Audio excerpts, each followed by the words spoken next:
around last night, and I watched Menace to Society. Wow, the Davion watches the most random stuff. It was on I was just like, I had watched some games, I had rewatched the fourth quarter of the Kings, and this like, man, I was like messing with Netflix, didn't see anything. Like went over to HBO Max and was like, I don't see anything. I was like, yo, Menace to Society is right there. So I clicked it, and I didn't have any intention on like watching the whole thing. It was just like, let me get like reacclimated with it, because I just forgot. Right. And hour and a half later. I'm telling you, now Menace will do that to you. You'll stay locked in on some Menace Society. Absolutely. It's like that. Watching it back is weird, because like the cuts are like slow, like it's just like a series of scenes that are like fade to black and push, like put together. It's not a fluid movie like the John Singleton one. Right. And so it was it was like I left with it like, okay, it's still a good movie, but there's scenes that feel like they don't make any sense. Like why we didn't have to have this scene here. Yeah, like the crackhead scene. Like I was watching it, like what was it, just to show the dog is crazy? That comes to my head, like why? Like there was no purpose for that scene other than to show that like dog is crazy. What's up, Joe D? Joe Davidson hitting us with the like over there on Twitter. What's up, Joe D? Joe D, what's good? Man, and 50 grand. Speaking of shows and movies, first of all, Davion watches shows like he stays up as late as I do. I don't know how you watch all this stuff and you're in the bed by 9. This is crazy. But it's a skill. So not everybody got it. I had a crazy dream that woke me up at about 5 o'clock this morning. And I turned the TV back on because I would have stayed up with thinking about my thoughts, right? Mm-hmm. Turned it on the Cosby Show. Ooh. Can I just say this? Nope. You're going to get canceled. Careful. It really is a damn shame what happened. Yeah. Because it's such a good show. It's such a good example. It was great. It's the Mark Kelly vibes, man. Like, I don't want to listen to Slow Dance, but what you know about slow dance? Hey, Mr. D. I don't want to do that. I don't want to, because it's wrong. But man, when it comes on, shoot, it's tough. Oh. Uh-oh.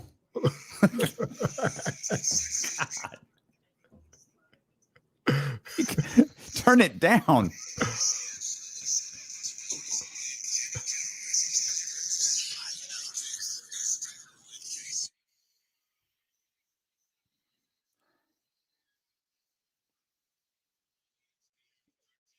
Oh, goodness. All right. Okay. We got them scraper speakers in here, man. Jesse trying to make sure we here, baby. We in here. Show already in progress. We having discussions about the do's and don'ts with television shows and music that's been canceled. Like, damn, that was a good show. Yeah, y'all are late. Y'all are late to the broadcast, but we welcome you in here. I'm Damian Barling. He's Kenny Caraway. And collect. That's where you go. Yeah, there it is. We are collectively D-Lo and KC here on ESPN 1320 AM, here on the Odyssey app all over the world, here on twitch.tv/ESPN 1320 and youtube.com/ESPN 1320. We are so happy that you are here with us. We're happy that the crew is jumping in here into the chat. It's a great way to take part in the show. Of course, you can give us a call as the conversations get going at 916-349-1320. Just left downtown. The statue of Davion Mitchell is being erected as we speak. Yeah, I think his name is Off Night, but his other nickname here on D-Lo and KC might just be And God, it's not like some of those other nicknames I saw floating around on social media today. Yo, what's going on in Golden State, man? I don't know that that's Golden State, man. That's that trash network you were retweeting, man. That's what it is. Bruh, come on, man. But Off Night lived up to that name last night, man. Boy, what a feeling to see a player in a Kings jersey play defense like that. Man. And we got the opportunity, like we spent, a couple of minutes. We spent about the first half, pretty close to the first half here with you on the air, and we saw some of Davion's work out there, and man, that just continued all through the second half. And Davion Mitchell defensive highlights, making SportsCenter, making the rounds on social media, and it's like, oh, this is different. I don't know how to feel about this. This is. I don't know what to do with my hands. I'm confused. Like we've never experienced this before. A lot of people last night were going crazy over what Davion was doing on the defensive end, and rightfully so. Mm-hmm. James Bouknight, that's my guy right there. James Bouknight can go. He can flat out play. And he had, I think, 19 in his debut game on Sunday for the Hornets. I mean, it was a rough night for Bouknight. It was, dare I say, an off night for Bouknight last night because Davion was everywhere, man. Yeah. And me and my son last night, we were watching The Last Dance. He wanted to see The Last Dance again, so we turned that on. And we didn't get to that part, but it reminds me, Davion was guarding Bouknight. A lot of people said Bouknight was better than Davion, should have gone before Davion. And it seemed like Davion took that personally last night. Because, but even then, that's just kind of what he does. Mm-hmm. It's not even like, I had an agenda, and then if I face CRISPR tonight, I don't have an agenda, so I'm gonna be lax on defense. No, that's just what he does. Mm-hmm. That's the only way he knows how to play the game. And that's what's so refreshing about seeing that. You can depend on that type of defensive effort and intensity every single night, because that's just what he does. And now we're already counting down to the regular season. Will that be contagious? You know what I mean? Will that type of effort on the defensive end be contagious? What will Davion Mitchell's role be with the Sacramento Kings? How many minutes will he get? Are we talking a closing lineup? Is he in a 3-guard lineup there at the end of the game? Is he the defensive lockdown guy? Is he guarding the best player on the team? Like now how many defensive player of the year trophies is he going to win? Like, is he going to go down as the greatest defender of all time? Like, a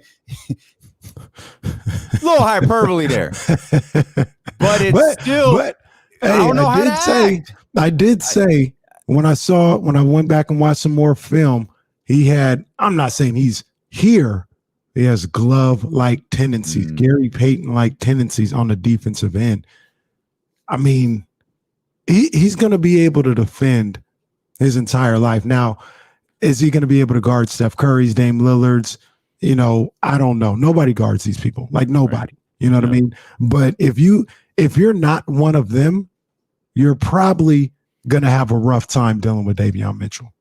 And that's gonna be the case. It wasn't even just the skill set on the defensive end. It was the effort on the defensive end. And so many times you hear Kings fans say, yo, just put up some effort. Like, just work hard. Like, this team will be a little bit better defensively if you just work harder on the defensive end. We talked last year at the beginning of the season when I think the Kings were 3-1, and I remember it like it was yesterday. We were here at the end of the year with Marshall, Deuce, and Mo. Yep. Hey, is this team better defensively? And Marshall said, well, biggest part of defense is effort, and you see that the effort is there with this team. They couldn't sustain it for 70-plus games. I don't know how many games they actually sustained that effort for that they had there in the first 4, 5, 6 games or whatever it may be. But this is Davion's hallmark, right? This is we go back to the first game of the California Classic, finding his groove offensively, right? Finding the rhythm, finding his teammates, finding out how to get into a flow. He didn't do that on the defensive end. He's able to attack the defensive end. He's able to dive into that pool head first. He has no problem going 110% on the defensive end right out the gate. There's nothing that he has to ease into. He's not worried about what's happening around him, team defense, where other guys are going. He's moving his feet. He's keeping his hands up. He's making everything as frustrating as possible for the guy that he's guarding. We heard so much about when he was drafted, his work on the defensive end. Well, it's shown itself now in 3 games. Now, we like to look at offensive stuff. We like to look at shot selection. We like to look at the number of field goals attempted. We both like to look at the number of free throws attempted. How often did they drive? How many assists did they have? How many turnovers did they have? But Mitchell on the defensive end, that's where the money's going to be made right there. It's a tone setter. It's a tone setter. And you asked a little while ago, can it be contagious? Absolutely, it can be contagious because you don't want to look like the weak link. If everybody's out there and they're not saying that De'Aaron Fox or whoever weren't playing hard last year on the defensive end, but if everybody's just kind of out there, not really changing the game defensively, it's easy for, and I'm not meaning to pick on him, but he's the first name that came to my head, but a Buddy Hield or Marvin Bagley or hell, even Harrison Barnes, just to make it all equal. There you go. It's easy for them to sit there and be like, well, they're not doing it. Hell, what's the famous line we always go back to? I know it was 2 years ago, but Buddy Hield, when you talk about, hey, nobody else out there playing defense, so why are you talking to me about playing defense? When you got a guy that's selling out on the defensive end, you can't do that. Yeah. You can't do that because you're going to have to reach his level. Then when he's out there locking up and doing whatever, teammates, coaches, fans, everybody's going to sit up there and ask the 2 guys that aren't defending and be like, well, why can't you give that effort? Why can't you give that effort? He's doing it. And Davion Mitchell, he's not LeBron. He's not special on that level. He's just a hard worker who has talent, but he's a hard worker and he gives everything he has on the defensive end. So you look at other people around you and be like, well, why can't you do that? And if you're one of those other guys, you'd be like, well, I don't want them asking me why I can't do that. I don't want to look like the weak link. So let me get in my stance. Let me move my feet. Or something as easy as, hey man, that looks fun locking up over there. I see him locking up. Let me get my clamp on real quick. You know what I mean? Let me do that. And get that going. Or let me not let him down. He's putting all of that work over there on so-and-so, Dame, whoever. Let me not let him down by being lazy on my man, or let me not throw all of that hard work he's putting in over to the side because I'm not doing my job. That's what contagious is. It's not like a super spreader where all of a sudden everybody on the floor is a better defender. Right. That's not what it is. It's guys working harder. And we've seen it. Like I mean, it's the thing that drives me crazy about De'Aaron, and you point this out regularly. De'Aaron, I think, can be a top tier defender in the league. He has the speed to do it. He has the instincts to do it. He has the basketball IQ to do it. He has the defensive ability to do it. But as you pointed out all this year, he can't do everything. Yeah. Like he does do everything. But he literally can't do everything. Like he can't be a 27 point per game scorer with, 4, 5, 6 assists, whatever, and also be a lockdown defender on the other end. You can't throw out 100% energy on each side of the floor, at least not for 48 minutes. Yeah, no, you can't. We talk about him. Everybody wants him to be a better defender. I want to hide him. You know what I'm saying? Like I can't ask him to be the best player on the floor and guard the other team's best player and average 26. You know what I'm saying? Like that's crazy. You're LeBron James if you're doing that. Right. Even LeBron be hiding. Huh? Like I said, we went down the list. All these little superstar offensive players, they all hide on the defensive end. Nobody except for maybe Kawhi. James Harden's still hiding. It's been the offseason for I don't know how many months. He's still hiding from the defensive end. More shots at James Harden unnecessary. But I mean, I really feel like sometimes when it's like, yo, De'Aaron, we need you to be better on the defensive end. Like here's to say that. I get to see De'Aaron just sitting there like, what more do you want from me? Kenny. I love I love when Kenny get a new soundbite. Like he's gonna find a way. That boy De'Aaron be like, What more do you want from me? Kenny's like a kid. Kenny's like a kid who got a toy on Christmas and he can't wait to play. I swear we hadn't even talked about that. Dame didn't know it was on the board. It just organically happened that we have that sound. Once again, De'Aaron Fox. Organically. Once again, when people be like, De'Aaron, I need you to play more defense after he's averaging 27 points. What more do you want from me? Okay.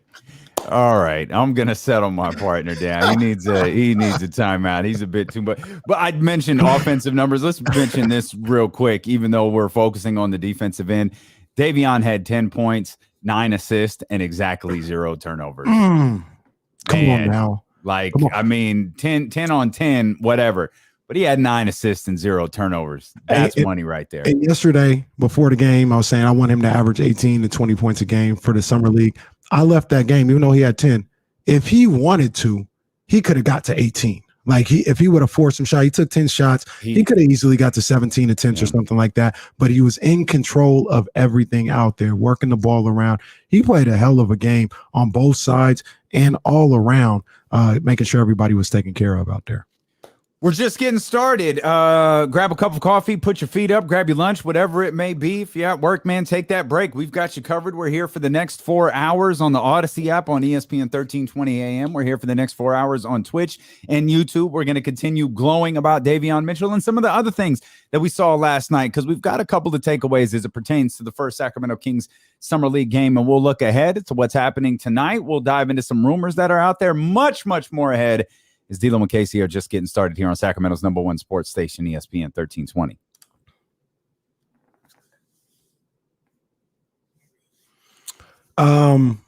Is there a way to get that volume down a little bit? That was screaming in our ears. That intro was screaming in our ears. Oh, the rejoin. Yeah, the rejoiner.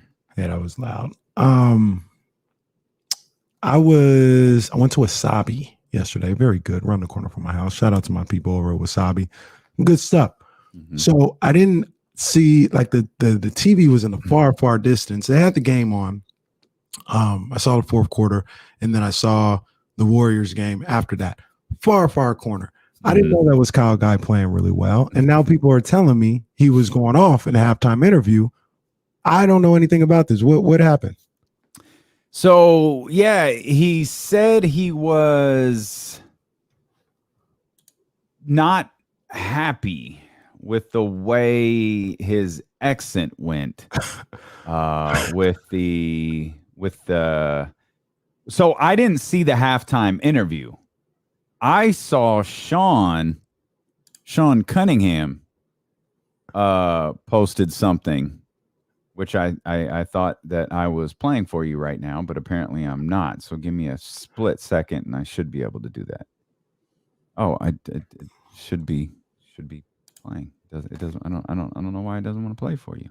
Oh, how about you take it off mute? Dumb. We get down the stretch, which as an experienced guy, a vet on the summer league team, I got to make sure that I'm on my P's and Q's. So, but we're really talented, and we got a great group of guys, and we can go far. Yeah, I mean, I was just asking if there I feel really good right now. In the best shape of my life. Aligned in all facets of life, which is where I want to be. So obviously I enjoyed my time in SAC, and I got some good experience, but they released me. They didn't see a future with me, which is fine. So I'm ready to move on and find somewhere that does want to invest in me. So that's why I'm here. And that's there was a time where I maybe wasn't going to play in the summer league and wait it out, but it's just not my nature, man. I just want to play and show my worth and prove what I'm about. It's obviously a business. Is it something that has to... Absolutely, man. It's definitely a business, but it still sucks and it's bittersweet. And it's not like I got so close with that team, and didn't even get like a proper goodbye or anything like that. Didn't even get like phone call from anybody in the organization. So like that's how it is, and that's fine. But it really puts into perspective that you gotta. That's why I keep saying, protect your energy, man. Like you can't just give it to anyone. So again, I really enjoyed my time there. I'm gonna miss the atmosphere. That's one of the best. This Kyle guy. I didn't know he did a halftime interview where he was going off. So yeah, I don't know. Maybe people are misquoting it. Because it would just be weird for him at halftime to be talking about that. I could understand Sean pulling him to the side after the game and talking about it, whatever the case may be. I see Kyron asked, hey, Sacramento, Hassan Whiteside got a goodbye, but not Kyle Guy. Y'all put a graphic up for Hassan Whiteside and nothing for Kyle Guy. Oh, man. Yeah, I did see that the game 916. That's crazy, man. We'll talk about that on the 13th round. Terrible news for Errol Spence and for boxing in general. Oh, I just saw it. Yeah. Wow. But yeah, man, I mean, I don't think this is I didn't nothing wrong with Kyle Guy, what he said or expressing his feelings. Like I'm not. Yeah, it's not a big deal. And if they didn't call him, I mean, that's kind of a bad look. Like, I don't know how he got notified. It was through an agent or what. I don't know. I don't know how those things go. Maybe that's just typically how it goes. But if they didn't call him, I mean, they should have called him. So just real quick, I know I'm not clicking on that trash that you posted. Is that really what Warriors fans are calling him? The more I read into it, I don't know. I don't think so. I would say I don't think so. That stuff is such trash. That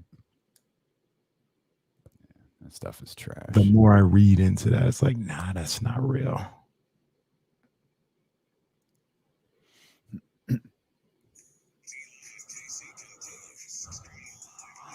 Yeah, download the Odyssey app if you have not yet. You can discover hundreds of new exclusive music stations available now for sports and music fans by sports and music fans. The new Odyssey exclusive stations on the Odyssey app, brought to you in part by Macy's, Geico, and Coke Zero Sugar. Dealing with KC, back with you on Twitch, YouTube, on said Odyssey app, and on 1320 AM as we continue to rave about future Hall of Famer Davion Mitchell here. One game into his summer league career. The fun thing is with Davion's performance last night is oftentimes with summer league performances, we react to someone hitting 4 threes, or we react to someone dropping 32, or we react to somebody having a big dunk or something along those lines. It's not often, at least not that I can remember, where you're looking at a dude playing defense where you're going, man. And maybe that's us. That's the low bar that we've set here in Sacramento. Not that Davion's defense was a low bar, but that's what we want to see. Right. We want to see that John Cena hustle, loyalty, respect on the defensive end. And, man, we saw it. Shoot, we saw it in the first half from Davion Mitchell yesterday. We saw it in the first quarter against another, marquee rookie in James Bouknight, who was coming off a good performance the night before. A number of other rookies made their debuts over the course of the last couple of days that we'd like to talk about, and I think we got a 1 versus 2 tonight that we'll dive into. Lots of basketball and Kings-related things that we're going to jump into here throughout the day. But Davion wasn't the only one who stood out yesterday. So let's start by me asking you a question here, because we were talking a lot about Jahmi'us Ramsey the last couple of days, particularly coming out of the California Classic.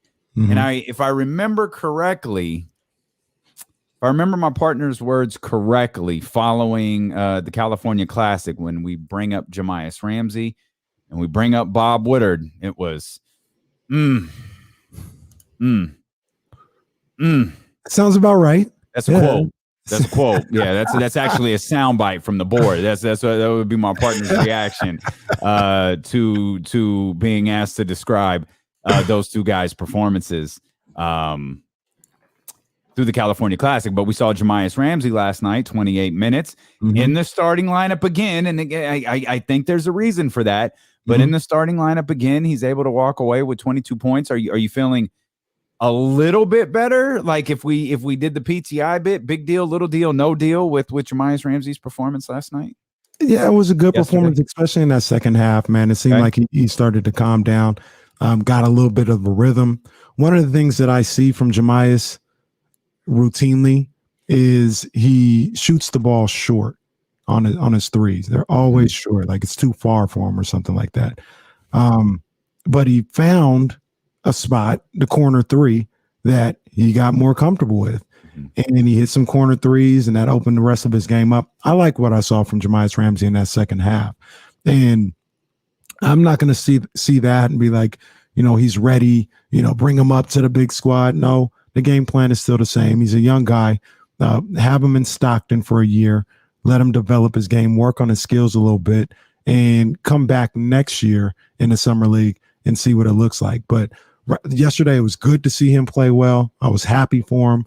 And that's at the very least what I wanted to see, to be like, okay, there's something we can work with here. The problem with Chimezie and what he's going to have to figure out, and the Kings are going to have to figure out, is he is not very big. He's probably the size of a point guard, and he has no point guard instincts whatsoever. He's a shooting guard. He's a slasher and a shooting guard. And that's going to be, ironically enough, it's going to be almost like a Kyle Guy situation, where Kyle Guy was probably a shooting guard, but he was the size of a point guard, and I didn't think he was an NBA point guard. So he's a tweener. Chimezie kind of has the same thing going on, and he's going to have to figure out what his calling card is going to be. Is he going to improve that shot? Is he going to improve his handle? All of the above, or whatever. He's still got some work to do, but I like what I saw last night from him. And hopefully he has time to do that. But probably not on the Sacramento Kings roster, but perhaps on Bobby's roster for the Stockton Kings. I don't know that Chimezie Ramsey is going to be a hot commodity. As a matter of fact, a lot of those second-round picks from last year, not just as it pertains to the Sacramento Kings, but around the league, those are guys who might look at it like those are guys who teams might look at it like, okay, we've essentially redshirted you last year. We had the ability to use you on the main roster because of COVID protocols that we were dealing with, and God knows if they're going to be dealing with those types of protocols again when the NBA season finally rolls around in the fall. But I think a lot of those teams who have second round picks from last year that they like are looking at those guys as potential mainstays for their G League affiliates. Yeah. So that's the case with Ramsey and Woodard. And I know you wanted to see something from Woodard, and we did, and it wasn't good. So all you saw yesterday, it wasn't all good. Even though the Kings got their first win in the summer league, they don't like winning in California. They're good hosts. They allow the away teams to come in and get acclimated to our wonderful arena, and then they go to Vegas and they go like, okay, now we're gonna go win some games. Yeah. And that's what we saw them do. But we were shaking our head at some Woodard plays yesterday. So was Bobby Jackson. My homeboy, shout out to my guy Sports Waves on Twitter. He had the perfect analogy. I retweeted it too. And he goes, Woodard hoop like he just got out of football practice. He played basketball like the running back in high school that was a two-sport athlete and only made the hoop team because of his athletic ability. Yeah. That's exactly what he looks like. He looks like a football player playing basketball. And man, I don't know. I don't know. I didn't see enough of him at Texas A&M to see if this was his game the whole time. He seems like he's bulked up a little bit. I'd like for him to slim down a little bit and maybe get some more. I don't know. It just seems like he could be more agile out there as opposed to a battering ram. But maybe this was the same size he was at Texas A&M, and he just did some bully ball. But there's not enough basketball skill, enough grace out there with Robert Woodard right now. And I'm not completely out on him or anything like that. Once again, he may be a guy that you just haven't Stockton all year, and you work on your game and you work on what works best for him. But so far, I just haven't liked what I've seen so far from her. We might get a good feel, and again, I don't want to be too much hyperbole here in the first hour of the show. We might get a good feel for what the Kings in general think of Robert Woodard tonight. Because he only played 7 minutes last night. Yeah, Bobby wasn't there for that. He's like, I'm not doing this tonight. Well, He said, I'm not doing this tonight. You know, Bobby's got to, you know, we talk about these, you know, different players out there and Davion and Chimezie. Like, Bobby's got to find his footing too. Like, Bobby's not a summer league only coach. You know what I mean? Like, Bobby's the Stockton Kings head coach. Bobby's got bigger aspirations too in terms of his head coaching career or his coaching career in general. So he's not gonna let dudes go out there and walk there on the first game of summer league. Absolutely not. Absolutely not. And the biggest thing is, and we talked about it yesterday, I think it was on the post show, is it's not that Chimezie was Robert Woodard was missing shots or not really doing anything out there. It's not necessarily that. It's the 4 turnovers. And we talked about it, 4 turnovers in like 4 minutes. Yeah. And we talked about it yesterday where Bobby was like, we're not doing that. Like we're not doing that. You're not going to just be throwing the ball all over the place, not valuing the basketball. So he's here to let you develop and let you get better. But if you don't value the basketball, he has zero patience and zero time for that. And I have no problem with that.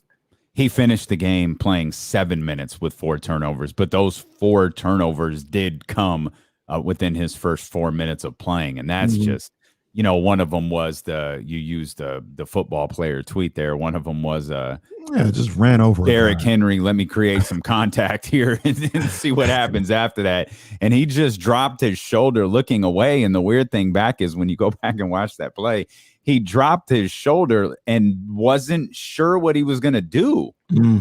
Like it's not, he wasn't going up. Like he wasn't looking for a pass. Like he was facing away from the basket. He just kind of dipped and legit looked like he was trying to take out the first wave of offensive linemen. Yeah, man. And when I talk about Jahmi'us Ramsey and Robert Woodard, yeah, the 22 points from Jahmi'us, that's really good. I'm not sneezing at that. But I know for me personally, I just want to see something that I can hang my hat on. This is what I do with Louis King.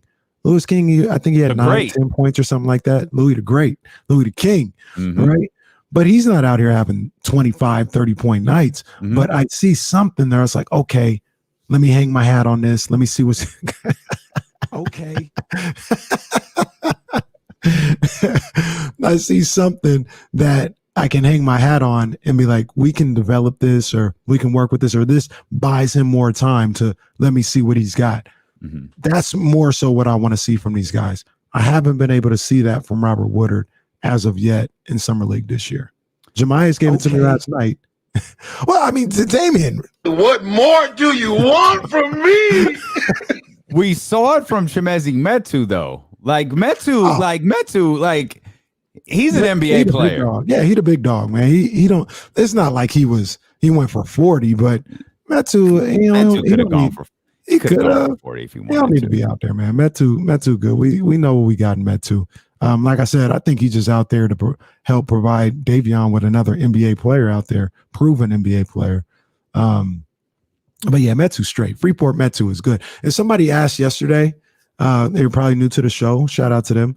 They were like, where does this Freeport Metu? I don't get it. What are you guys talking about? Well, just a quick reminder. When Metu got thrown off the rim by Valanciunas, we came in and were like, that's messed up, man. This guy's on a 2-way. You know, his career might be done at this point. This is crazy. Like, it's not like he's got money in the bank where he's living out there in Roseville or Damian's living at, or if he's living out in El Dorado Hills. He probably down there on Freeport. And that's where it took off. And that's where Freeport Metu came from. And I think today's actually a big day for his finances. Yeah. The Kings, if Chimezie Metu is a King by the end of the day, I think half of his 1.2 million becomes guaranteed. Good for him. So I can't imagine a situation where Chimezie Metu isn't on this roster, but what do I know? But today it is a day. It is an important day for Freeport's finances. Yeah. So he definitely should be. He definitely should go like looking for a new watch or something, because that money's in the bank. I don't see any reason why they would let go of Metu. Freeport Metu. No, for sure. But let's not. He's not on watch money yet. Like let the man build up his bank account a little bit. Hey, Metu, talk to me. You can come get one of these Meister watches, man. You know what I'm saying? I got you, big dog. You know what I'm saying? We get one of these Meister watches. Shout out to my people at Meister, and we'll hook them up. Hey, Since you got that guaranteed money now. All of us got that Kenny Caraway money, man. So between the watches and the university off whites, like not all of it. Hey, we just here trying to get along. I drink the alcohol that I get from our good friends at McQueen and the Violet Fog Gin and Luke Belair. But yeah, let's get Metu hooked up with a financial advisor. Let me. Hey, Freeport. I'll send you my lady's name. She'll take good care of you. Hey man, we get him hooked up with Sam over at City Center. Boom. You know what I'm saying? Get Metu set up with my man Sam, and he'll have a nice little spot, nice little pad. Maybe on Freeport, because Freeport has a little it's got a little redesign going on. So maybe in the back of Freeport, close to the Southland Park. We just want to make sure that Chimezie Metu is set up for a long time, and I think he's going to be a king this year, a Sacramento king this year. Robert Woodard, we'll see. Jahmi'us Ramsey, we'll see. It's and I point out, I mentioned this. Robert Woodard, he played 7 minutes last night. They play again tonight. You mentioned Bobby appeared to be fed up with Robert Woodard, which is why we only saw him play 7 minutes. We might get a feel for how fed up with Robert Woodard he is by the time tonight's game's covered, because it's not like he was good here at the Golden One Center either. Like he's had some struggles kind of finding his footing on the floor, and I'm not trying to beat him up. Like I'm not faulting him. It's just could be one of those things.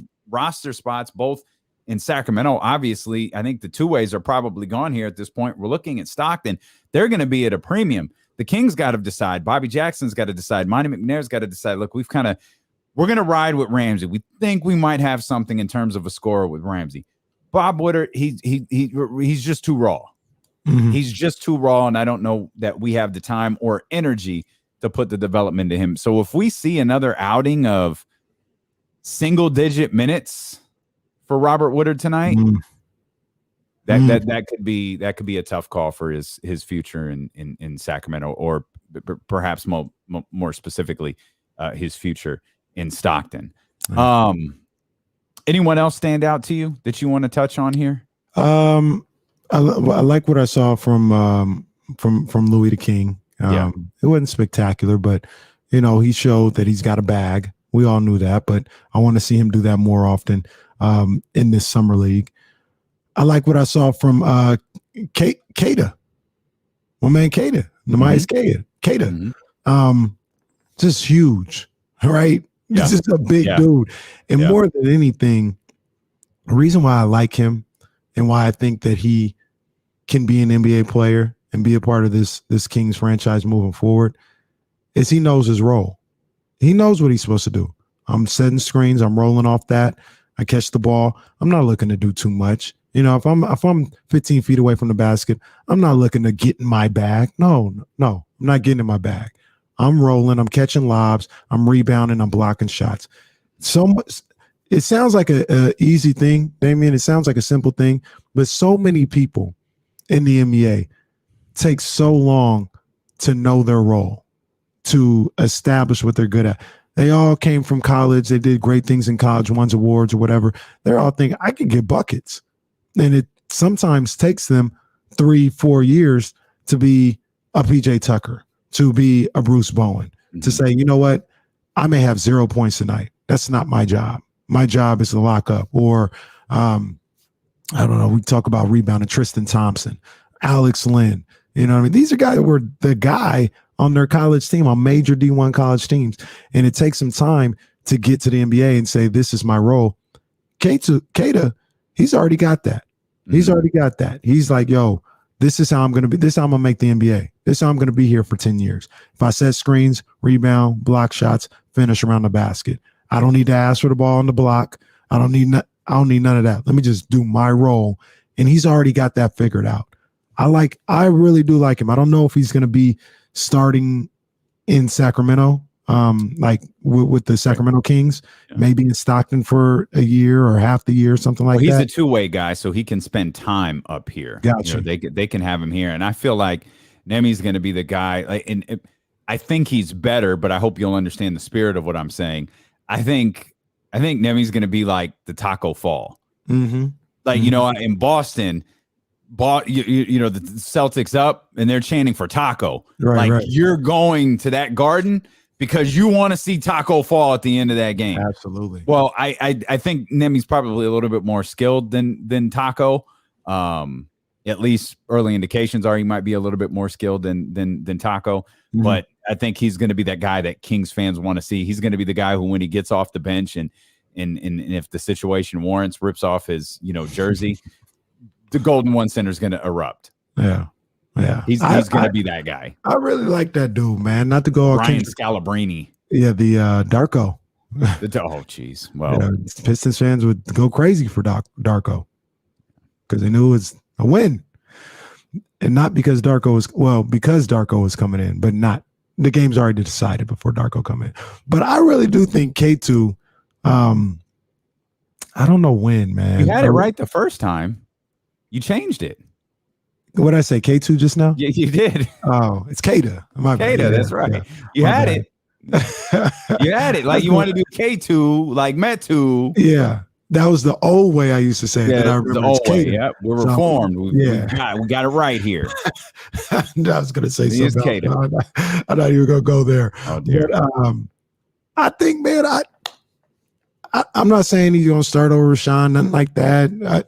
I'm not going Kendrick Perkins. Okay. But I like him moving forward, man. I really do. Is he Batman and Rashawn is Robin? If Rashawn go back to making 3-pointers like he did when he first came into the league, now we can have a Batman. Someone asked, I think on Twitter, if Rashawn could be the 4 because he's smaller, and in situations where potentially Tristan or Alex Lynn are at the 5. Mm-hmm. And I think the only issue with Rashawn at the 4 is his money spot is close to the basket. Yeah.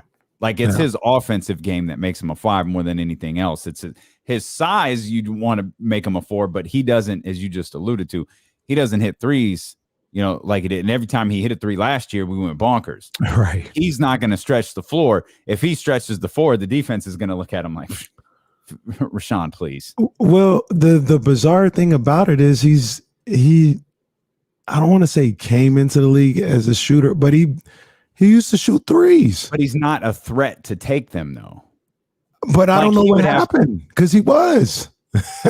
He would take the 3, but he hasn't taken threes in like 3 years. But I think his minutes were inconsistent. His games were inconsistent. He was in Philadelphia. He might have been playing multiple positions in Philadelphia too. Phoenix, I don't really know what his role was in Phoenix. Here, I know we went nuts every time he hit a 3. Oh, Rashawn's hitting threes now. Okay, everything about to change because everybody knew that would open things up offensively. The Kings, but those were few and far between. And to Rashawn's credit, it's not like he was out there jacking them up. Right. It's not like he was DeMarcus Cousins where he was going to get one up, and if it went in, he was Steph all night. He was going to get a couple more to fall. He was going to get those shots. Like that's not what he was. Like he get one off, like okay, I'm going back to my push shot. Yeah, I said, man, the basket. I'm just Keta. I like the way he approaches the game, and he's huge. He is a big ass dude, man. He is huge, man, and he's got instincts on the defensive end for blocking shots. And I can't stress enough, man, just how impressive to me it is that he knows what he is. He knows what his role is, and just catch the ball, finish around the rim, man. Yeah, and rebound and block shots. I'm really impressed with him. What you think of your boy Jello? He was up and down. He was up and down. Yeah, he's not very he's not very graceful. I was about to say smooth. Yeah, I was gonna say like if you're LaMelo and I'm LiAngelo.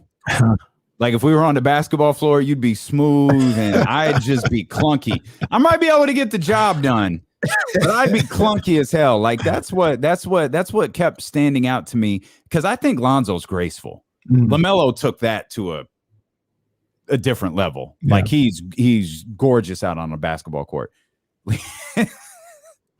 That's not LiAngelo. Yeah, again, he might get the job done. Yeah, but it's not gonna be as smooth and pretty as his two brothers are. When they were playing in high school, he was the bully. Like he was essentially unguardable in high school because he was big, he was strong, he was physical, and that's what his game was. And as he's gotten away from high school, obviously he's had to change that up, be a little more out on the perimeter, be a little attempt to be more graceful and smooth and be a shooter and stuff like that. And he's got it in him. I mean, he still had 10 points last night, but I think it's going to take some time. To be honest with you, it took Alonzo, what, about 4 years to get what we saw here? And he had a year out of college. So Lonzo is a lot more graceful today than he was his rookie year. But it took him 4 years to get to that point. I thought he was pretty graceful at UCLA. The shot was. Oh, I'm not talking about the shot. Yeah, I'm not talking about the shot. Yeah, but he's changed. I just meant his presence is graceful. Yeah. He's way more smoother than LiAngelo was at this point in his career. Okay, but he's refined his game. Like he's all the way up right now. Alonzo is. Yeah, LiAngelo's not bad. He's not as bad as maybe. He's a G League player right now. He's a G League player, fringe NBA guy if he continues to work on some stuff. Yeah, it would be interesting to see if he developed a little bit again. I with Lonzo, I felt like I see it. LaMelo, goodness gracious, LiAngelo, you convinced me, but.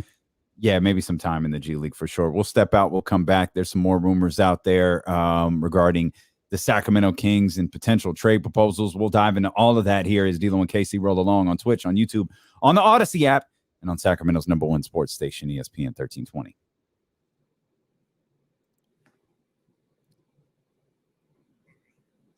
Take care. 35. Too many tattoos. That's what makes them stiff. Eric is working people up in here. Well, young Kobe and Eric are getting everybody worked up here in the chat. Jesus. I didn't see what Eric was doing. I don't want to see what Eric is doing, but I see young Kobe got everybody.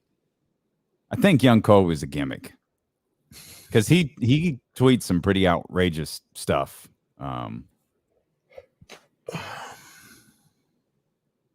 D3500, is this your first day listening? No, like are you new? Like did you chat with the show on mute before? Have you never heard us bring up the Kings player development before? You might want to go back in the archives, fam. Yikes.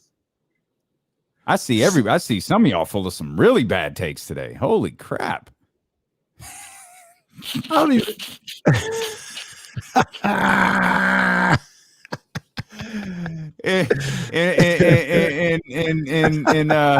in wrestling, they call this working yourself into a shoot.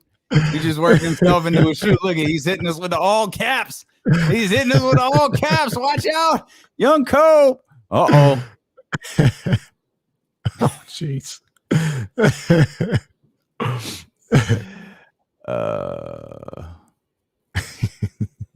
Yeah, that's no surprise. They either don't know, don't show, don't really care about what's going on out here in Sacramento.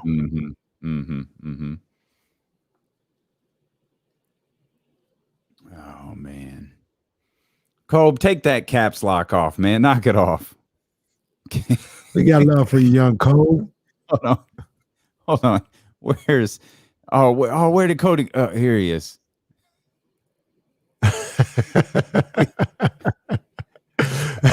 That actually might be because nobody thinks I criticize Luke Walton.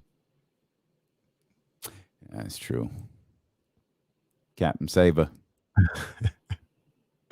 Now, when you talk about player development, I don't know, man. I don't think they've been that bad. I'm trying to think in recent years. It could be organizationally that they don't develop here. But it's so I do kind of feel like that's like one of the buzzwords that it's like what are people like? What are you talking about? Like, do the Lakers develop players? Like the Lakers don't develop any. Lakers had all these guys that were damn near all-stars that they couldn't develop, but they have LA, so they just go get new players. OKC develop players. Jeremy Grant developed there, I guess, but I mean, I don't feel like it's fair to put. I'll put it to you like this: if Jeremy Grant was in Sacramento, he would be under the category of, oh, see how better people get when they leave Sacramento. I thought Jeremy Grant played his best in OKC. That's my biggest fault with Melo is I thought Jeremy Grant should have started over Melo.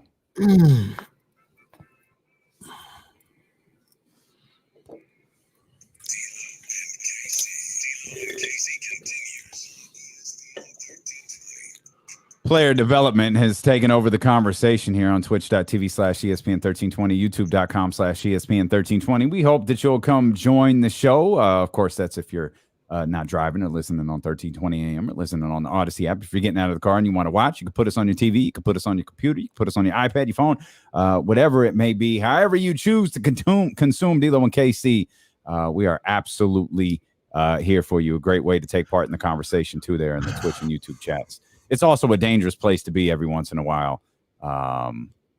Twitch and YouTube is a dangerous place to be. There's a couple of instigators in there who get conversations going and get everybody all worked up.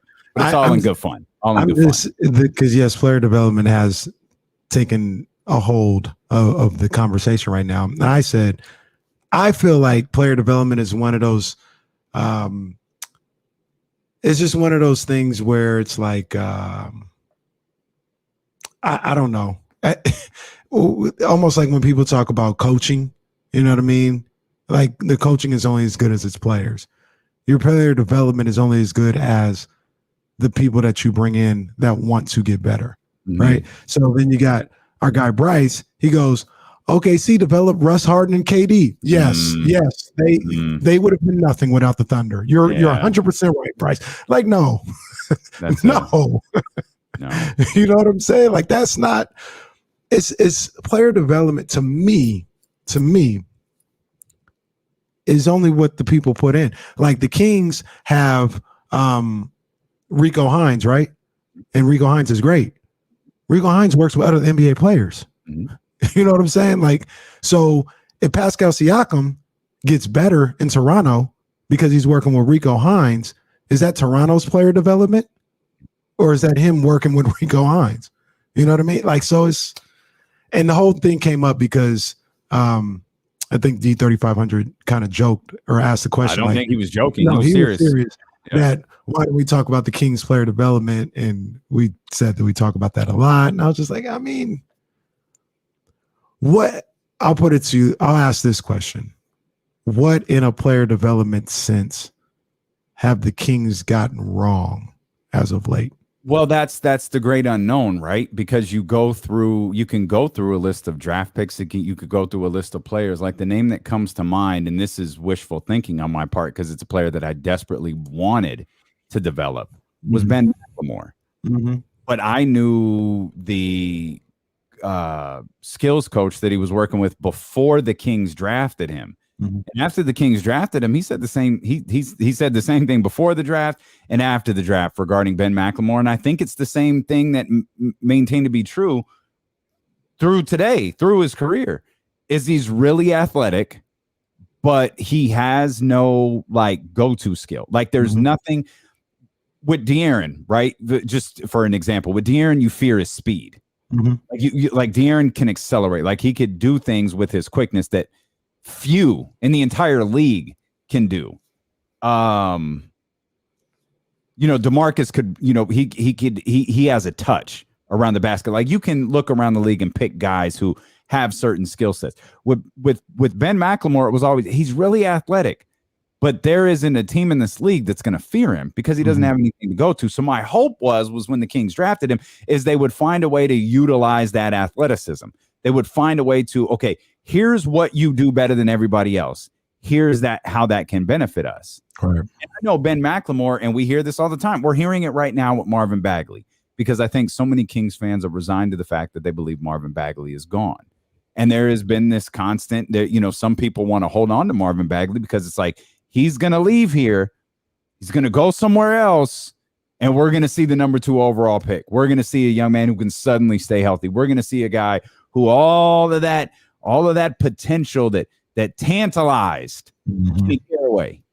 That's we're going to see it. We're going to see it the second he leaves. People were saying the same thing about Ben McLemore, and it never happened. So that speaks to what you just said a minute ago. Like, it has to do more with the player than with the system. Right. And people say, oh, they're going to be better when they leave Sacramento. They're going to be better when they leave Sacramento. There aren't many that fall into that category. I mean, right. Isaiah is the most obvious, but I think we choose to forget Isaiah was really freaking good here. It was 29 here. It was dumb to let him go. Right. And he took his game to another level, not immediately after leaving Sacramento, but he took his game to another level. He could have done that here. He was exhibiting that skill here. It's not like he was a 6-point per game guy in Sacramento, and then he goes to Phoenix and he winds up in Boston, and all of a sudden he's an MVP candidate. Mm-hmm. That's not what happened. And I can't think of a player who left here where it's like, oh my God, they got so much better. Right. But there's probably players who have been here where you go, again, and maybe this speaks to your point. Maybe I'm jumping on the Kenny Caraway bandwagon and making your point for you. I always thought Willie would be a solid 14-7 guy and would be able to stay here as a 14-7 guy for a long time. I think people had different expectations for Willie Cauley-Stein, and they wanted him. I mean, God bless it. The game after DeMarcus Cousins leaves, I think that destroyed Willie Cauley-Stein's career because it's like, oh, thank God, big bad DeMarcus is gone. Look what we got from Willie Cauley-Stein.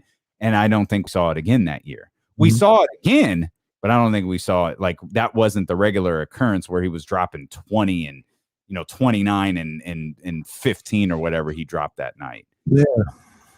So I don't know. Again, you can throw player development into the big, broad, burning fire of organizational dysfunction.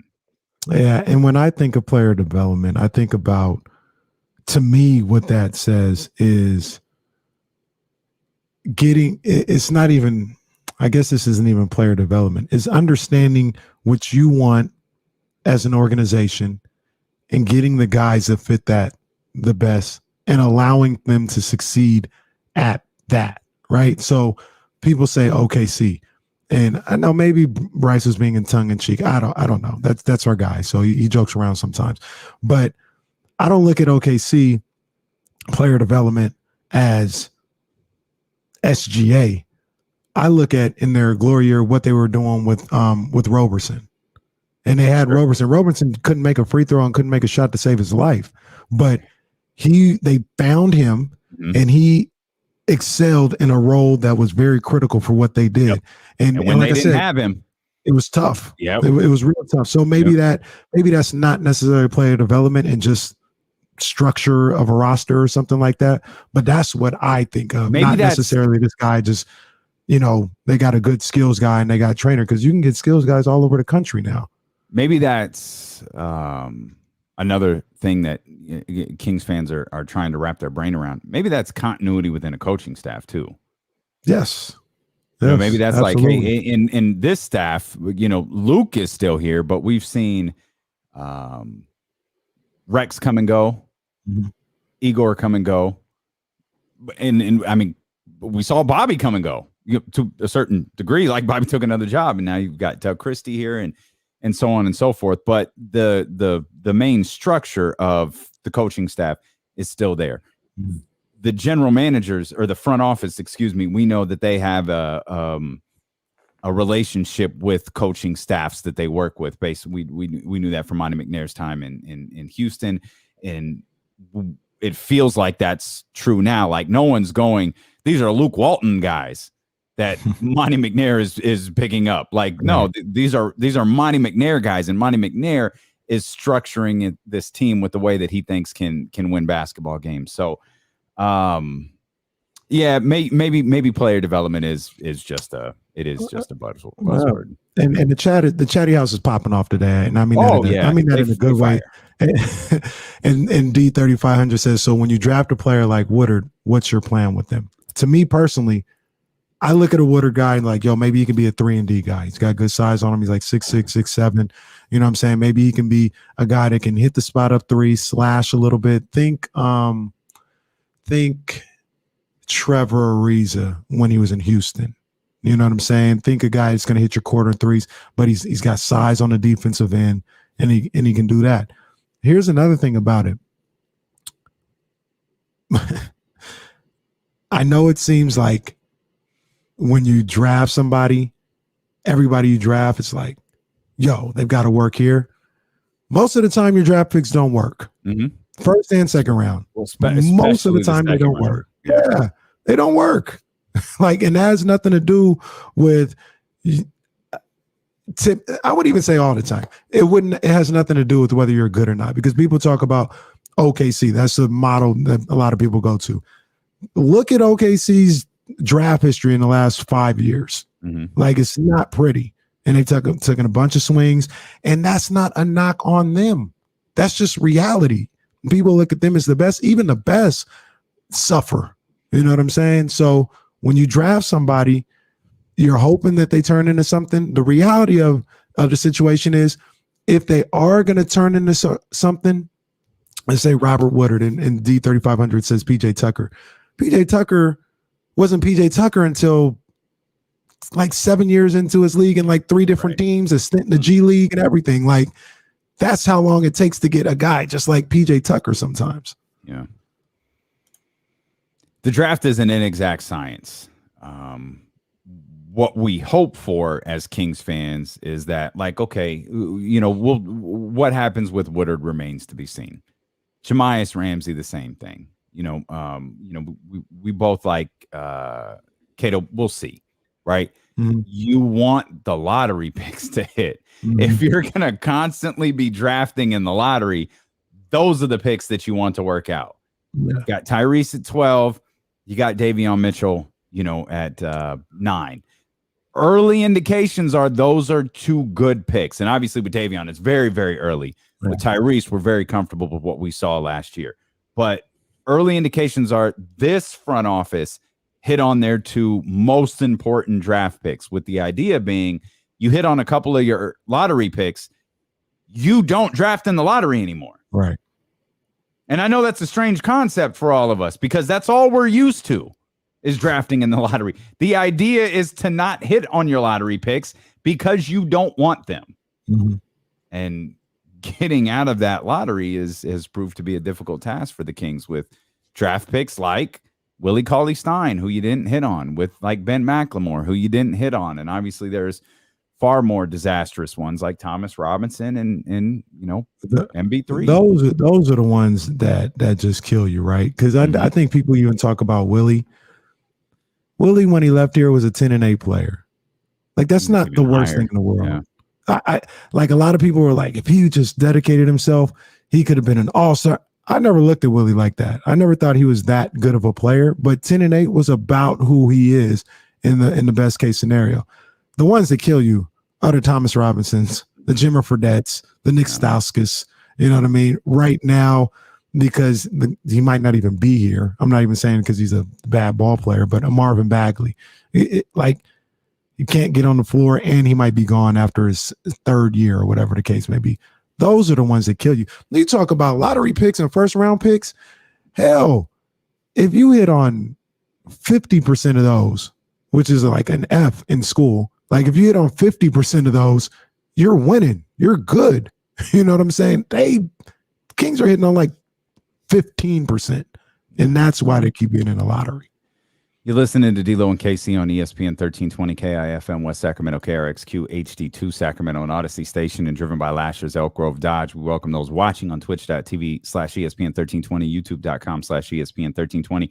We hope you'll hit the thumbs up if you're watching, as we beg for likes here on D-Lo and KC. We hope you'll hit the subscribe button as well. We do indeed need them likes. And if you're listening on the Odyssey app, awesome. Hit the heart button. Save us as your favorite radio station so we can send you those push notifications when we go live. The D-Lo and KC statistician Will Z hit us on Twitter and said D-Lo and KC are discussing player development on ESPN 1320. Since 1985, there have been 5 players to make an all-star team after leaving the Kings.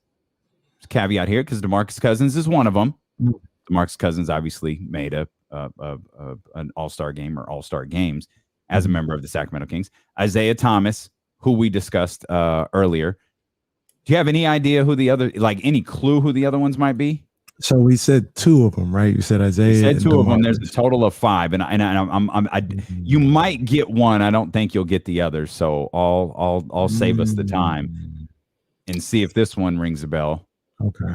Gerald Wallace. Okay. Yeah. I Gerald Wallace was balling in Charlotte and in Brooklyn. That's right. Okay. Gerald Wallace. Michael Adams and Otis Thorpe. Wow. Michael Adams, little Michael Adams? I didn't know he was drafted by the Kings. No, big Michael Adams. I don't know Big Michael. Making that up. I didn't know he was drafted by the Kings. Oh, Michael Adams from around the way, you know. Mike. Oh, of course. Mike. That's right. Yeah, 5 players to make an all-star team after leaving the Kings: DeMarcus Cousins, Isaiah Thomas, Gerald Wallace, Michael Adams, and Otis Thorpe. It's not crazy. Gerald is actually one I forgot about. I don't remember the circumstances behind. Was Gerald Wallace traded? I feel like he was traded, and it was a situation where they didn't have room to play him anymore, and they had to move on from him because Hito and Page were there, I think. Yeah, they had Wallace to move on. was the odd man out in a deep roster that included Chris, Peja, and Vlade. That's phenomenal knowledge. There. That's not phenomenal knowledge, dummy. I looked it up. Well, no. I was talking about Kyle because I think this is what happened. They lost him in the expansion. That's right. Draft. I was just about to hit us with that line. The Charlotte Bobcats. Mm-hmm. Okay, now everybody. Jesus. Now my timeline is getting messed up. Oh dear. All right. All in unison, they come in here with the expansion draft. All right, guys.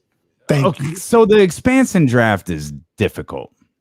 Yeah. Like, because it's tough the way you like protect players, and like whenever an expansion draft rolls around, it's pretty freaking difficult. So I can't beat the Kings up too much for that one. That's not their fault. That's tough. Tough. It's not their fault at all. And they kept guys that were really good. When, like, let's see, that was 2004. I guess for me, the barometer would be, when was Chris traded? Chris was traded probably next year. Yeah, he was traded the next season. They just got off a second round exit going 7 games against Minnesota. I get it. Peja was coming into his own. Hito had finally developed the way they thought he was going to. I mean, if I had to guess, I'm not even looking at that roster. I need to look at it. If I had to guess, the guys that were unprotected that year, I don't know if Anthony Pillar was still on the squad, but Anthony Pillar, Gerald Wallace, probably was Mikey Moore on that team. I feel like that was later. Let's see. Moore was later. So Tony Massenberg was probably left unprotected. Rodney Buford. I remember Rodney Buford. He had some good moments with the Sixers. I mean, that team was really good. There's only so many guys that could have been unprotected. The only guys. By the way, he made the All-Star game 5 years later. Actually, check that. He made the All-Star game 6 years later. Yeah. Gerald Wallace made one All-Star game. And I'm not knocking it, but he made the All-Star game 6 years after leaving the Kings. It's not like he got to Charlotte and it was free at last. Thank God Almighty, I'm free at last. Like, dude was in the league for 6 more years. Yeah. And he made one. He wasn't a perennial. He was a good ball player, but he wasn't a perennial exciting all-star. as hell. Yes. So, I mean, that's like 14 years in the league. It's not bad by the Kings, man. Like, I think that's a tough one. Expansion drafts are tough. I think that whole they get better when they leave and player development. I don't know, man. I just think they're all buzzwords. It's just us trying to make sense of all of this because nothing makes sense. That's right. I completely understand that. How do you explain the unexplained? Like, I have never heard a single person. We let Gerald Wallace go. Come on. Like, Isaiah is the one people regularly reference, and understandably so. But again, you have to remind people Isaiah was really freaking good here. It was dumb as all hell to let Isaiah Thomas leave. But it's not like, there were no signs of him being good in Sacramento. And he, the shackles got taken off. And man, what a ball player he became. No, he was really good here. We had an incompetent front office running theme through the last 15 years. Well, 14 to be fair. And now he's let's name his name, because if it was Vladdy, y'all be naming his name. Pete DeLisandro. Yeah, it's fine. Terrible. Awful. Didn't he fire Mike Malone too? Yes. Is he worse than Vladdy? Push.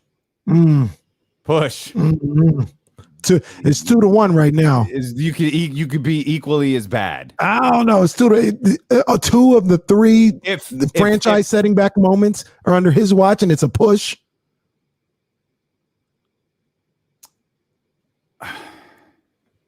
He's worse. Let's just say it. Nobody ever want to say it. He was worse. No, he's terrible. Like, he's terrible. But everybody went to bring out the pitchfork for Vladdy, bring him out for Pete. He was worse. They can walk hand in hand down the road of awfulness together. They can stroll down the yellow brick road of terribleness hand in hand, talking about ease on down the road. I'll give you this. I'll call Pete as worse. I'll call Pete as A1 worse if Luke is the coach next season. Because if Luke is the coach next season, that means it worked out. It's a feather in the cap for Vladdy. I wouldn't go that far. I'll just say it pushes Pete ahead. It gives Pete the centerpiece on the Mount Rushmore of awfulness. Pete is worse. As it stands right now, he's worse.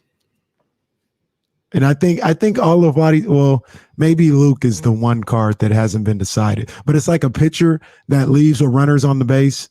He's still got earned runs out there. I don't know if there's any more earned runs out there for Vladdy. I think his night may be closed. Well, Vladdy got he gets Rashawn though, so that helps him. It does. He gets Rashawn, and Rashawn was brought back, so he got Rashawn on day 10 of free agency and signed him to a bargain deal, and Mining was able to keep him for the early bird rights. So to be fair, does Pete have any signings? I don't think so. I mean, he was just a disaster. He let him go. Got Darren Collison. Darren Collison was okay. Like, he wasn't bad. But he fired Mike Malone. And he fired Mike Malone. What the hell did Pete do right? Get in here in the chatty house. 916-349-1320. Tell me something Pete DeLisandro did right. I mean, let's just call that stretch of Pete into Vladdy as a disaster. It was absolutely a disaster. Absolutely. Was Pete Vivek's first GM? That he hired. I remember Mullen, there were a whole bunch of people here for no damn reason. I feel like Mullen was like Mullen he was like an advisor. Yeah, he was just here.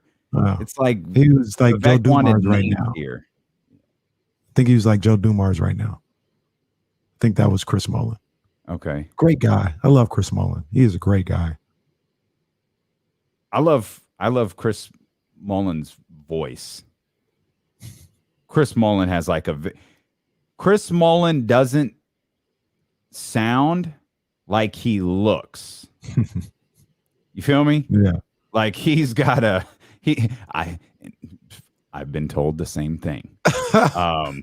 But Chris has a big booming, like, inner city voice. He still got that New York 100% accent too. He probably actually he lived back in New York when he went to St. John's, but other than that, he probably ain't lived in New York in a long time. But he still got it though. Those were impressionable years for him there at St. John's. He still got it. But I just want to get everybody ready, because we got to figure out who we're going to protect and who we're going to leave unprotected in the next expansion draft. It's coming soon, guys. Oh, are we doing that now, or we're putting it? Yeah, Robert Woodard. Maybe we'll leave him unprotected.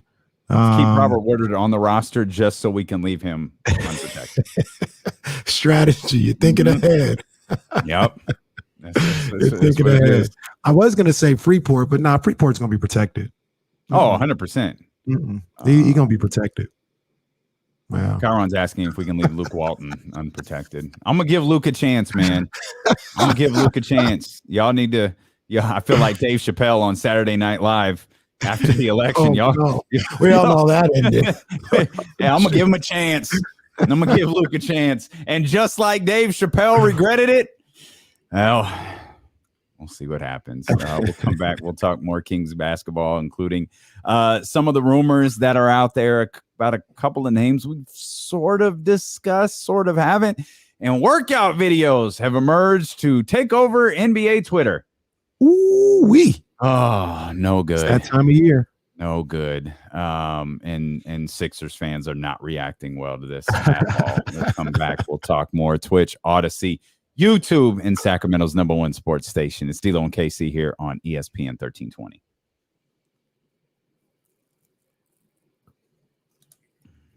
Oh boy. Breaking news. Okay. Idris Elba tweets out a picture of a fist that looks like Knuckles from the Sonic series, Sonic Movie 2, #Knuckles. I don't know what you just said. What? Like Sonic the Hedgehog? Yeah, Sonic the There's movie. A Sonic movie? Man, well, you don't have any kids, so understandable. But that was a huge movie a year ago. I don't think it was that good, but it was a big movie because the kids love Sonic. Anyway, Idris Elba, he's saying, I guess he's going to be Knuckles in Sonic Movie 2. Mm-hmm. Okay. Reese loves Sonic. I don't know if he loves him as much anymore, but he loved Sonic for like a year.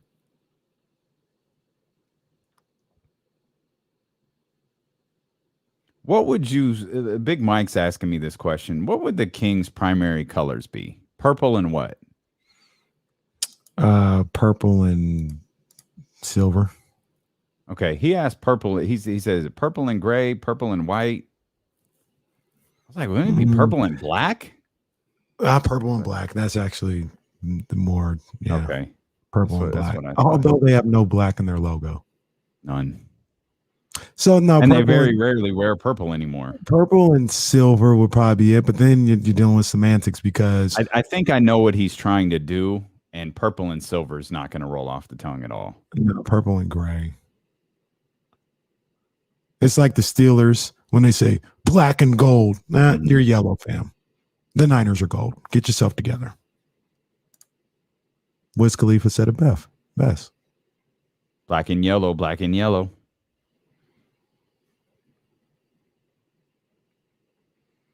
Pittsburgh's very own. You ever been to Pittsburgh? Pittsburgh, I have not. I've only been to Philadelphia. I've driven through. Talked to Marshall yesterday, by the way. What's up? Marshall looked like Marshall looked like he living his best life out there, man. He making moves in Chicago. They're putting that work in, man. Putting that work in.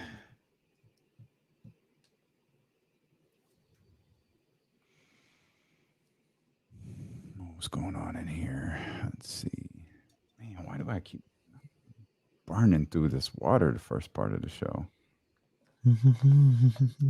Good call, Coach Molly. That rolls right off the tongue right there. Purple and black with a silver accent. Again, I think I know what Big Mike's trying to do here, and I think he's looking for the name of something. Like he wants to call something like the purple and black or the purple and gray, not the purple and black with a silver accent. It's the purple and black silver accent report here on KSFM 102.5. KSFM 102.5. Wait, what? The Packers try to call it gold? They're just stupid. You're right. It's only the 49ers and the Saints that have gold. The Packers. What the hell is wrong with them? Shout out to the homie Brock, who's back. Our man Brock, who does some work in the offices of ESPN 1320 Studios. Okay. He out there trying to make dealing with KC worldwide. That's what I'm talking about, my man Brock. Titus O'Neil and the Black John Cena. Speaking of, I got to go back and watch this. I heard Baron Corbin made an appearance on Raw last night. I actually, yeah, he did. He did. Yeah.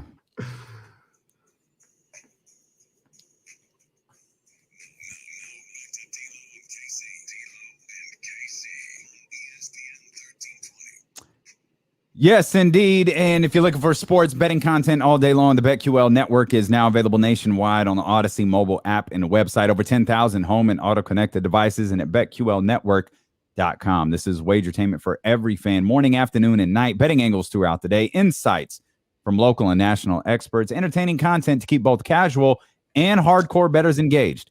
Get sports betting tips from the best in the game. BetQL Network, streaming now on Odyssey. I think this is the same thing. But this morning I was doing a lot of listening to I don't know if it's the same network, but it's on Odyssey. Mm-hmm. The Bet MGM with our guy Quentin. Mm-hmm. I was listening to a lot of their shows, trying to get my mind right, my betting mind right. A little college football action. Yep. Yeah, man. Yep. I'm trying to be ready out here, man. And I heard some interesting things. I actually listened to their preview on the their betting preview on the 49ers. And we might talk about it a little later, but it seemed like Ramsey the only one sleeping on these boys. Yeah, I feel like people are firing off stupid takes about the 49ers all over the place, both good and bad. I don't know how you look at the San Francisco 49ers and think they're not a top, like as constructed, how they're not at least a top team in the NFC West. But you're right. That is something that we can dive into as the day rolls along. There are more rumors as the Kings. By the way, Kings, you ready for Davion Mitchell, the sequel? Absolutely. Always. You ain't got to wait long. They play again tonight. Let's go. Play again tonight. So yeah, there's some good summer league games tonight. I mean, let me rephrase that. I have no idea if the games are going to be good or not, but I do know. Right. I think we got Jalen Green and Cade Cunningham tonight. Yeah, man. So we got that out there. I mean, we saw to get that boy Cade some work. You think so? Yeah. Jalen, look, man. Not the most impressive. I'm just gonna say it, man. Debut for Cade Cunningham a couple nights ago. I'm just gonna say it. Okay. This doesn't mean he's a bad ball player or nothing like that. Mm-hmm. All these people that was talking about Cade and all this other stuff. Jalen Green is better. Just say what it is. He's a better player. He's going to be a better player. Jalen Green's better. I've been telling people this for I don't know how long. Forever. Since the start of the show, you've been a Jalen Green guy from jump. But you never took Jalen Green number one. Because I knew the Pistons wouldn't do that. I knew what they were going to do. I knew what the consensus was. So, like, I was listening to this, like, people talk about this. And, like, it was almost like, and look, I'm not even going to act holier than thou right now. Because I remember I put it out there. My man Elijah, my man E. Hicks, shout out to him. He's always listening. I put it out there. He asked me, he was like, if you got the first pick, would you really have the grapefruits to take Jalen over Cade Cunningham. And I was like, no, I don't think so. So one of the things that it was explained was the scouts will tell you, like, yo, you might want to look at Jalen. Like, Jalen might be the best player, like all this other stuff, right? But the GMs, the people that actually make the decisions and get hired and fired, scouts can kind of say whatever they want. They're evaluating people all day. But if your job is literally on the line, Cade is the safer pick. But I think Jalen is the better ball player. So, okay, let me ask a question about that. Is Jalen better equipped for immediate success? Like, is he better equipped to be successful right now versus Cade Cunningham, who might be better in 6 years? He might be on the Gerald Wallace plan. We were talking about earlier. It's kind of tough to say, right? Because I think Jalen he still has a high schooler's body. He still's got a kid's body to a certain degree, right? Okay. He's going to get bigger, stronger, faster, jump higher, all this stuff. He hasn't reached his physical prime. Cade today has a body that's ready to play in the NBA and ready to guard and go up against small forwards and shooting guards and things of that nature. So he may be a little more ready in that sense, where there may be some learning curves for Jalen. But yeah, I don't know, man. I don't want to say, because Cade could be like, these could be two all-stars. You know what I'm saying? Like, it's not like one is bad or anything like that. But I think when it's all said and done, it's not going to be a mistake about Detroit taking Cade Cunningham, but Houston will be just fine that they took Cade and they were able to take Jalen Green. Jalen had a more impressive summer league debut for whatever that's worth, which is exactly that only matters nothing. With Davion Mitchell. It's worth it. That's facts. It only matters with Davion Mitchell and anyone in a Sacramento Kings uniform. But when comparing player versus player, the fact is Davion Mitchell is better than everybody. Just call it what it is. Come on, man. 10 points, 9 assists, no turnovers, lockdown defense, running all over Sports Center, Bleacher Report, and all the push notifications. Ooh. Hey, call it what it is. I didn't like him doing that to my boy Book Night, because you know I like Book Night, but he had that boy on the highlight reel. They were going viral. The guy on Twitter, Worldwide Wob. I mean, he was out there like, yo, this is crazy right now. This is crazy. The funny thing, the funny thing about it too was not just Davion. It was Book Night was flustered by it, like visibly, like. It's if he could have, he would. I think he wanted to blurt out the Devin Booker line, a modified version of the Devin Booker line. Like, we're doing this in summer league. Come on, man. Come on. What are you doing? We're not doing this in summer league. We're not doubling and pickup, bro. Come on. We're not playing that type of defense in summer league. Did you? I don't know if you caught it on the broadcast, but there was like they went into the huddle of the Hornets. Did you see this? They went into the huddle, and one of whoever was the coach, I don't know who he was, but he was like, yo, James, like, we need you to pick it up, baby. Like, I know he's on you, but we need you to pick it up. And James was like, what more do you want from me? Well, when Kenny has a new piece of sound, man, he can't wait to use it. That's about the 5th time you've pressed that button. I'm all for it. It's funny. It makes me laugh. I'm all for it. But I would have gone more with, and while this famous saying has no sound, I'm trying, Jennifer. I'm trying to go out there and work. It's not like I'm here doing nothing. I'm freaking trying. But I can't, because this dude is over here, you know, he's acting like he's Gary Payton and putting the clamps on me. Yeah, it's the guy Rob Perez. If anybody knows basketball Twitter, like they know who Worldwide Wob is. And he said it best. He said, and he had the clip of when Davion clamped up Book Night at the end of the shot clock in the second half, and he said, being guarded by Davion Mitchell looks like hell. Just as simple as that. It just looks like hell. Like, who would want a night of that? That's real talk. You may get him every now and then, but he ain't going nowhere. And I got to deal with this for 35 minutes tonight. Oh, Lord. And I think what'll be incredible, what'll be so interesting to watch is how does he do that? Book night, not taking away from what Davion did, but Book Night's trying to find his footing too. Mm-hmm. He's trying to find his footing in the league, and he's trying to find his footing on an NBA court. And what does it look like when the regular season gets here, when Davion is, potentially put in a situation? You brought up the name Dame Lillard earlier, or Steph Curry, or a starting caliber player, and you can pick, any of the guards across the league that you've got to put in that position. What does it look like? I'm all good first day of camp if someone hits the record button on Davion getting on De'Aaron for the first time, or Tyrese, or hell, at this point, I think Buddy Hield's going to be in a Kings uniform. Like, have him out there on him and roll tape on that. Roll tape because it's 1980. But I don't mean no disrespect to this man. Oh dear. Well, you know what's coming. This is going to be super disrespectful. I don't mean no disrespect. Davion would clamp Buddy. Oh my gosh. He put Buddy in a straight jacket so quick. Oh my goodness. Buddy'd had that ball stuck in that left hand like he likes a lot.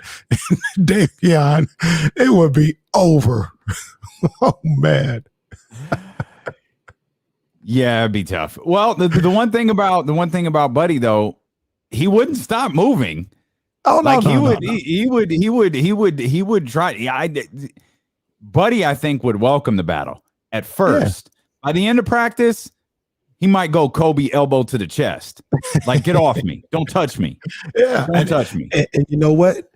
To your point, that's what we need in that practice. If Buddy is here, or whatever the case may be, lock him up. Tell him about it too. So Buddy can be like, hold on, young fella. I'm coming right back at you. And that is how you breed that level of competition and that level of feistiness, is that practice. I think it might have been J Street vibes.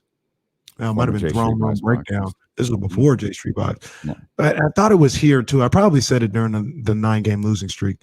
But I would say all the time, during this losing streak, I said it here. During this losing streak, I'm not going to be pleasant to be around at practice. I might start a fight. I might start an altercation just because I'm in a bad mood. We done lost 5-6 straight games in a row. Like, you weren't pleasant to be around during the 9-game losing streak, and you weren't even in the locker room. It's a good point. But that's what they need. They need it needs to be unpleasant. They need to be like, they need to know, and he's a rookie, so I don't want to put too much on him. But they need to know, damn, we lost 4 in a row. We know Davion about to be like a pest, a super pest at practice. Or, when we lose too much, it starts to get physical, and I already know what's coming. I either got to put up or shut up. But that's just the environment that needs to happen with Davion. Or Bobby won't be there every day, but Doug will be there. You know what I'm saying? That's the type of environment that needs to be fostered in the Go to One Center practice facility.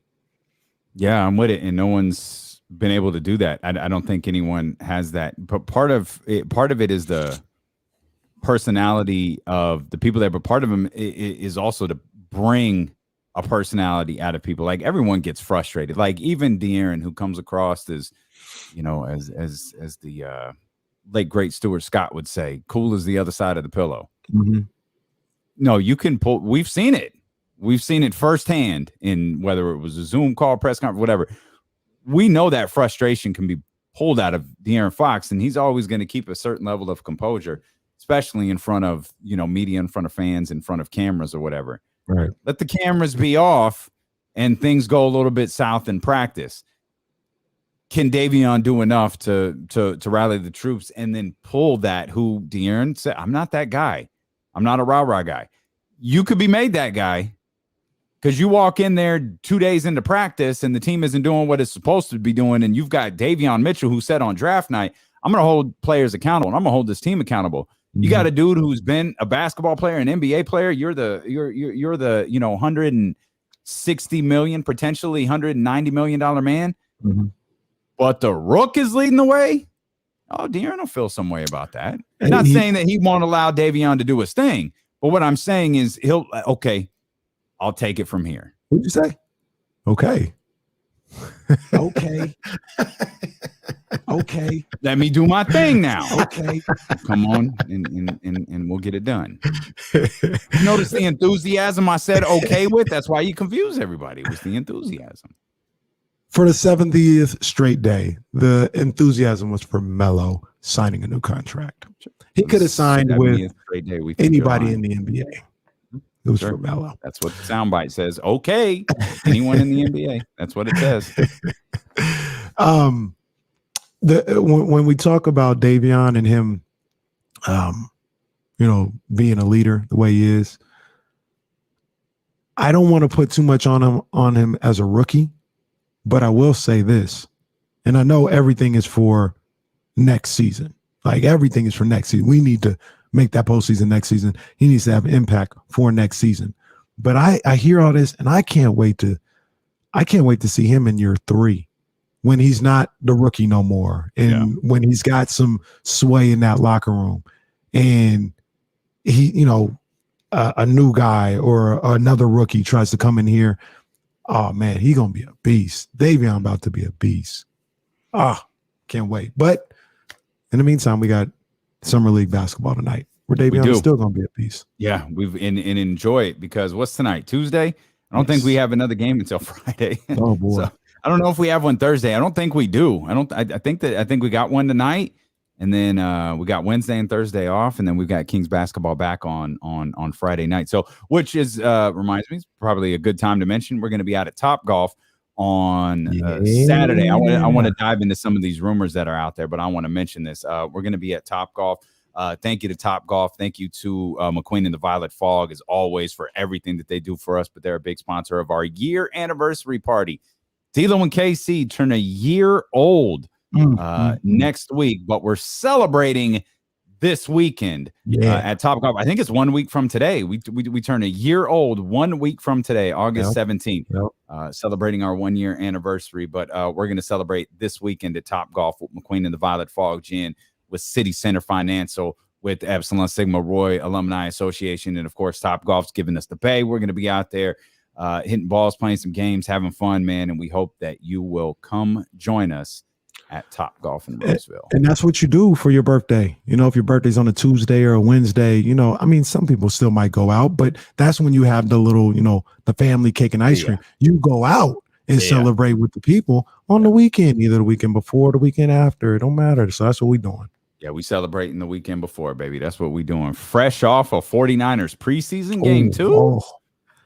Fresh. It could be crazy. I might if Trey is looking the way that I hope he looks, I might need to be hosed down. I believe it. Yep, I believe it. We'll have to get you all settled down before company arrives at Top Golf on Saturday. Also, we're gonna pump this a number of different times. But just a little housekeeping note. Last year, day ones, you guys knew me and Damien, we did 49ers game day, pre and post. Damien is stepping to the side. I'm retired.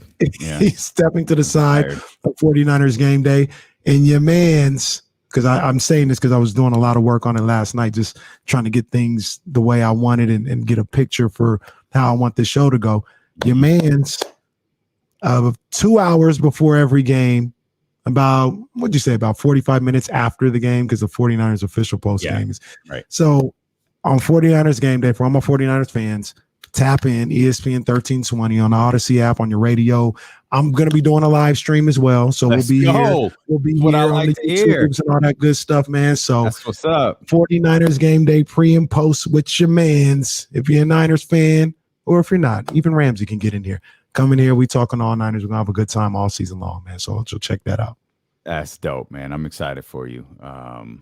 That's good stuff. I'm excited for that show. Copying off of Damien's test to make my make how this show is going to go. It's a team. Even though you solo, it's a team assignment, man. It's 100% a team assignment. But you out there putting in that work for that show, and I'm excited that you started prepping for it a month and a half in advance. Trying, man. That makes me like a part of me. A part of me, I don't know, because I got some things going on with soccer, with Reese's soccer team or whatever. They got a jamboree on Saturday. part of me, like I Did they got get some messy? things going on.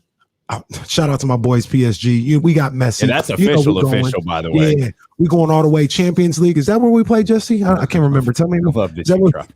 the Love Champions that you League? dropped the weed. Yeah, Champions League, PSG. We about to take this thing, baby. You know what it is, man. PSG all day. But we got a jamboree with Reese on Saturday. I don't know how long that's gonna go, whatever. I say all that to say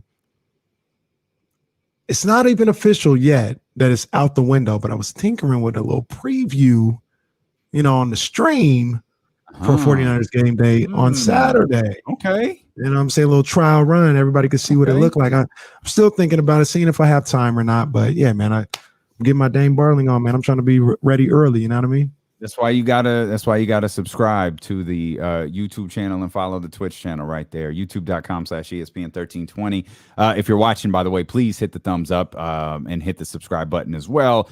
Same thing on Twitch, twitch.tv/ESPN1320. Hit the follow button there. Let's get to the phone lines now. 916-349-1320. Let's get to my man Stefan. Steph's always got something fun to say. Steph, what's good, baby? Good. Good, fellas. What's good? What's good? You, good, baby, we baby. here. We What's good. going on? I was here. You guys talking about the 14th of my top golf. You know what, man? My birthday's on the 15th. Ain't that about I knew I was cool for something.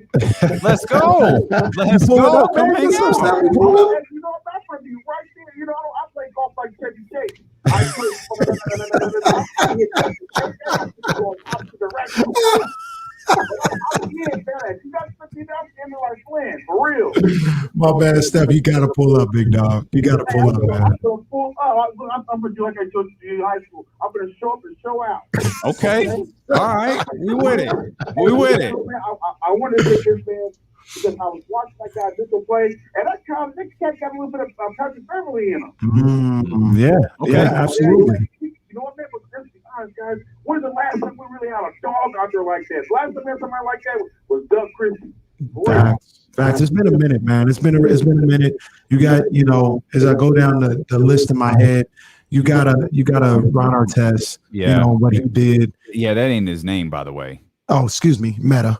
We got it's Meta. Is it Meta Stanfield Artest? Oh boy, I was confused. I was reading this article about the Malice in the Palace, which pops up on Netflix today. Yeah, may have and to it watch kept that. referring to like Stadfield. I think it was like Stadfield or Stanfield. I can't remember. Is hyphen Artest? I was like, what was that? Ron's wife? Like, what is that? Like, no, his name is Meta. And then I'm messing up the first part. Standaford. It's Meta Standaford Artest. That's his name. It's not Ron Artest. It's not Meta World Peace. Meta Standaford Artest. Okay. All right. Rolls right off the tongue. I'm getting that jersey made tomorrow. Yep. Standaford Artest. But to Stefan's point, I mean, it was Meta. Shump? Maybe? Shump. Definitely Shump. And I like Marcus Thornton. He was a bulldog, but he was an offensive bulldog, right? Yeah. He wasn't a defensive guy. It's been a long time since we've seen a guy like Davion Mitchell. Who, like I said, I mean, you want to talk about the go-to-one center going crazy. I'm not going to go disrespectful and hyperbole and say it'd be movie status. But let him do what he did there last night with Book Night, like on that one play at the end of the shot clock where he clamped him up, the one that's already getting circulated. Let him do that at the Golden One Center. Oh, they'll bruh. Oh, yeah. Bruh. Yeah. They'll be out of their seats. Yeah, yes. It absolutely. Especially since they're looking for that. Like they're pretty knowledgeable. They're looking for like the defense from him. And when he gets into his defensive bag, they're going to be all over it. Is Amon Shumpert the most beloved king ever who was here for like 5 minutes? Probably. Like given like pound for pound. When you factor in the fact he was a king for a minute, but he is loved here. The ratio of time as a king to love from the fan base is completely disproportionate. We love Shump. That's what I mean. I don't think there's a Kings fan out there that doesn't love Amon Shumpert and everything that he brought here. It's like, yeah, no, he was a king for a minute. It's crazy to even say this. He's an all-timer. Right. He's an all-timer, and Kings fans look, we ain't saying we're retiring his jersey. We just saying if he ever steps into the Golden One Center or anything like that, people gonna go crazy. Oh yeah, like I'm looking at love Shump, no Shump slander. The scores bring Shump to coach. Like Shump is like he's just love like Miss P. I love Shump. That's the whole point. I don't know. Amon Shumpert was on the 2016 championship team in Cleveland. I don't know if he has this type of love in Cleveland. I don't know if he has this type of love, and he was a good ball player. He had some good moments in other cities. I don't know if he has this type of love in any other NBA city that he ever played in. He left his mark here. Like I feel fans have more of a love for Amon Shumpert than they do Vince Carter, who is arguably, or perhaps inarguably, the greatest player to ever don a Kings uniform. Well, he was here for. I mean, who's better? Mitch is probably better than Vince. Yeah, Weber's probably better too. Yeah, it's close though. It's close. Okay, it's close. Will W makes a great point. Shump can pull a Brandon Jennings here in Sacramento if we ever win a title. He is like on a float or in a convertible, 100%. God bless Brandon Jennings, who was there for a long time in Milwaukee. Like he earned his spot there. Shump got here and was like, "Oh, Shump, this is you, baby. this is all you right here." I've been alluding to some of these. There's some happenings going on around the National Basketball Association. Some trade rumors that involve the Kings. One of them with Josh Hart, which we haven't really dove into. It's unclear if those are discussions being had or if those are discussions that were had. But are over with. Let's talk about Josh Hart for a minute, and obviously the continued Buddy Hield. Will he or won't he when the season begins? Some other NBA notes that are out there as well. We'll dive into all of that. It's D'Lo and Casey. Continue here on Twitch, on YouTube, on the Odyssey app, and on Sacramento's #1 sports station, ESPN 1320.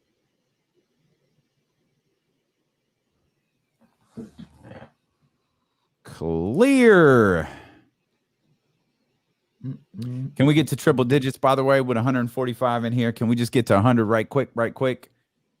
It's always so much more satisfying when we get to 100 likes, because then we just get those views after the show. And like, hey, they like us. They really like us. Y'all are funny in the chat today, man. Let's go. We almost said we only 12 away. So I'm not even asking all 143 of you. I'm just asking the ones who ain't hit the thumbs up yet. Just hit it. You ain't even gotta that thumb. You ain't even gotta get off the couch. Just boom, thumbs up right there. One time. Here we go. There we go. We almost there. We almost there. Yeah, start sharing the show too. Do all of that. Boom, triple digits. I like it. Yeah, you're not going to, Leezy. It's gonna be tough, bro. What do you say? He says he can't find the blue bottles. Like okay, but here's a pro tip. Venture outside your demographic. There you go. And by what I mean is, come on out to Rockland. Come on out to Rockland. Come on out to Roseville. You might be more inclined to find it there than in other places in the city. So if you're willing to, I don't know how close to the region we live out here, but that's a little pro tip. I mean, John has gotten blue bottles. John, hey, John, I don't know your business. I know John has gotten them blue bottles out here in Roseville. And I don't know if Ty Guy is in here. I don't know if Steven's in here. Steven got more blue bottles than you and I do. Yeah, Steven, he got them blue bottles. Sorry, John. I don't know how you're doing in that. Hopefully not. Yeah, come on out here, man. Come on. Easy. Did I not? Smoothie, relax, baby. The crazy thing about it is the Game 916 talks about Rockland Total Wine keeps them one at a time. All these places, like I bought 2 bottles just because it was like one of them things. Like if you see them, I gotta buy them, right? Mhm. So I bought 2 bottles, and there's like the only thing in the store, and they were like, "Yo, the sign underneath, 2 per customer, Mhm. can't leave and come back." Like Well, there was another it's one. going crazy. There was another one that I saw that was 1 per customer.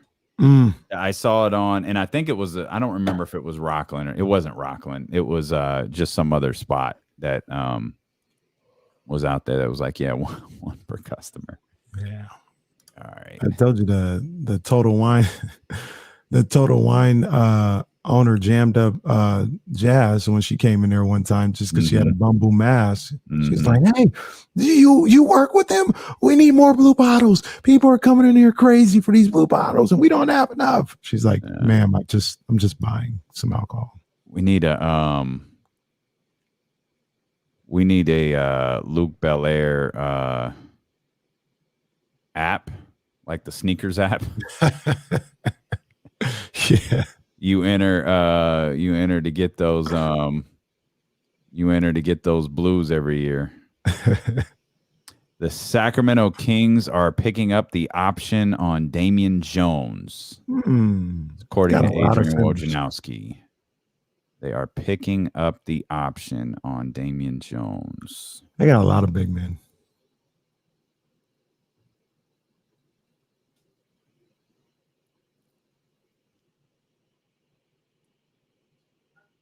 Let's see here. Jesse, you all right in there? You kind of quiet.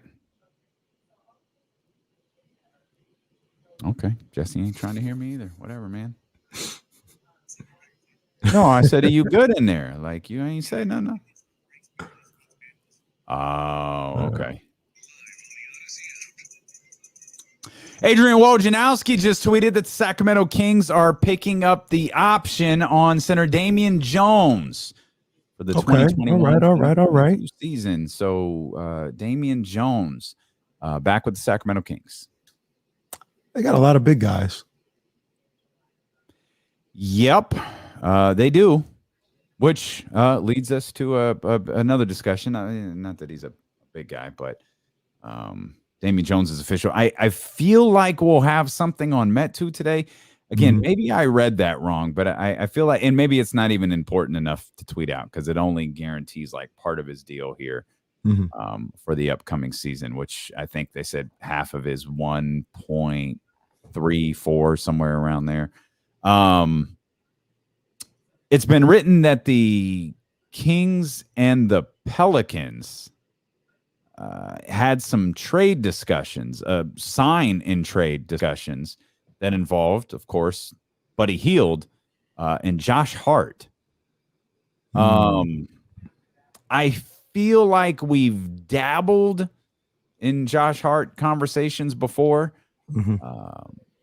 but never really dove into it. Like, is he a appealing player to you? And this is a sign and trade, so there's money coming back, likely for a few years. I like Josh Hart's game. I like what he brings to the table. He's got enough size where you might be able to sneak him into, that 3 spot, depending on the matchups. And I'm talking more so off the bench, not in the starting lineup. But I like his game. I feel like he's better than this. Like if you had a lesser of a roster, that he's a good rotational guy, but I'm not sure I like him better than Davion right now. I don't know, man.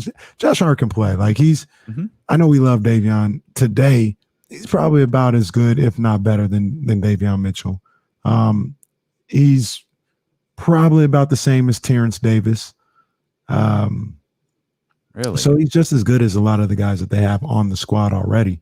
So you add him to that. He's probably a better fit. He defends a little bit. He's a guy that he's a better fit than Buddy? Yeah. Okay. He's a better fit than Buddy. Yeah. Okay, I got you. He defends a little bit, brings a little toughness. I like Josh Hart. If that was the move, if they were able to do that, I mean, I want a power forward. That's what they really need. They need a starting power forward. Yeah. So that's what I'd be looking for. But Josh Hart is not a bad person to have on your team by any means. I don't feel like this is a move for the sake of making a move. Mm-hmm. And in the reports there were discussions. I don't know that if there are discussions, because those are obviously two very different things. Josh Hart, like you said, it's cool, like fine. I don't love this one though. No, like I asked this to you before, and you answered it, and you answered it definitively. Like we were talking about where scoring comes from with the idea, like if Buddy's traded, right? And if Buddy's traded for Josh Hart, it's like, okay, the team is getting repetitive to a certain point. Like I'm all for having a type. I'm all for having a guy. So here's the note that we were looking for, by the way. I don't know that this is a surprise, but because we've been talking about it, I do want to mention it. James Ham tweeted, in addition to Davion Jones' contract, the Kings are guaranteeing Chimezie Metu's contract. He's now under contract for a guaranteed 8.8 with a potential for 8.8. He's got a guarantee of 881,000 with a potential of 1.8 for the entire season. So I mentioned it earlier. Again, it's not a big deal. It felt like a formality. Perhaps that all it is.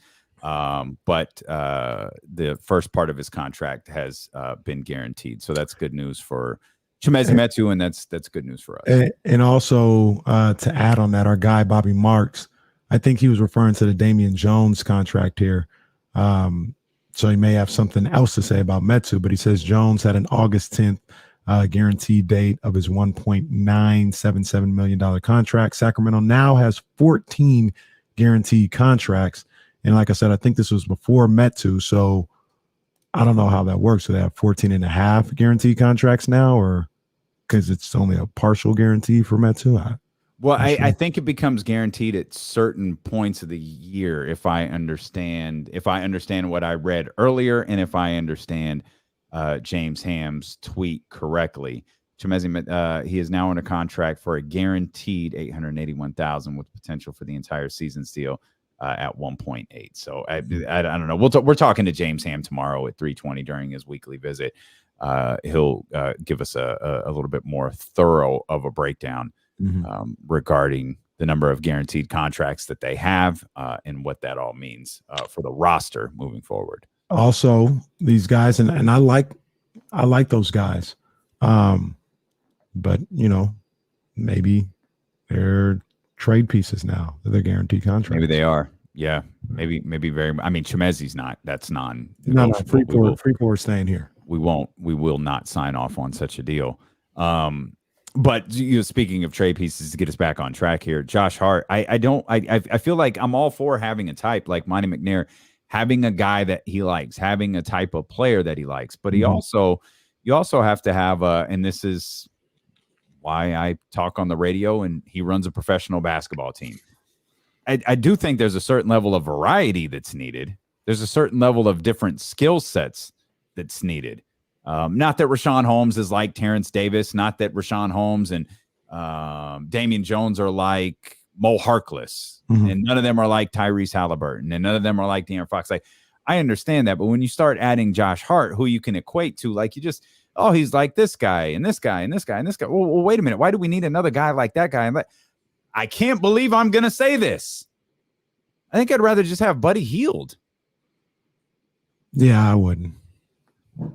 Buddy Hield, like, I know, I know people are going to trip out when I say this, and they're going to throw all the numbers at me and all this other stuff. Let's see. How do I want to say this? I don't want to say it's a facade that Buddy is this elite shooter, but I don't know. It don't come off like that. Like, it doesn't. When I watched the games, we watched all 82 games, and I saw him 72, but it's okay. 72. We would have watched 82. Yeah. I saw him be a bricklayer time and time again for wide open threes. That was not elite shooting. I know. So, yeah. I understand. I hear you. Did Buddy, and I guess perhaps this is the most important question. Monty McNair can ask when evaluating, trade proposals, whether it's like we move Buddy for the right trade or we keep him. Does Buddy's shooting take you out of games? It's a good question. And in 72, maybe there's a few. I mean, there's certainly shots where you're like, and I know, oh, come on. Why that one? Why then? Mm-hmm. And every Kings fan knows also, like, I feel like we can all sense. It's like a Sacramento sense. It's a Kings fan sense. We know when Buddy's going to shoot it. We know if Buddy gets the ball on the rebound and he's running up the floor, you might as well just stay on the defensive side because he ain't giving that ball to anybody else. Right. But if he's coming off a pick, it doesn't matter if you're going under, if you're going over. Hell, I've seen guys go through. He's taking the shot. Facts. But I don't know that he's hit shots in situations where it's like, damn, man, come on. But I've never watched them thinking his shot selection is taking the Kings out of the game. And now maybe there is one or two games that aren't popping into my head. And I'm talking about the totality of, a third quarter or a fourth quarter where he's really taking them out of games. I don't know that those are there. I understand what you're saying about elite shooting, and I completely agree with you. Mm-hmm. But do you hold on to Buddy because he has the ability, even if it's not as regular as it's sometime made out to be, he has the ability to be a more explosive scorer than a Josh Hart or some of these other guys that we talk about. And I don't feel like in the Ben Simmons category, when we talk about moving Buddy in as part of a trade package for Ben Simmons, I feel like you're getting something back that's very, very good, right? With Josh Hart, you're getting something back. Sure, you're getting something back that's good too. But Ben Simmons isn't Terrence Davis. Ben Simmons isn't another player on the Kings roster. Josh Hart, if you can argue he's Terrence Davis or Mo Harkless or another player on the roster, it becomes I don't know that I don't like Buddy in that situation, especially because we're talking about sign and trade, and this could mount out to, I'm sure at minimum it's 2 more years, potentially 3 or more. Yeah, I mean, I understand what you're saying. I get it. I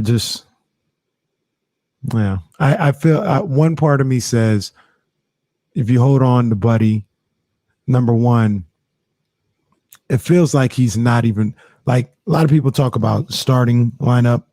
And that's important. I think about closing lineup. And I look at it right now and I'm like, even like right now with seeing 3 summer league games from Davion Mitchell, like I wouldn't want Buddy closing no games over Fox, Halliburton, and Mitchell. You know what I'm saying? So like we talking late in games, Buddy not even going to be on the court for me.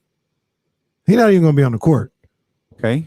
So if I'm holding him around and keeping him around because of his threat of being able to shoot late in games, he ain't even going to be in the game late in games. So what am I holding on to him? I can get somebody like Josh Hart that can defend, keep it close, give De'Aaron, Davion, Tyrese them a breather on the defensive end. Okay.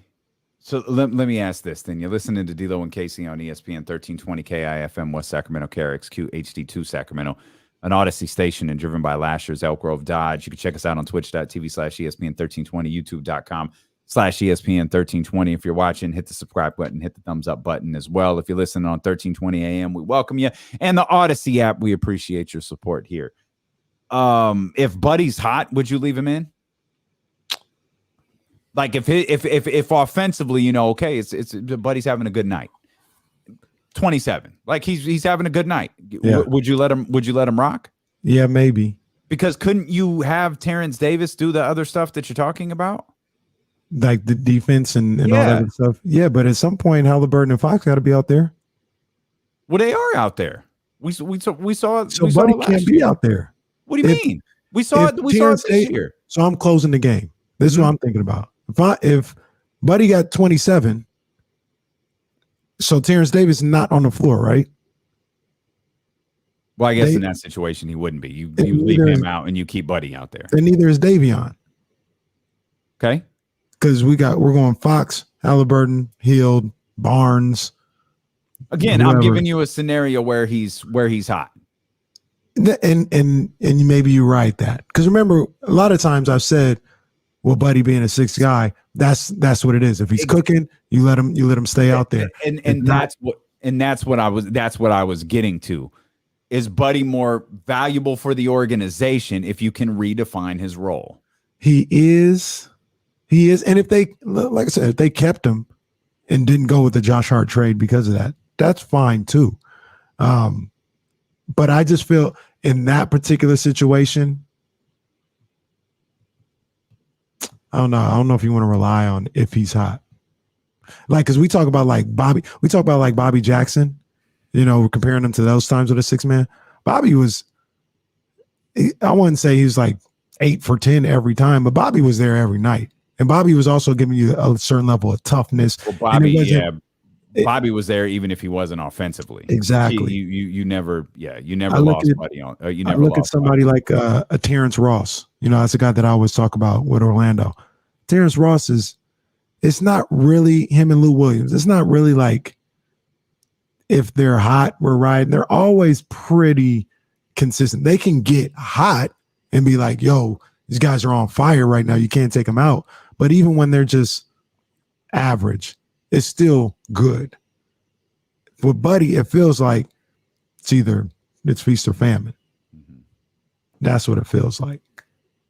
NBA Rigged here on Twitch says, if we have Davis, isn't he potentially redundant to Hart? Well, we should have signed Oubre. Oubre is a better slasher, greater complement in transition with Fox. I don't think it was that easy.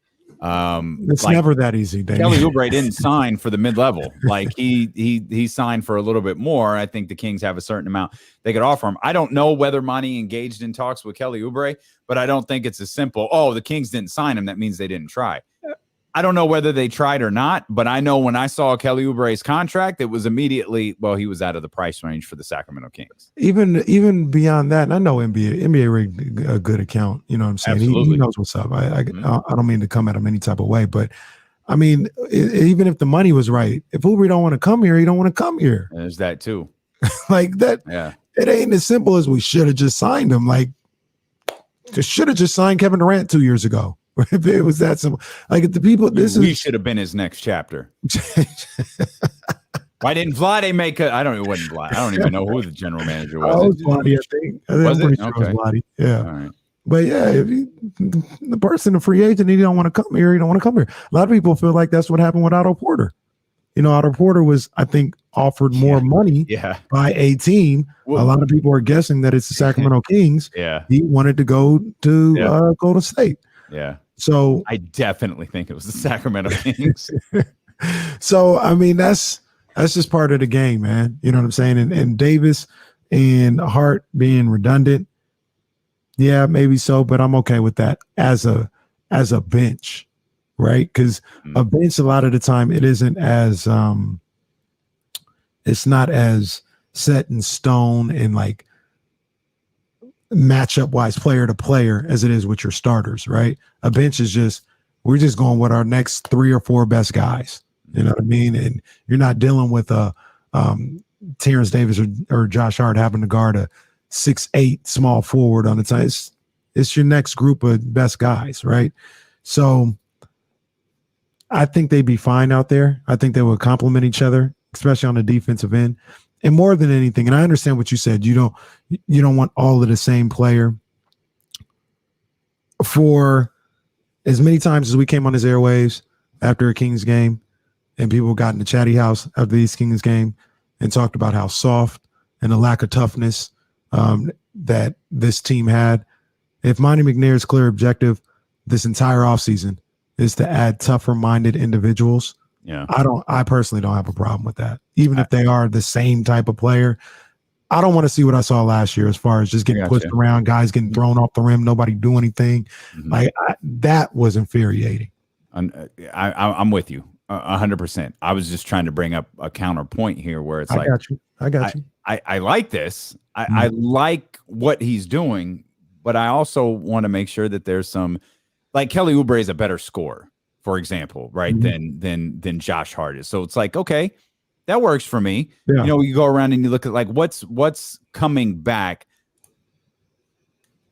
even if he's not an elite shooter. What's coming back that's better than Buddy shooting? So even if he's a good shooter, and I completely understand there are nights where Buddy is infuriating on the offensive end, on the defensive end. There are nights where Buddy is just infuriating on the basketball floor. But what's coming back that's better than what he can do? And for me, Josh Hart, like in all the other conversations, even in, you know, Kelly Oubre type conversations, and that was a completely different scenario, I feel like there's definitive answers. With Josh Hart, it's like, oh, okay, he's tougher. Like, all right, I'm not Buddy or not, hell, Marvin or not. I'm no longer concerned about the team's toughness. I feel like when you have more Buddy and Marvins than you do Mo's and Mitchell's, you've got a problem. I don't think we have more Buddy and Bagleys than we do Mo's and Mitchell's anymore. We have more tough players than guys who aren't. Now, Tyrese might not be the, you know, puff his chest out and get in your face tough, but he ain't no punk either. Right. You know what I mean? Like there's Mo Harkless, step to your face, go ahead, say something to me again, toughness. And then there's, you know, Tyrese Halliburton, who you're not going to push around type toughness. You know, that there's varying levels here, and that's not a character trait that, you know, I'm concerned about heading into next year. It saturated the organization this year. I don't think that's the case anymore. So, I mean, if the idea is to bring in one more, like, fine. I just want the person who, if someone is traded for Buddy Hield, I want them to have a skill set where it's like, okay, this is what they do that's makes Buddy Hield off of this roster so important, or so makes this team so much better. Here's how I'll try to explain it from where I see it. Josh Hart, we'll just use him for an example. You know, I like to do things with my video game ratings, right?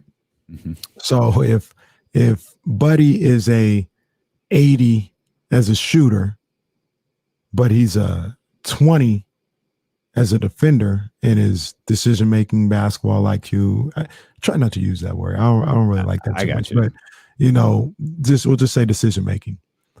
And he's a 20 there.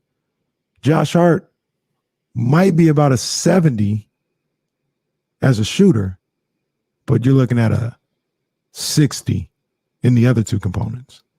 So Buddy shoots at a high clip. Josh doesn't shoot at that high as a clip, but he's still a good shooter. It's not Rajon Rondo, early Rajon Rondo out there when he shoots. Like he can knock down some threes for you. But you're getting that level of shooting with an increased decision maker and defender. I think those are the things that he does a lot better than Buddy Hield. But I get your point. I do understand. I mean, it makes sense what you're saying. It's been a while since Brian Cruz has gotten to throw some Buddy beef out there, and he says, let's just say Buddy is a walking turnover.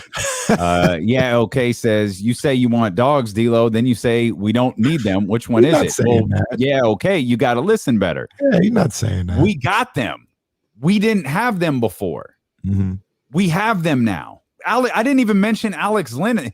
Alex Len might be the ultimate dog. Like there's some dudes out there now. I think you can have a mix of guys, and it's not like all of a sudden I'm Captain Save a Buddy here. I'm just saying, like I want it to. I want a potential deal for Buddy Hield. Should it be out there to make sense? Now, if you want to go with Captain Save a Buddy, then hey, like I'll own it. I just want it to make sense.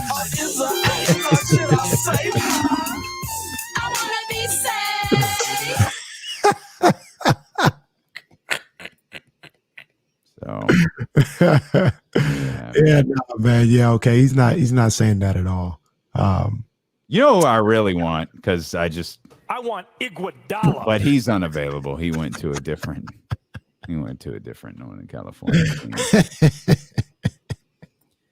There's some other NBA notes out there. I don't know, man. Like, I don't know if Buddy or Bagley are being traded. I don't know either. I mean, especially if they can't get a power forward. I'm really starting to think Marvin's not going anywhere. And I don't think that's the worst thing in the world. I don't think so either. I also think his role will be different here. Not that he won't be a starting power forward, because look around. Like he very well may be. But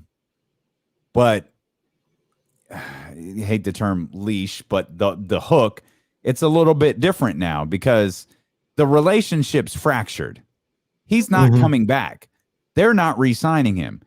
You have a lot more ability. You don't have to coddle him. You don't have to worry about his ego. You can, lead into February thinking you have an expiring contract and he becomes a more attractive asset for, a team out there. Again, I don't know what he brings in return, but still, Buddy may be a different story. If you still believe the big fish, and I know James Ham has written about this recently, if you still believe that that's a thing out there, okay, you're probably going to need Marvin and Buddy together. You might be able to use Tristan and Buddy together if you only have to use two and then go the draft pick route after that.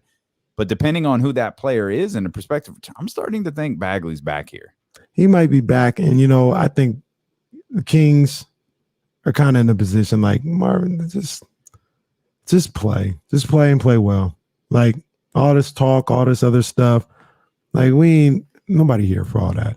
Just play and play well. You do that, everything else will figure itself out, whether you stay here or we're able to move you. Just play and play well. Let's come back. There's some more NBA stuff to talk about. I know a lot of people are laughing at Dennis Schroder. I feel bad for him, man. What a terrible miscalculation.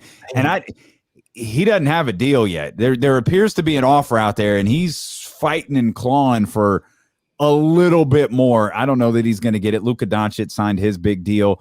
I think that's a discussion worth having as well. And who makes the second year jump this year?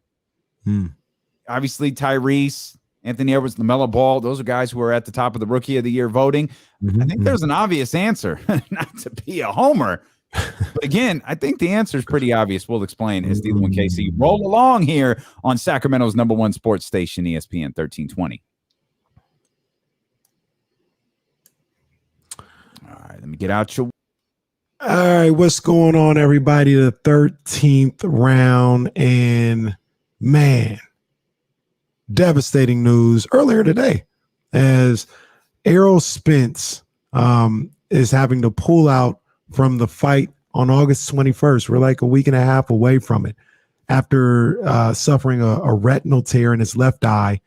He's ruled out for the Pacquiao fight, and the WBA champion Dennis Ugas will now step in and face Pacquiao on August 21st instead. Let me start off with the Errol Spence aspect of it. Devastating.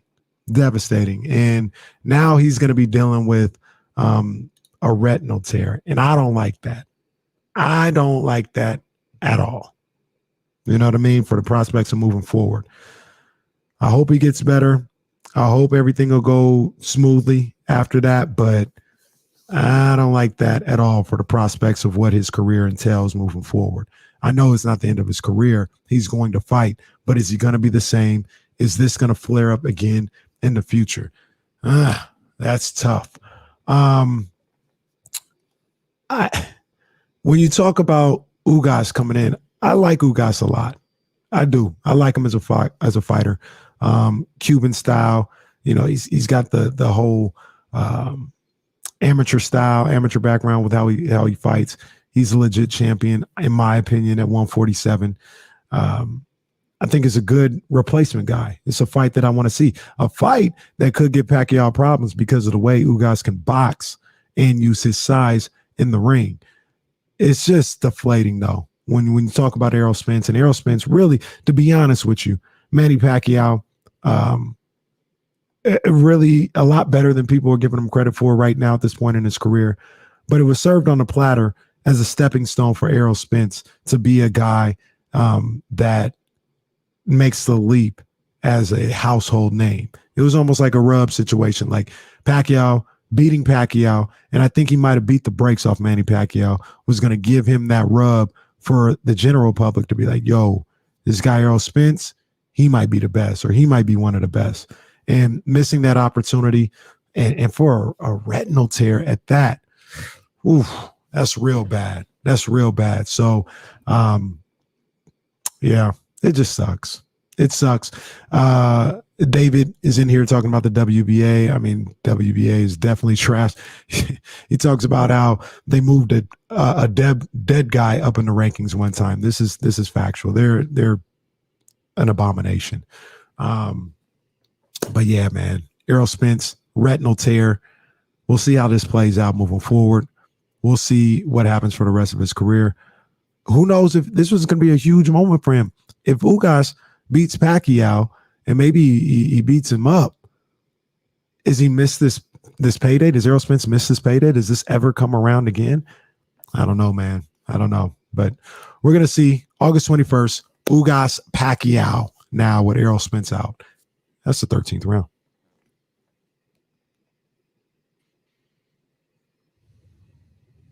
It's in my pocket. All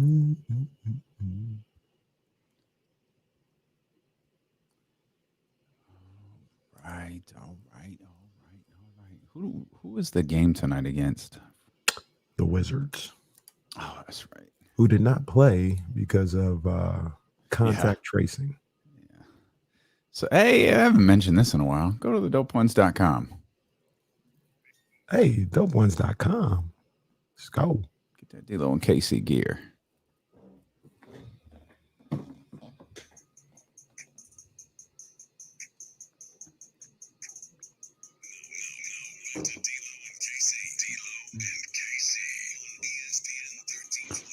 Well, shout out to our man Jesse, who's out there doing work in the studio. You're grinding today, man. Shout out to Jesse, man. Jesse putting in that work, man. He can't even talk to us today. He's laser focused there. He's going to be out of Top Golf, though. He's going to be out of Top Golf celebrating 1 year of D'Lo and KC. And we celebrate every year we're on the air because you got to.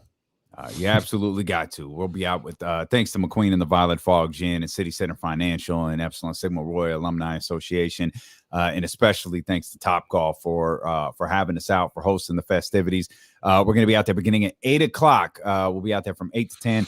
So come hang out with us this Saturday. Top Golf, the D'Lo and KC 1 year anniversary celebration. Yes, indeed. Connect with the show here on Twitch, on YouTube. Connect with the show at D'Lo and KC across our social media platforms. And if you want to hit us up on the phone lines, you most definitely can. 916-349-1320. Oh, nobody had a rougher free agency period than Dennis Schroder, who was offered $84 million by the Los Angeles Lakers over 4 years, said thanks, but no thanks. I'm going to bet on myself. Oh,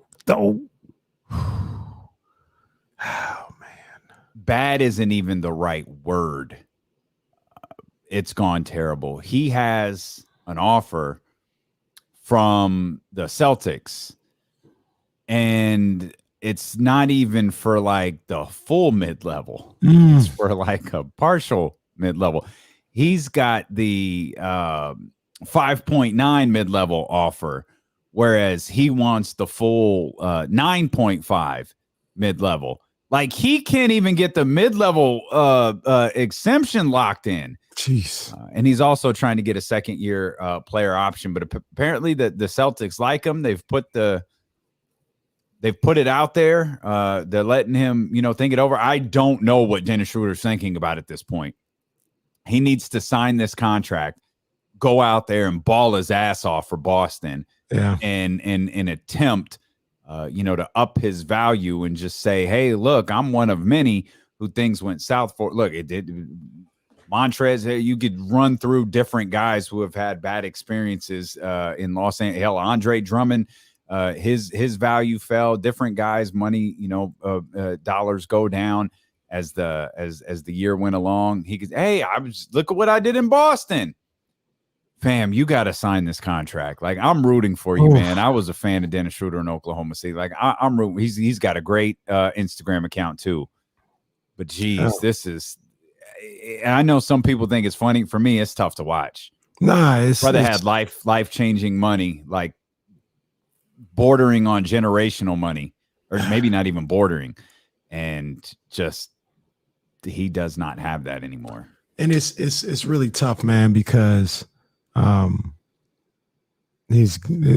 would think I shouldn't that would be an assumption. I'd be like, I think it's more so bad advice.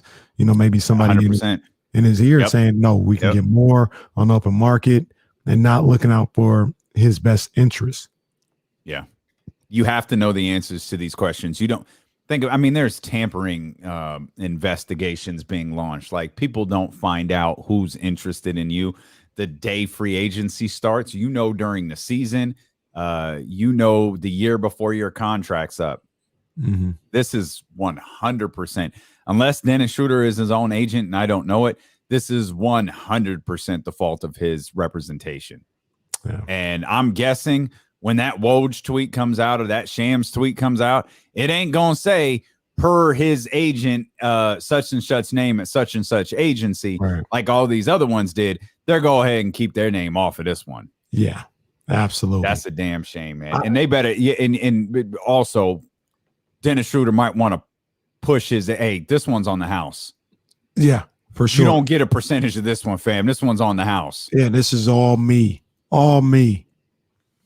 I feel bad for him. I feel like, man. I feel like he's a good fit in Boston. I don't really know what Boston's doing. I know they don't have a ton of money to work with, but yeah, they don't really have a point guard right now. So he's legitimately a starting point guard there. Mm-hmm. I mean, which I think was important to him. He would have been one in Los Angeles too, and just wealthier. But I don't know. Hopefully it works out, man. And I don't know what he's waiting for, dude. Sign this contract and somebody's putting a contract on your table.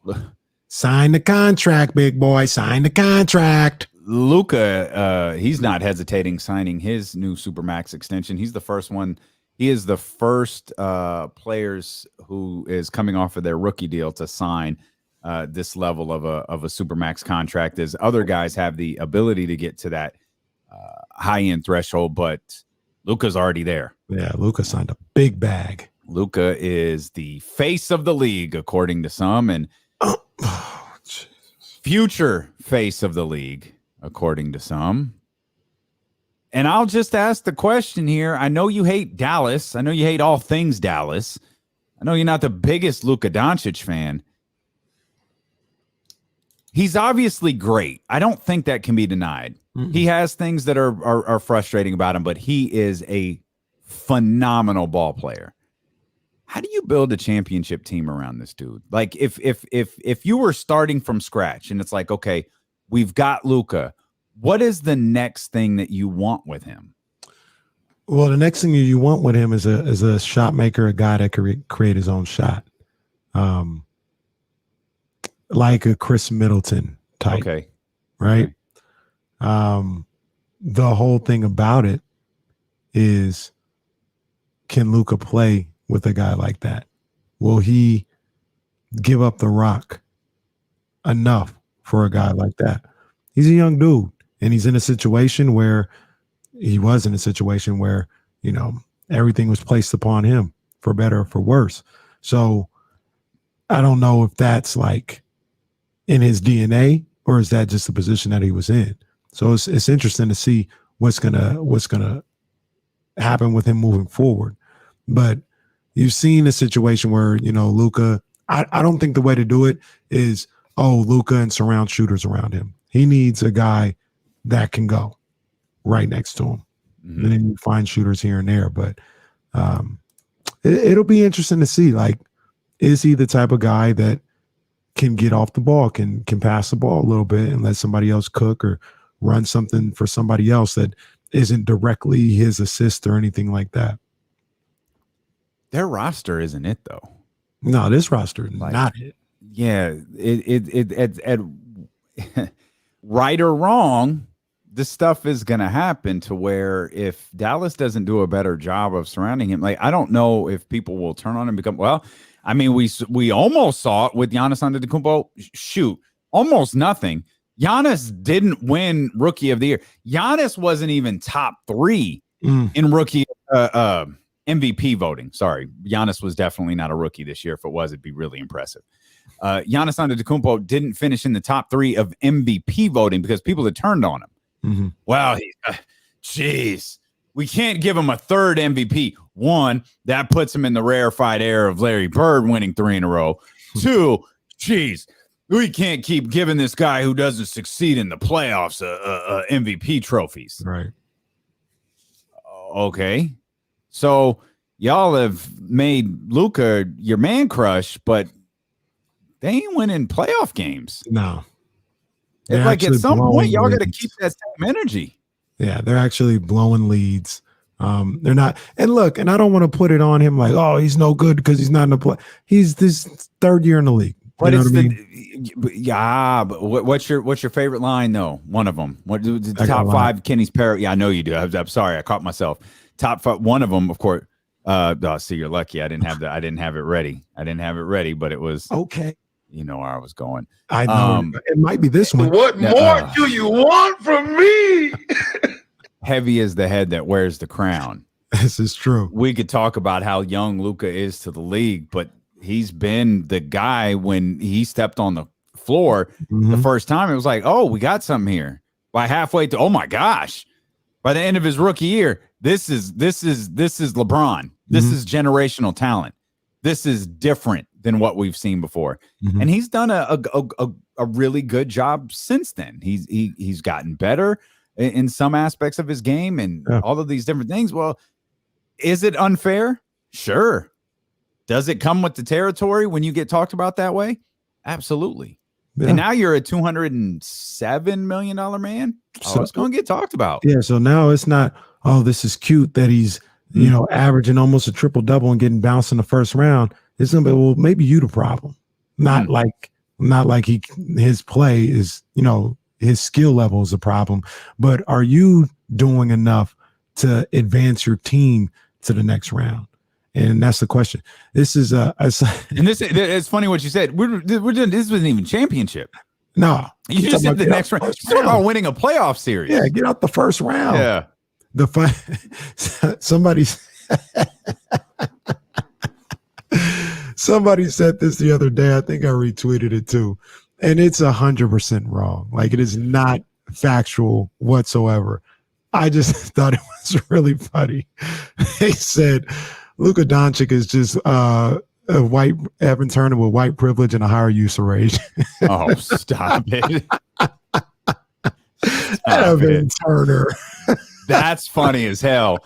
It's terribly wrong. It's funny as hell. But it is terribly wrong. Is Luka Doncic one. Luka can go. Like I said, one of the things about me, man, that I try to do is I try to, have fun, and I'm transparent with everything. If I don't like somebody or I don't like a team, I'll tell you. But I think it's safe to say I don't ever hate on nobody, right? Like, if I'm not a big Luka fan, but the dude can ball. Yep. Like, he's nasty out there on the court. Yep. Just because I don't like him doesn't mean I have to say he sucks. He definitely don't suck. That boy is nasty out there. I'm just not a fan. No, that's we don't have to like everybody in the league. Like, it's all right. Like, we've got our favorites. You've got Luka. I've got Harden. It is what it is. But I recognize how great James Harden is at what he does.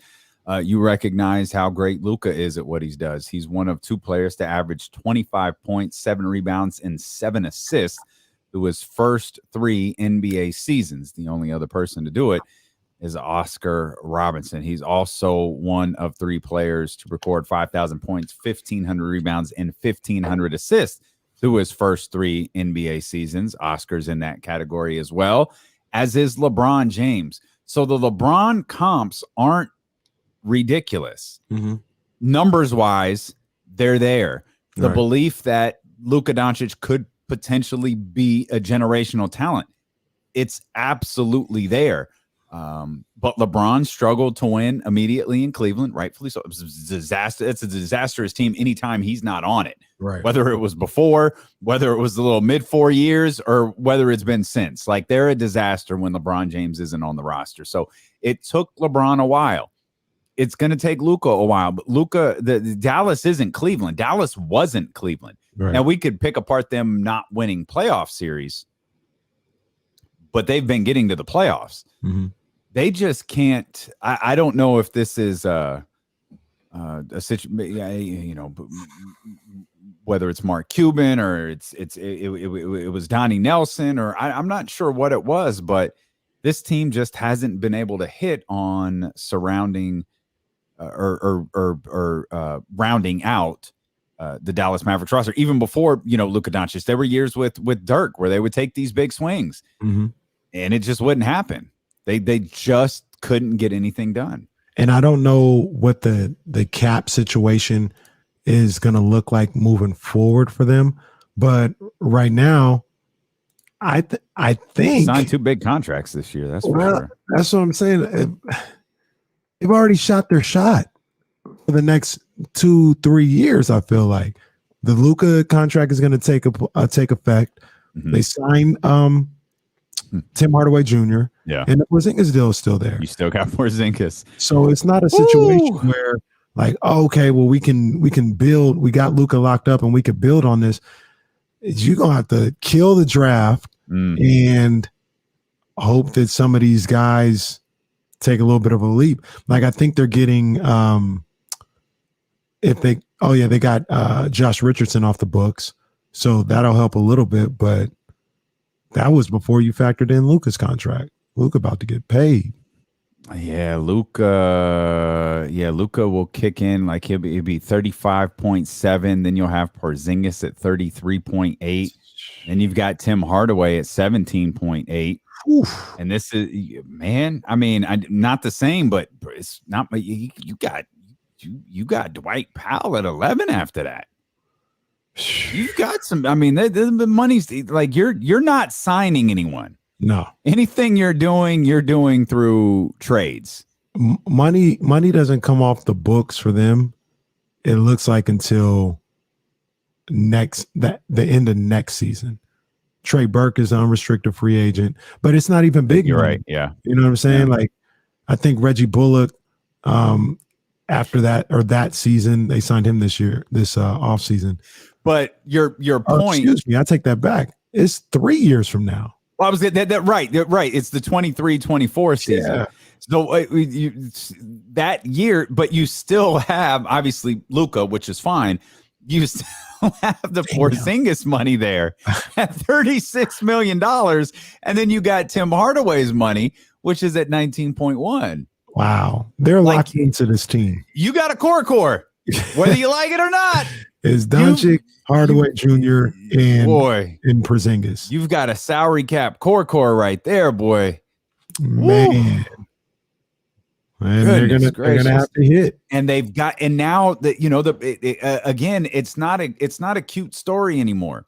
It's not a, hey, look at Atlanta, Dallas. Like, you could pick apart teams that didn't take Luka Doncic all you want to. Well, really one in particular, but Atlanta's happy. They signed the guy they traded for to a max contract. They're good with where they're at. They went further in the playoffs than Dallas did. They're comfortable. Yep. Trey, similar story. It's not like, okay, you guys hit in the draft. Cool. The salary cap percentage now is a lot different when you hit in the draft. Mm-hmm. DeAndre Ayton, like we he hasn't signed his deal yet. I assume he's going to get one. He's going to have to step up. Luka, this team now has to start, now that you're in that second year, now that you're getting these monster contracts. Hell, you brought this up months ago. Tatum now is a part of these conversations. When that contract changes, expectations change. Yeah. And you're a team now in Dallas. I mean, Donovan Mitchell signed his contract, but that's a team that's played late into the playoffs pretty regularly. Dallas, you can't be eliminated in the first round anymore. No. Not with this salary cap. You can't. And the thing about it is they're bringing back a team that just got eliminated in the first round. Like they're just running it back. Pretty much. The team that lost. Maybe if we pay them more, it will be better. They lost 3 home games in the playoffs to basically get bounced. Brutal. So, I mean, not our problem. I'd be lying if I say I wish them luck because I don't. No, you don't. I know you don't. Yes, they're over the cap, and I hope they burn in hell. What is that again?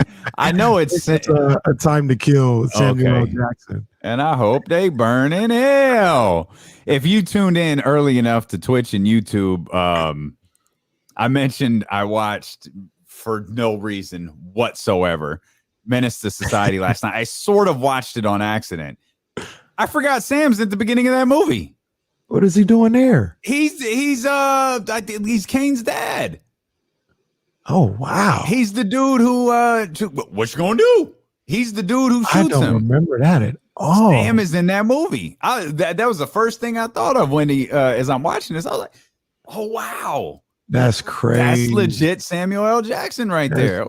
That's crazy. And then because I was thinking about him being in one of those movies, and I thought about Juice, how he was the arcade manager or whatever at Juice. I remember that, but that's crazy. He in all the culture movies. He was in Coming to America. Which one? Oh yeah. He was yeah,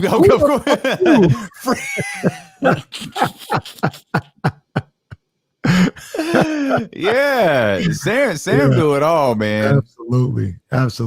Oh man, looks like I'm not the only one who watched the movie on accident. Yeah, man. Sharknado 3 was crazy on a Saturday afternoon. Those Sharknado joints, I've seen more of those Sharknado movies than I care to acknowledge. Those movies, that was a trip. I saw about 20 minutes of that. That was a trip. I remember the Sharknado hype was hilarious. Like Sharknado airs on like Sci-Fi and no one cares. But like the social media buzz after it aired, like I think if I remember correctly, like 400,000 people saw the first airing and got so loud about it on social media, they re-aired it a couple of days later and like 1 million people watched it. Bruh, that Sharknado buzz was insane. That in what was it? Birdcage? Bird watching? What was it? Bird Eye? The one with Sandra? Yeah.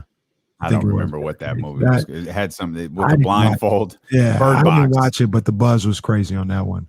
Jesse says it's Bird Box. Bird Box. Yeah. What did I say? Birdcage? Yeah, Bird Box. But speaking of Menace to Society real quick, you know who's in it? Well, he plays a prominent role. He was the big snitch. Clifton Powell, Pinky Friday or whatever. I used to coach his son. I used to see Clifton all the time at the gym I worked at in Hacks. And he's like, I think if I see Clifton today, I'm like, what's up, man? Coolest dude, man. Super cool. So, and every time I see, I used to tease him about that when I saw him. I was like, oh, you gonna snitch on me on this conversation? You gonna send a tape in on me on this conversation? Like, come on, man. Stop playing with me, man. Stop playing with me. Shout out to Big Clifton and Little Clifton, man. Shout out to them dudes, man. I love the scene with the what's his name? Is it Bill Duke? Kenya Barris. Yeah, Kenya Barris redid that in an episode of Black AF, and like it was so good. There are so many. Again, Kenny and I were talking about this before the show started on the stream. There are so many iconic moments in the movie, but the movie really isn't that good. Yeah. Like it struggles. It's ours, so we own it. But it's really not very good. Like it's this weird collection of like scenes that don't intertwine together. Yeah. Like they just fade to black, and then it's almost like a play. Like it fades to black, and the next scene starts. Like I was sitting there like I don't remember this. Like I guess I watched movies differently back then, and there's a lot in it that doesn't make sense. We talked about one scene specifically. Yeah. Why? What are we doing? There's no point in this being here. And like John Singleton movies aren't that way. And like that's what we do. We got to compare it to another black director. But like Boys in the Hood, Menace to Society, those aren't the same movies. Not even close. Isn't this what were they? The Hughes brothers? They got beat up by Tupac. Yeah. So this is them. And then I think Pac was supposed to be O-Dog. Is that I think right? he was supposed to be O-Dog. Yeah. I think that was the case. This is an easy First question. of all, he would have killed the role. Like, he would have been phenomenal. Bodied it. But Lawrence Lawrence Tate. thing. Yo, he was. I mean, that boy is bad. And you want to talk about still out here getting work? Councilman Tate, all this other. Still looks the same. He does. He looks like he still looks exactly the same. It's crazy. And talk about a career. Talk about what he's O-Dog to Love Jones to Councilman Tate to Why Do Fools Fall in Love? Like Lawrence Tate, he a legend out here. He a legend. Real quick, you should know this one. I think this is an easy question. Where did we see the actor that played Kane again? Oh man, where do we see the actor who played Kane again? I don't remember. Dog. Dog. I don't like that dog. Dog. What is it? Belly. Remember, he was the snitch, the hater. And I think they went to Nebraska or something like that. So full disclosure, I haven't seen Belly in a minute. I agree. I feel you. I do feel in you. a long time. I mean, it's the most iconic opening scene, I think, in like history. Like, it's like the opening scene is tremendous, but yeah, I haven't watched Belly in a long time. Dog. I don't like that dog. I don't like that at all. We'll step out. We'll come back. We'll continue to talk the NBA. We'll dive back into what the Sacramento Kings are doing. A couple of quick notes on the NFL as well. Plenty more ahead as D'Lo and KC roll along here on Twitch, on YouTube, on the Odyssey app, and on Sacramento's #1 sports station, ESPN 1320.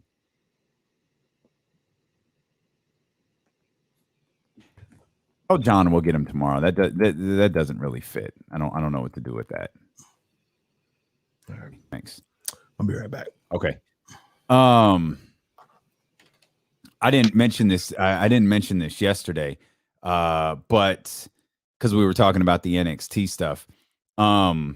Yesterday was the anniversary of Jericho's debut, but it's not like a big anniversary. It was like the 22nd because it was August. It was August 9th, 1999, I think.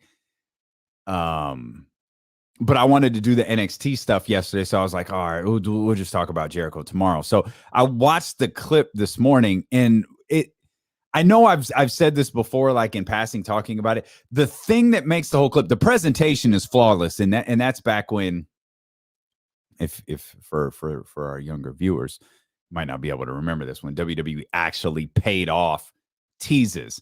Like, they did an incredible job, like with the countdown clock. And I remember when Dave Meltzer first wrote, okay, the countdown clock leads to, Monday, that, this day. And then it, like, they manipulated the clock a little bit. So it went to the middle of the show instead of at the beginning of the show. And like, the whole buildup was perfect. It was in Chicago. And the thing that makes the whole clip, because that's often looked at as, it's the greatest debut in history. Like, for my money, the greatest debut in history is Kane. Like, I think Kane's debut, I think the story, when Paul Bear, Kane is alive, Undertaker, like that, flawless. Jericho's good, but what really makes Jericho's debut tremendous is the reaction from the crowd. When Jericho's name pops up on the Titantron, that crowd in Chicago erupts. And it was such a moment. Like, this wasn't like Sean Waltman coming back the day after WrestleMania, which got a good reaction. This wasn't the Big Show, when he crawled up from under the ring. This was an entirely different type of reaction. This was probably the first time in the so-called Monday Night War where it was like, there's a guy over there that we really, really like, and we want him here. Show, not that like Show wasn't great. Like Big Show, like, it was cool. Sean Waltman had already been the 1, 2, 3 kid, so it wasn't anything major there. But Jericho felt like a big deal. That felt like, okay, this is new, this is different, this is going to be better on WWE TV. And the way that the crowd reacted to it, it just made it so good. But then from there, he drops the "Welcome to Raw is Jericho," and then everything after that sucked. Like, it wasn't good. Like, he's kind of like goofy, and The Rock is like, The Rock's promos don't age well. Like, they're just kind of bad. Like, he's cartoonish. And I know people like love the old catchphrases, but when you watch them back in a vacuum, they're not good. So watching that one back is, you don't even have the decency to introduce yourself. And it's like, ugh, it's so dumb, man. So the Jericho's debut as a whole, as a whole 9-minute clip, isn't very good, but it's all worth it because of that moment at the very, very beginning when Jericho flashes on the Titantron and they show him with his back to the crowd, and the crowd explodes. By the way, little known fact, or probably not little known because he said this before. You know where Jericho got that from? Michael Jackson. And we're back.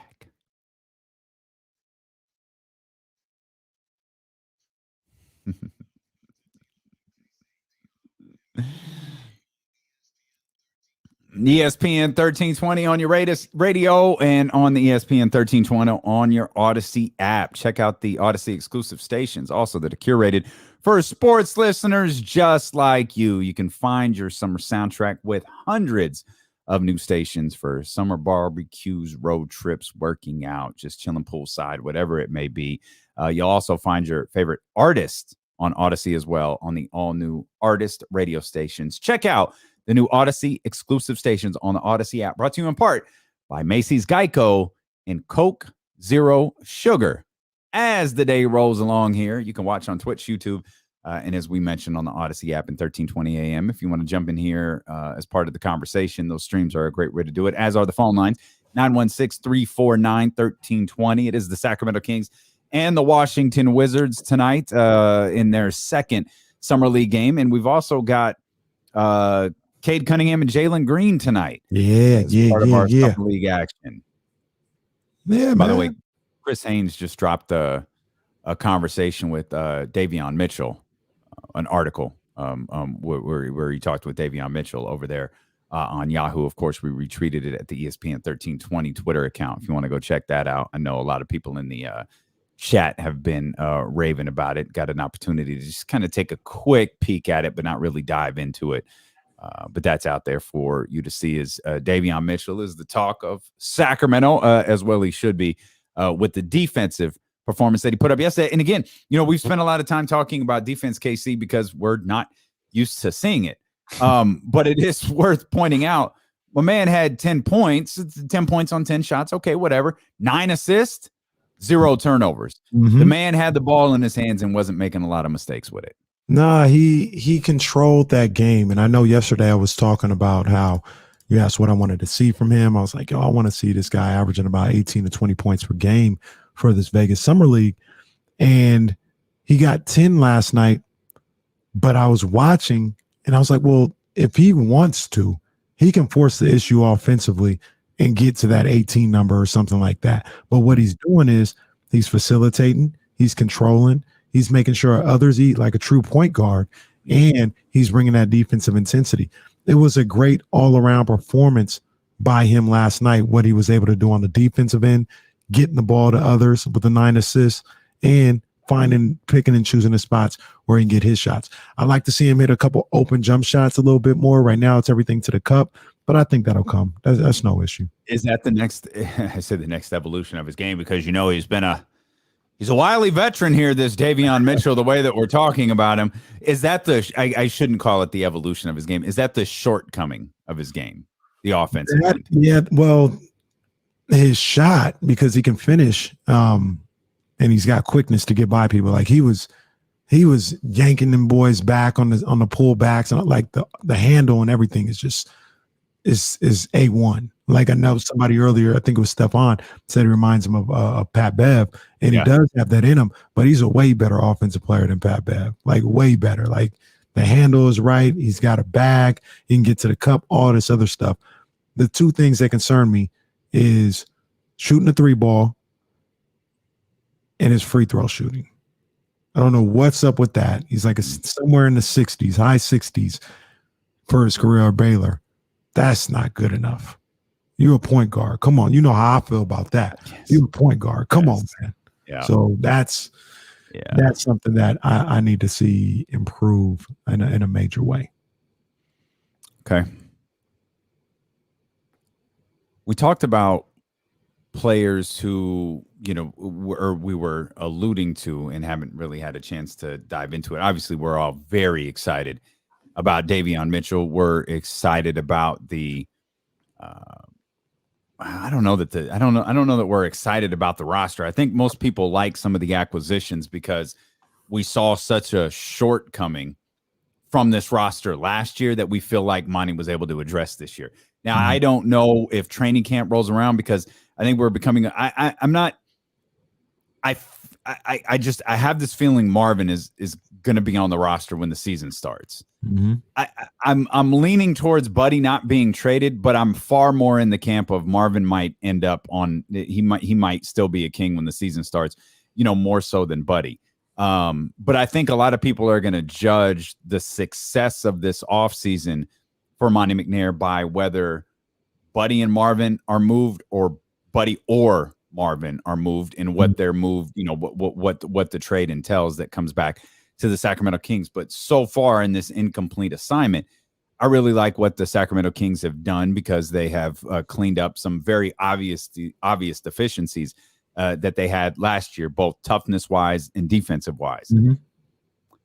But one thing that I think we should all be really excited about is Tyrese Halliburton, because, we're looking around and you hope, every team hopes, whether it's Charlotte or Minnesota, or, you could bring in Cole Anthony in Orlando. You could bring in a number of different guys. Say, man, can you imagine if so-and-so makes a jump in his second year, like De'Aaron Fox made a jump in his second year? Remember how good De'Aaron was his rookie year, and then just like he took his game to another level that second season. And oftentimes you see players fall back a little bit. Mm-hmm. The old proverbial tape is out there. Mm-hmm. And sometimes you see stagnant, sophomore years. You often hear of sophomore slumps and things like that. With De'Aaron, we didn't see that. And I think LaMelo's a star. I think LaMelo's could be a legitimate superstar. Anthony Edwards, I like. But Tyrese Halliburton's role with the Sacramento Kings is probably going to change. Of all of those guys who finished top 3 in Rookie of the Year voting, he has the ability. He might have the tools to take the biggest step forward because, at least in my estimation, whether Buddy is here or not, Tyrese Halliburton's going to be in a different role this year than he was last year. With LaMelo, you're asking LaMelo to be even greater, right? Because he was great last year. You're asking him to be even greater. Hopefully he's around for all 72 games. Anthony Edwards, it took him some time to get going. But those guys have the same role, just with the aspect of they've got to be better in that same role. Mm-hmm. Tyrese, to me, you want Tyrese to be better, but I think his role is different. And I agree with what you're saying.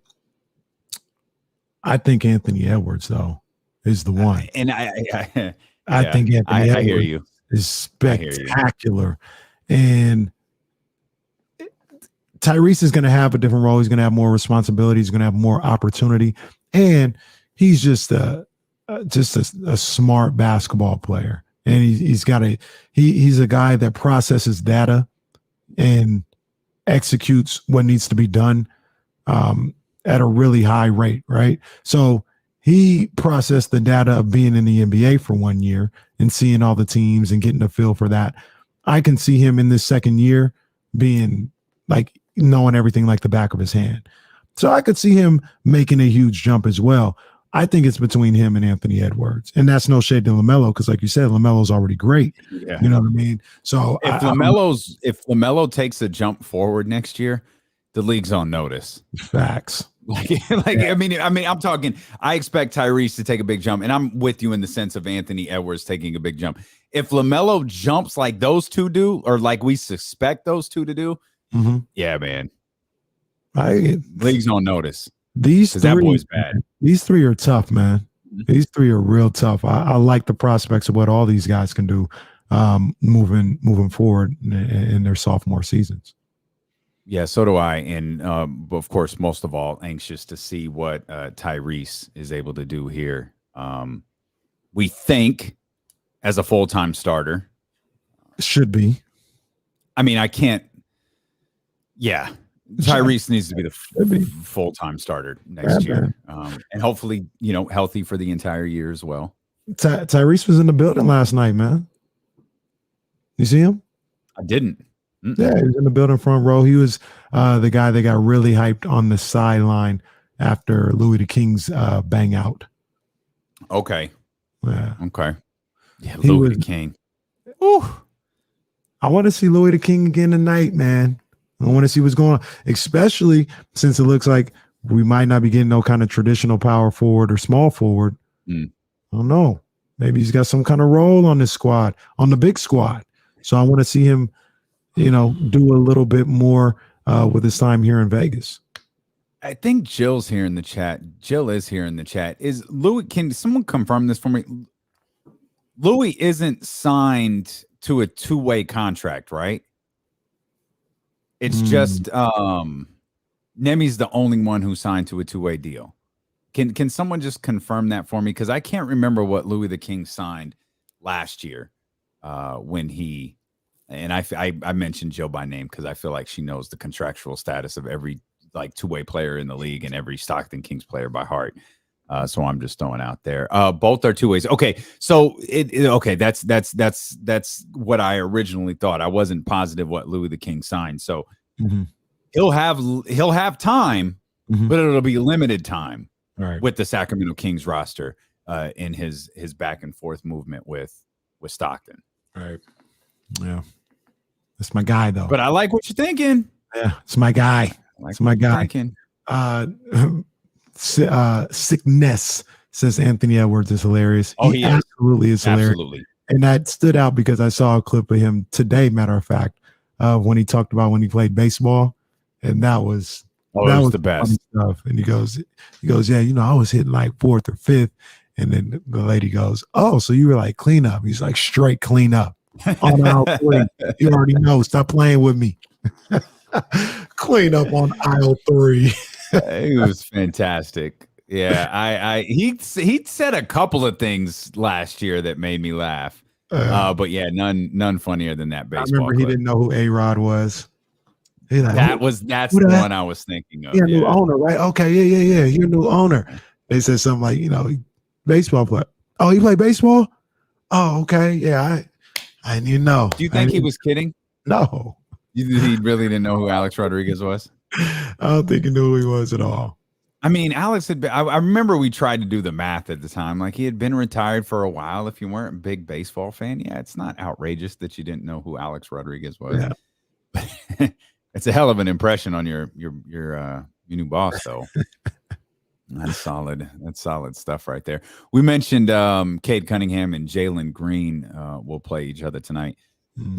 You think Jalen's the guy moving forward, where he certainly had a better Summer League debut with his 23 points. Cade Cunningham, 12 points on 5 of 17 shooting. I don't know. I just feel the need to point it out. And I also think it's worth pointing out because we understandably, it's Summer League. Let's just relax, everybody. It's Summer League. Whether it's Davion or it's Louis the King or it's Chimezie Metu, it's Summer League. In the case of this game tonight, Jalen and Cade know. Like this, they absolutely know. This is the number 1 versus the number 2. It's the first matchup. They'll have many more when the season gets underway, but this is the first. They've got the marquee moment, and both of these guys are aware. This, I guess, is must-see TV tonight. Hey, I'm gonna say at the very least they should know. You know what I mean? Yeah. I know Jalen knows. I kind of feel like I know how he's wired. He definitely knows what time it is. He want all the smoke. Not saying Cade doesn't, but I know Jalen does. These guys have played before in one of the EYBL leagues or whatever, one of those finales. And it was a battle then. Jalen was going at him. You know what I mean? Cade was doing his thing. But I don't know, man. I like Jalen's game a little bit more than Cade, but Cade, he's a great young ball player. Franz Wagner had 5 points in his debut. Oh, how was his defense though? I don't know. He was 0 of 6 from the 3-point range. Not surprising. Don't mind us. Okay. In all seriousness, did you see any of that game? Did you see any of the Magic and Warriors? Because I don't. With all due respect to Franz Wagner, best of luck to him. I was curious on Kuminga and Moody and what you thought of those guys. Yeah, I saw him. I saw the game, but like I said, I was at Wasabi. Shout out to my people at Wasabi. And the TV was way on the other side of the bar. Yeah, people everywhere. Well, you know. I'm just saying. I try. I mean, that's why I hang out with you so much. You got people everywhere. I want to have people too. I try, you know what I'm saying? But you know, my people over at Wasabi, those are my people. They always look out, you know. I always get that steak and shrimp, you know, when I'm over there. That's some good stuff with the garlic fried rice. Bomb, just absolute bomb. You know what I mean? So, but yeah, they have the TV. If they could put the TV in a better place, so it'd be even better. You know what I mean? TV all the way across the room, and I could kind of make out what was going on. I could tell who Jonathan Kuminga was and Jalen Suggs was, but I didn't know that was Kyle Guy until I got home. His hair is a disaster. His hair is a legit disaster. That's the style. And then I didn't know. Did you know what's his name? Janice? What's the dude's name? Did you see him? The guy with the bleach blonde hair and the tattoo. Oh yeah. Yes. Not my focus though. What's his name? Janice Tima? Yeah. Timia? No. Tima? No. You just said it. Tima. Yeah. Tima. Or at least that's what I thought the announcer was saying. I don't think the announcer knew how to say it, by the way, because I feel like either there's a guy on the team who has a name similar, or he just went your Keta route and just started saying it in a bunch of different ways himself. You're listening to D'Lo and KC on ESPN 1320 KIFM West Sacramento, KRXQ HD2 Sacramento, an Odyssey station and driven by Lashers, Elk Grove Dodge. I brought that up though. I brought that game up in particular because I watched a little bit of it and I thought, you know, I was. Same reason I was California Classic locked into Jonathan Kuminga and Moses Moody, and I had high hopes for them. And like, I get it, 16 points on 16 shots. It's, you know, it's not like they shot the lights out. But I was reading some things today where they thought that debut was disappointing. Like the Kuminga and Moody, yeah, or the Vegas Summer League day. I was like, I don't think I'd label that as disappointing. I wouldn't label it as stellar. They ain't Davion Mitchell or nothing, you know. But I wouldn't have labeled that as like, uh-oh. Yeah, I didn't. I saw highlights and they look fine in the highlights. You know, you don't get the context of shooting performance and things of that nature. But yeah, and the shooting performance wasn't great. Mm-hmm. But I when I came across, rough debuts for Kuminga and Moody, I was like, yeah, really? Rough seems a little excessive. I mean, they had 16 points. What they had 16 apiece. Something like that. Well, for Kuminga, it was 16 on 16 shots. Mm-hmm. For Moses Moody, it was 15 on 13 shots. Yeah, I mean, rough debut. That's a little aggressive. And I don't feel like they, you know, I don't feel like they were embarrassed. I don't feel hell with embarrassed. I don't even feel like they looked bad on the defensive end. No. So, I mean, there were no Robert Woodard dip the shoulder moments or anything like that. There were no was it Terry? Who had the it wasn't Terry. Was it Coleman? Someone had the botched like they missed the dunk / layup. Like they weren't Kings. Was it Coleman? Yeah. It was Matt Coleman. I got to mention him on my list. Listen. Please. Coleman had a really good first half at the California Classic. First game, first half, Coleman nailed it. Everything since then has been a little suspect. Yeah. A little tough. We'll see him tonight. We'll see what he can do tonight, though. At some point, we might not see that man anymore. We might not see that man. Is there anything that you're looking for tonight from this game against the Wizards? I mean, give me. I'm looking for my summer league big three: Davion, Louis the King, and Chimezie Metu.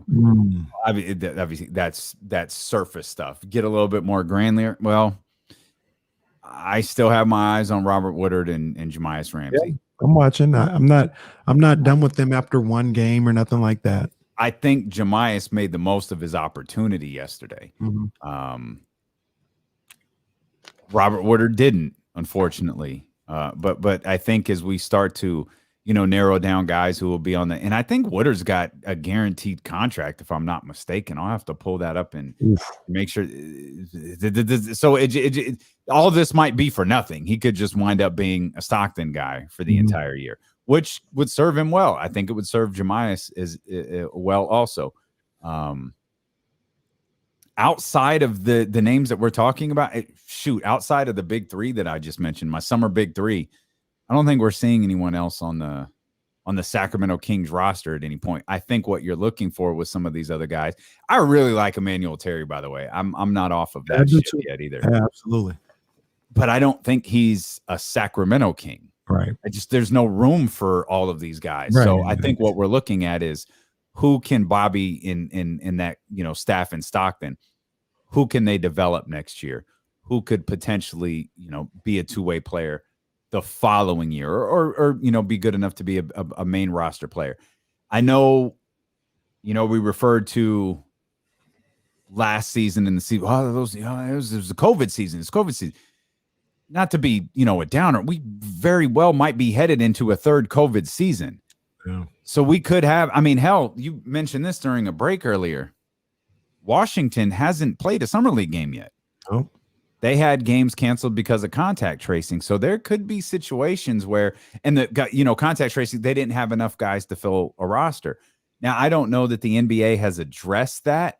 So forgive me if I'm slipped on that. I'm not sure if they've addressed, potential COVID situations. Mm-hmm. Are they going to run with a deeper roster like they did last year? Point being, if that winds up happening, you're going to need more guys ready to step in. Yeah. These and if I recall last year, they waived I think it's like 50 days condition of the two-way players. If they do that again, then you could really wind up seeing Keta, Louis the King playing substantial, games. It would probably mean there was an unfortunate situation somewhere, but it could wind up with them playing substantial, games during the season. So point being, you've got to have more guys ready. And that's all you're really going to be looking at, because outside of Davion, Louis the King, and Metu, I don't think there's anyone else who's on the Sacramento Kings roster at any point during the next season. Let me ask you this. If they did not make another move this offseason, they were done, would you be okay with this roster? I feel like I'm talking myself into being okay with it. I'm really not. Is the roster better than last year? Yes. Mm-hmm. Is it, I don't have the standings in front of me. Is it what 3.5 games better, or however they wound up missing it by? Are they 3.5 games better? Sure. But my goal isn't 10. Like, I'm not going in, okay, boys, let's finish 10th. That's not really like when I'm thinking like, let's get better. Let me put it like this. If the team finishes, let's say they were 31-41 last year, it was 2 games. And that, let's say we did the math. We didn't, of course we didn't. James Ham did, and had that at 35 wins over an 82 game season. Let's put them at 37. But you're at 10. Hell, even 9. Yeah, I'm not hyped. I'm happy. I'm glad they're in the play. I'm not like, okay, here we go. We're on our way. If they're literally 2 games better, I'm not hyped for that. And what I feel like right now is this roster is potentially 3 games better, 4 games better. When what I would like them to be is, even if I went on the high end of that, 4 games better, that's 39.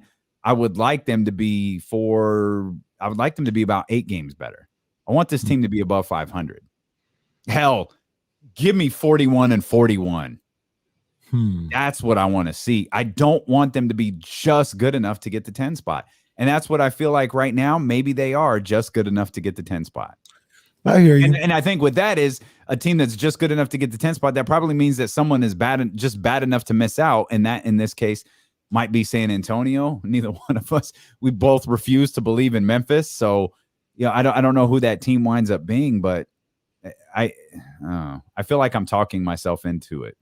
I mean, I hear you. I think this team is probably a little bit better than 2 games better with this roster, 2 or 3 games better. I think if they, I don't want to say they'd be considerably better, but they'd be a better team with what they want to do defensively. They'll be able to execute it now. They should be able to. And we joke about this all the time.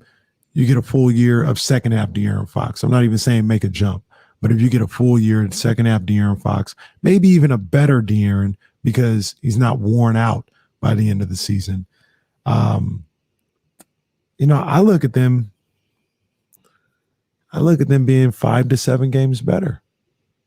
I see something like that. Now that would be what you're talking about, because I think in a 82 game season, that 31 was the equivalent, I think, of 35. 35, yeah. So if they were 5 games better, you're looking at 40 and 42. If they were 7 games better, they're 42 and 41.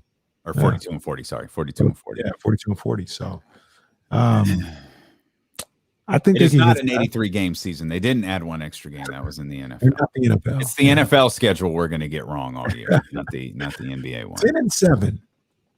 Niners, Vegas has them at 10 wins for their over-under.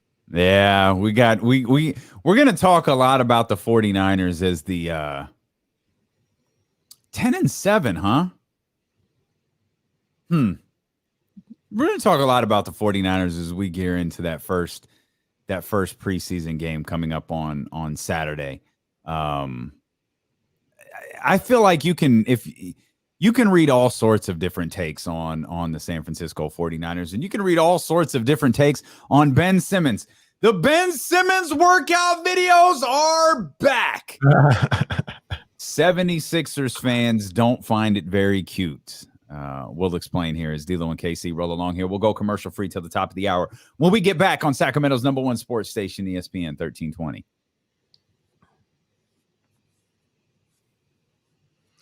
Javon, don't do that. Don't do that, because people tell me the Niners gonna suck. People tell me Niners winning 6 games. So don't try and reverse underdog this whole thing. Okay. Everybody talking about the Rams, Jalen Ramsey. You guys got Aaron Donald, the unstoppable force. You know what I mean? We here just trying to stay healthy. You know what I mean? Taking it one day at a time. That's all we doing. That's all we doing. I thought I heard something where somebody said Matthew Stafford got hurt. Did you hear about that? Not like seriously hurt, but he's got some kind of, he's been held out of practice or something. Joanne, you hear anything about that? I didn't hear that. I know Dakota's been missing practice, but I didn't know Stafford was. Sorry about the whole blue balls thing, John. I'm on helmet. Oh, yikes. That's no good. What's up, Tyler? TJ. Yeah, Stafford is tough. I'll give him that credit, man. That dude is absolutely tough. Tougher than a $2 steak. Broken back. Spinal.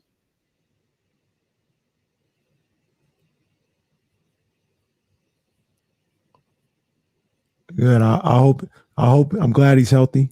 I hope he's there all year long, especially when he plays the Niners. Especially. I hope Aaron Donald's there too. Aaron Donald don't do nothing when he played the Niners. Routinely. Oh, man. We could really just sit and talk basketball all day. Like most of the show was not planned. The Menace to Society conversation was not planned, believe it or not.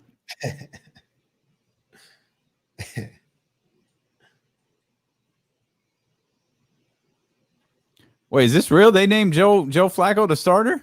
Is that for real? Oh my. No way.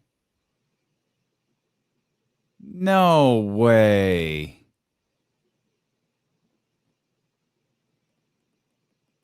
I gotta see this. We ain't learned our lesson.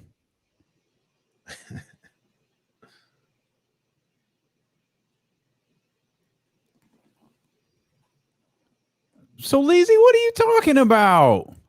Leezy, you like that close, Leezy. You like that close, bro. Leezy got me here searching Joe Flacco's name in Twitter. Like, you got to be kidding me. This dude did not say he was going to be the starter. He even said today Jalen Hurts is going to run with the starters.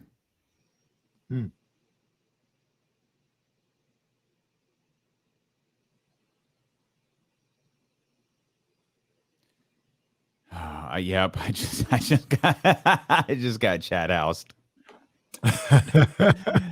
I just got chat housed.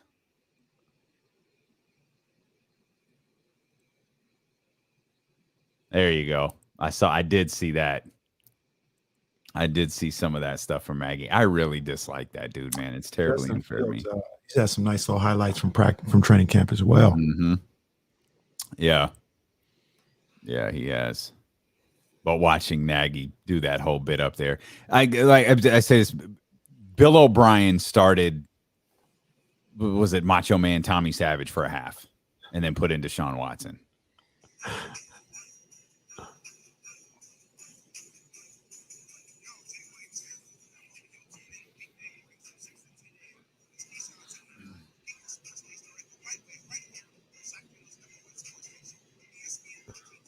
Guess who's back? Yeah, Jay Witt back in rotation. It's been long enough, man. It's been long enough. We're thrilled that you're here. Let's get Mitch before we dive into this Ben Simmons workout video. 916-349-1320. Mitch better have my money. What's up, Mitch? Not yet. How we doing? Yeah, check in the mail. Okay. It doesn't run too high. That's all right. I appreciate it, buddy. What's on your mind? Casey, I'll be hopping when my Dodgers are 4 games ahead of you guys instead right now. So I'll wait to 8 games difference. That ain't happening. We'll see. I want to know. The Kings got 3 pretty good guards, right? Why do they keep drafting guards? They let Dillian Wright go and Len. He's been kind of a bust between two, 3 teams already. What's up with him? And then you got Damon Jones. These are like. You got to build the solid line, not the bench. Yeah, I don't think Alex Len is a. I don't think he has. I think Alex Len just has a certain role. Yeah, that's all it is. I don't think he's the. He's not Joel Embiid. Yeah, he's not even a starter. So yeah, he has a role. Depth. He's there to help with size. This was a team that was the worst rebounding team in the game last year. So guys like him and Tristan Thompson help adding size on the defensive end and on the backboard. So I think that's more of his role, Mitch. Great to hear from you, as always, Mitch. 916-349-1320 if you want to get in on the conversation the last 40 or so minutes of the show. Of course, we've got the City Center Financial post show going on. As soon as the radio show ends, we stick around for a while over on twitch.tv/ESPN1320 and youtube.com/ESPN1320. And if you've been on social media at all, you probably saw Ben Simmons shooting some threes. Now, this wasn't received particularly well by Philadelphia 76ers. Not only Philadelphia 76ers fans, but media as well. They would quote tweet the video with LOL. There was one here that said, quote tweeted, "This is the sign on the wall at the bar that says Free beer tomorrow. You go into the bar the next day and the sign doesn't change. Tomorrow will never come. Let's see. Here's some more. These are some Philadelphia 76ers fans. Going to throw any device on which I can watch footage of Ben hitting threes in a practice gym into a nearby body of water. This is Zoe. Tweets by Zoe simply says, no thanks. Watching Ben Simmons shoot threes in an empty arena is like watching Oliver McCall hit the speed bag in an empty gym. Oh, I feel like that's speaking your language. Okay. Let's see. 85 MF says, wow, never seen this 1,000 times. Colin Dew says, quote, tweets the video, says, we've seen these videos for the last 3 years, not falling for it again. Wouldn't this be a banana in the tailpipe situation? They're not going to fall for the banana in the tailpipe? Yep, that's what it would be. So, because I've never seen marveling over Ben Simmons' apparent size in this video either. Because I've never seen that, what happens is the banana in the tailpipe makes a popping sound and it sounds like a gunshot. Sure. It shuts your car down, though. Oh. So why am I falling? Because I'm not going to see it anytime soon. So why am I falling for a banana in the tailpipe? What am I falling for? So here? what it is it's trash that you won't watch Beverly Hills Cop. I'm not going to say I won't. You just said you're not going to see it anytime soon. Yeah, I'm not going to see it. I'm not going to see it like this week. Plus, it's a 40-year-old movie. You can tell me what happened. You can tell me the ending of it. I'll still watch it. But I've got Malice in the Palace. I got Summer League basketball. I got The Office to get back to. I got a lot going on. Okay, so I'm just being real with you. I need to know what the banana in the tailpipe actually does. Okay. So what the banana in the tailpipe is Axel Foley, Detective Foley, Eddie Murphy's character, sends room service. He sends food out to the two cops that are on stakeout to keep an eye on him. Okay. While the hotel attendant is giving the cops their food, he's putting bananas into the tailpipe so he can escape. So he puts the bananas in the tailpipe. He goes over to his car, waves at them, drives off. As the cop car tries to drive off, it hiccups, stalls, stops, and he's able to get away. So he's not tailed.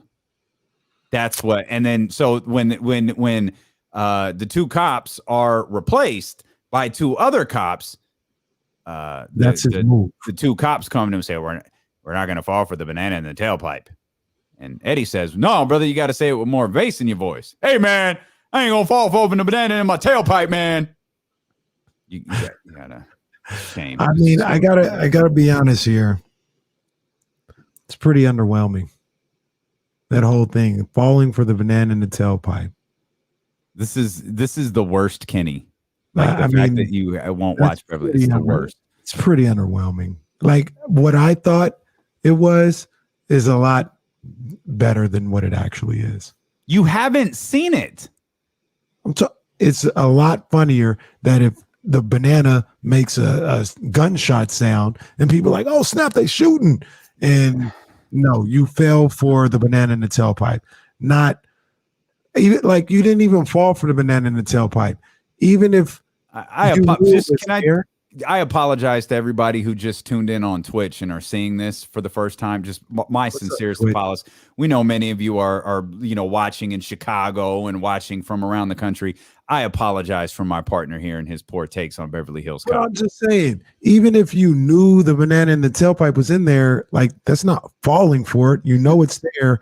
If the cops are trying to chase him and they can't because he put bananas in the tailpipe, that's what it is. It's not a practical joke. It's to keep the car from moving. Yeah, I get it. You are the worst sometimes, dude. I swear, man. God, you piss me off sometimes. Will you carve out Jazz? Make this dude watch the movie. It's an hour 45 minutes. Just watch the movie. I'm telling you, it was on my DVR. I think it still is. Then go watch it. The Summer League is going to be over it. No. Go to HBO Max and watch that version. Don't watch the USA version. Go to HBO Max and watch it. These mother lovers out here tripping. Okay. Anyways, back to Ben Simmons shooting threes. Yeah, I'm not falling for that banana. I did get fooled again. Now about that. I did see a couple of Philadelphia 76ers fan tag the Trailblazers saying, "Hey, Portland, look at this." And lost in all this, the other guy in the video is Rondo. Rondo getting his yearly buckets from outside. Rondo done turned into Ray Allen in the last 2 years. I don't know what that's all about. Jesus. Be cashing out. Okay, when you can hit, now you could speak to this, I can't. When you can hit shots in a gym like this, when you can hit shots in an empty gym, I used to hear this, I still hear this about Shaquille O'Neal. Shaquille O'Neal could hit 18 of 20 free throws. Like John Barry would talk about this all the time. In practice, he'd hit 18 to 20 free throws, 17 to 20 free throws. It'd be no big deal. Yeah. It's different when you get in the game. Yeah. Why? I don't know. I don't know, especially when you're talking about like wide open shots. I remember, I think it was the first Heatles year. I think that's when they had Mike Bibby. And Mike Bibby couldn't throw it in the ocean. And he was getting mid-range, wide open shots, could never make the shot. And I was like, why can't you make this? This is wide open. You're Mike Bibby. Why can't you hit this? Yeah. And I guarantee you, if we went into practice or whatever, Mike Bibby would make 20 out of 20 of those same shots. And he gets a wide open shot in the game. Can't make it. Here's what I will say. When I work out and when I work out kids, I always tell them, somebody said, I read it somewhere, I don't know. But the goal when you work out is to make 80% of your shots when you're working out. That should be the floor. Make 80%. If we're going through a drill, whatever, make 80%. Because I don't know how they came to this, but when you get into a game setting, your percentage is going to go down 30% based on adrenaline, defense being there, being tired, crowd, circumstances, all this stuff. It'll go down 30%. So if you're making 80% in your workouts and it goes down 30, you're a 50% shooter. That's pretty damn good. Like, you're cooking. But if you're in practice and you're making 60% of your shots thinking you're doing something, that 30% is going to happen regardless, whether you like it or not. You shooting 60% in a workout, you get into a game, and now you're shooting 20%, 30% from the field. Maybe that's what happens with these guys. They don't aim for perfection. I think a lot of them do, but I don't know. Maybe that's the case. I mean, I'm just looking at, it's not like, I mean, we've seen dudes. I mean, I don't know how many NBA players had a stranger shot than Kevin Martin did. Kevin Martin had a really strange shot, but he could score. Yep. Absolutely. I'm looking at Ben Simmons. It's not like this dude's trash. It's not like, oh man, what is he doing? Look at his arm. Look at his leg. Look at his elbow. He doesn't have the L. Like I'm not looking at it going, that doesn't look like a professional basketball player shooting a basket. So it goes into, and I know he talked in his post season interview that he like developed a mental block. He just felt like he couldn't do anything offensively. Right. And it feels like, as it pertains to a three, that mental block has been with him his entire career. And I'm not saying he needs to go out there and, go Buddy Hield and try to get up 10 threes a game or whatever it may be. But they'll float him. Hey, you out there, it's Simmons Island. You can sit out there all you want to. And you can go snorkeling, you can canoe, you can do whatever you want to, because we ain't going out there. And this is fall back. This is the crazy thing about Ben Simmons. I don't know what his shot is looking like. I really don't know if it's looking any better, because that was never really the issue for me. It's not like he had a Bill Cartwright looking jump shot and now it's looking fluid, yeah, that was right? a crazy one. It's not that. Bill Cartwright. It's the fact that it can look however it wants. He's not going to take them. Well, I understand what your frustration is with him in his inability to be aggressive on the offensive end. But even he's never been truly aggressive on the offensive end. Now, he's been significantly more so than we saw in the postseason. He's been more, but he's never been that guy who's going to go get you the bucket. Right. Joel was going to get you the baskets, right? He was never going to be the guy to get you the bucket. But as I wonder what develops the mental block, and I wonder why these videos have to hit social media. I mean, because you were telling me that there's stuff out there. He's communicating through Rich Paul. I don't want nothing to do with the Philadelphia 76ers. Yeah, no, it's all strategic. It's all strategic because you don't have to have anybody taking no video of you. You don't have to. There's plenty of guys. I'm sure if Ben Simmons was like, yo, no video gets out from this workout session. If it does, it's going to be a problem. And people wouldn't put nothing out. You know what I mean? Yeah. So it's all strategic to put that out there. And like you said, new reports coming out today that Ben Simmons says he's done with Philadelphia. He's done with them. Kendrick Perkins was the one that said it, actually. He said he's done with Philadelphia, and he's willing to sit out training camp until he's gone from Philly. So that situation needs to take care of itself like ASAP. Like to be honest with you, once again, you know how impatient I can get. Yes, but I do. I don't know why. If I was Daryl Morey and I was handling that situation, Ben Simmons would be gone by the end of the week. There's no need to mull over anything, or I would be talking to him as soon as what I heard on First Take. You know what I mean? If I didn't hear from him by the end of the day, I would get back to his representation and be like, we're looking to trade you. If you don't want that, you need to get back to me because I'm going to start talking to people. And I'm going to start talking to people, and I'm going to have a deal by the end of the week. I don't know what the hang up would be. It might be the other team that you're calling. What would because you're making these grand proclamations as if you don't have to work with someone else in the process. Damian, there's 24 hours in a day. I would tell them, look, Ben Simmons is on the market. What are you willing to offer? I wouldn't even put out what I'm looking for. What are you willing to offer? And we would work from there. And I would tell them, I'd be like, I'm talking to other teams, so I'm trying to get the best offers right now. I like what your proposal is. I'll get back to you if I hear from somebody else and see if there's more. Like it's Tuesday. It's Tuesday. A deal could happen by Saturday. Fine. And I get Ben's in his upset or in his feelings, or and I don't blame him for being, if he is. I have no idea that he is. If he is, I don't blame him if he's upset with what Joel Embiid said, or if he's upset more specifically with what Doc Rivers said, or if he's upset about how that whole thing played out after the series was over. I don't blame him for that. Doesn't mean he's not at fault. Mm-hmm. Doesn't mean he didn't have his problems there during the series. It just means I don't blame him if he's upset about it. And normally I'm pro player all the way around, 10 times out of 10. But I will pose the question as you're taking the Daryl Morey role. Mm-hmm. I'll pose it from a different perspective of Daryl Morey. If I can't get so what are you going to do? Are you just going to not show up? You going to give up this $90 million, or I don't know, however much you're owed over the next, are you just not going to come?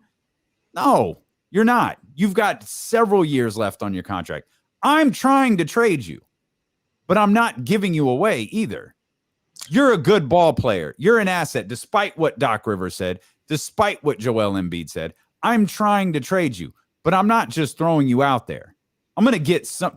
Now, I'm not going to get what everybody, I'm not going to get what I asked for in my first rounds of negotiation, but I'm going to get something comparable that helps my basketball team get better. What are you going to do? Not come? You going to come here and be mad?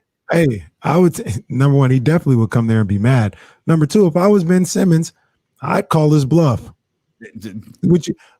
I got money. I got money. I can take a year off. I can take a year off. What you going to do? Not have me out there for a whole year? But the problem is with taking a year off is you've got another year you got to take off, and another. And I don't know that if he just sits out for the next 3 years that he's no longer under Philadelphia's contract. I'm pretty sure Daryl would fold before Ben Simmons. Somebody would fold. I don't know who it would be, but Daryl, one of the two would though. You're right, one of the two would. Because or I'm be honest. I'm gonna tell you what I would do if I was Ben Simmons. I'm gonna tell you what I'd do. I'd report so they can pay me, and I got back spasms. Oh, you got my neck and my back. Yeah, you gonna pay me, and my back hurts right now. Mm-hmm. What? We know what time it is. You can't prove it though. So yeah, my back hurts. Oh, my back's feeling better though. Hamstring hurts though. It's that annoying hamstring. It was contagious. I got it from James Harden. I got the James Harden hamstring issue. And since them checks are going to clear, I'll tell them we could do this for the next 3 years if you want to. I mean, that might be what happens with Deshaun Watson. Deshaun Watson ain't traveling for the game. Like he ain't played. He was scout team one day. He got ankle treatment one day. He got hamstring treatment one day. He's just going into training camp and getting treatments done. Yeah. And I'm telling you that's the way. That's the way Ben Simmons should handle it. But before it even gets to that, like I said, if I was Daryl Morey, I would be trading this man by the week. You've already messed this up, Daryl Morey. So don't come in like, well, I'm not going to trade you. I'm not going to just give you away because you've already messed it up. Yep. You would have got something good if you wouldn't have been letting it get to this point in the first place. Yeah. So it's your fault. Don't punish Ben Simmons because of that. Move on. Don't hold him hostage. Move on. A lot of people want him to come to Sac. You still want him here in Sacramento? I would absolutely take him here in Sacramento, 100%. I believe he could be helpful. Let me ask you this. I don't think I've asked you this. Would you include Halliburton? No. Okay. I wouldn't. I wouldn't include Tyrese for a deal that is allegedly out there. I wouldn't include Tyrese for Siakam. Mm-hmm. I wouldn't include what's the third one? What's the one I'm missing? Porzingis is one that's out my God. I didn't I would absolutely not include Tyrese Halliburton for Kristaps Porzingis. No. But I still think Ben Simmons could be impactful here. Absolutely. I think this group. I like Siakam more, by the way. I think, edit that out of the live broadcast. Let me think about that a little bit more. I'm not positive. Go ahead. You like Siakam more than a Ben Simmons trade? Is that what you? That's what I was thinking and decided maybe I need a little bit more time to think that through. I think you got it right. I think I do. I think you got it right the first time. Okay. I just, I worry about the shoulder thing and him missing part of the season, but I get it.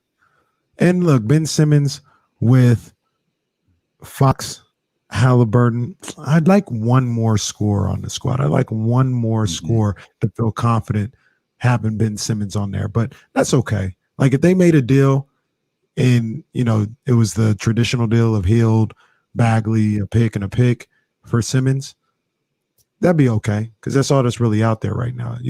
If you don't have any other options, that's okay. I'd be okay with that. Just start Ben at the power forward spot and pray that it works out. Because I don't know what that'll look like. Because now you're really taking away the thing that makes him special, being that size, being able to handle the basketball, guarding point guards, things of that nature. You may be taking that away. So hopefully it works out. Could he go to 1 when De'Aaron went out? Like if I know we play this game all the time. If De'Aaron was first man out, Ben moves to 1. I'm trying to work this out with Davion, and I can't. Yeah, that's Davion. I can't work it out in my head, so maybe not. That's Davion. I trust Davion better at that position. I'm not going to sit up here and say he's a better player. I like what Terrence Davis brings to the table a little bit more. I like I like Ben Simmons more than most do, but I don't know how to work him into this unit. Well, you would have to take something off the table. Like I said, no, but I'm not willing to take Davion or Tyrese off. No. Right what now. I mean by that is what makes Ben Simmons special is he's 6'10" and he can literally guard 1 through 5, right? If you put him at the power forward position, that kind of takes away what makes him special. Now he's just I was going to say something real disrespectful. I was about to say he's like Cavs Tristan Thompson at that point. Like if you have him at his power forward. Well, that was the best Tristan Thompson there's ever been. So yeah, he was good. I mean, he was good. But like once again, you're taking away what makes Ben special. Tristan wasn't special. Tristan was good. He was fine. Yeah, and Ben would be fine, but it's not Tristan wasn't making $100 whatever million over the next 3 years either. Is Tristan still with Clutch, by the way? I know we had a discussion about Rich Paul and the Kings. Yeah. Tristan was with Clutch. I assume that he still is, but I don't know that for sure. Good question. So maybe like Ben doesn't work here. I don't know. Maybe is there, and this is a dumbass question, is there possibly someone we're not talking about? Because like of the constantly discussed names, Ben, Siakam, Porzingis, I don't feel like any of those are going to happen. But we keep, we read as recently as yesterday from James Ham. No, that's still what Monty's looking for. They're swinging for the fences. They're looking for something here. They're still trying. Is there potentially someone that we're just not thinking of? And obviously this requires a little thinking outside the box, because you can pick Siakam because you believe there's an issue with Toronto. We saw them draft Scotty Barnes, as you pointed out. We could pick Ben Simmons because that's as bright as the sun. Mm-hmm. You can point out Kristaps Porzingis because Porzingis talked about or either Porzingis talked about his difficulties with Luka or someone within Porzingis's camp did. Right. But outside of that, like, I don't know that, the Mitch Chris deal was done because of dissension in the ranks of Sacramento or whatever. Like, trades can be done without beef. Yeah. DeMar DeRozan was traded. You know what I mean? Like, it could be done without beef. So what, like, are we missing one? I mean, as I look at that could help, I should say. Are we missing one that could help? You look around and you think Karl Anthony Towns possibly. You think the Pelicans with Brandon Ingram, but I don't think that's realistic. Golden State, and I don't know how they feel or what they want to do with Draymond or even Klay Thompson, but maybe that's a move. Draymond, yeah. They got to get Draymond out of there. They're paying. I'm sorry. I'm talking about for Sacramento. I know. I wouldn't. I'm just telling you what's out there. You asked what else is out there. I'm just wondering who you are right now. I would shake my head for all night long after the trade was announced, especially at that money. You do that a lot. Jeez, that money. But people like Draymond. People think he'd be good here. Maybe you bring him in. Well, he fits the style. I'll tell you this. He fits. He's a Monty McNair type guy. Hey, I will tell you this. Draymond Green comes to Sacramento and they make the playoffs. I could care less that it was Draymond Green. Okay. I feel like, let's go. Let's go. Okay. Come in here, you win. Let's go. But like I said, when I think about the Warriors, they got to figure out something to do with all that money. They got to figure out something. They just don't pay it. They rich. Yeah, I heard. Just don't pay it. I heard Joe Lacob is like, I know I got money, but this is getting a little excessive. Well, it's not that I don't have it to pay, but $200 million extra is a little excessive. I don't know if I want to keep doing this. I admire the fact that he says it's a little excessive. Like, no, fam, this is big excessive. So what I take that to be, and I didn't hear that. We got one more year. Figure this out. We got one more year, and then I'm unloading some of you, and I'm starting. I'd have to imagine I'm starting with the dude that you just referenced. And it sounds crazy. It really does sound crazy, especially if you're a Warriors fan. Klay Thompson. Well, you got to give him a year, though. You gotta prove you have to visually see that he's not Klay Thompson anymore, because I'm not of the belief that he won't be. You have to see it before you make that move. You can't make that move today, in my mind. You can make the Draymond move today. You could probably argue they should make the Draymond move today. I don't. You can't make the Klay move today. Klay, correct me if I'm wrong. Klay hasn't played a second under the contract extension you signed him to. No. You have to let him. You have to see it. I understand. I'm just saying, I mean, and Klay means so much to that, that culture and that some of that stuff you got to let that stuff go, though, because Draymond's too. Hey. And that's what I said to you before is, and I think it was in a Ben Simmons conversation, is would Golden State be willing to deal with the emotional separation of Draymond Green and get a younger player who could do? And then you hear this from Warriors fans, like, oh, Draymond does so much for the team. He does so much more than Ben Simmons would.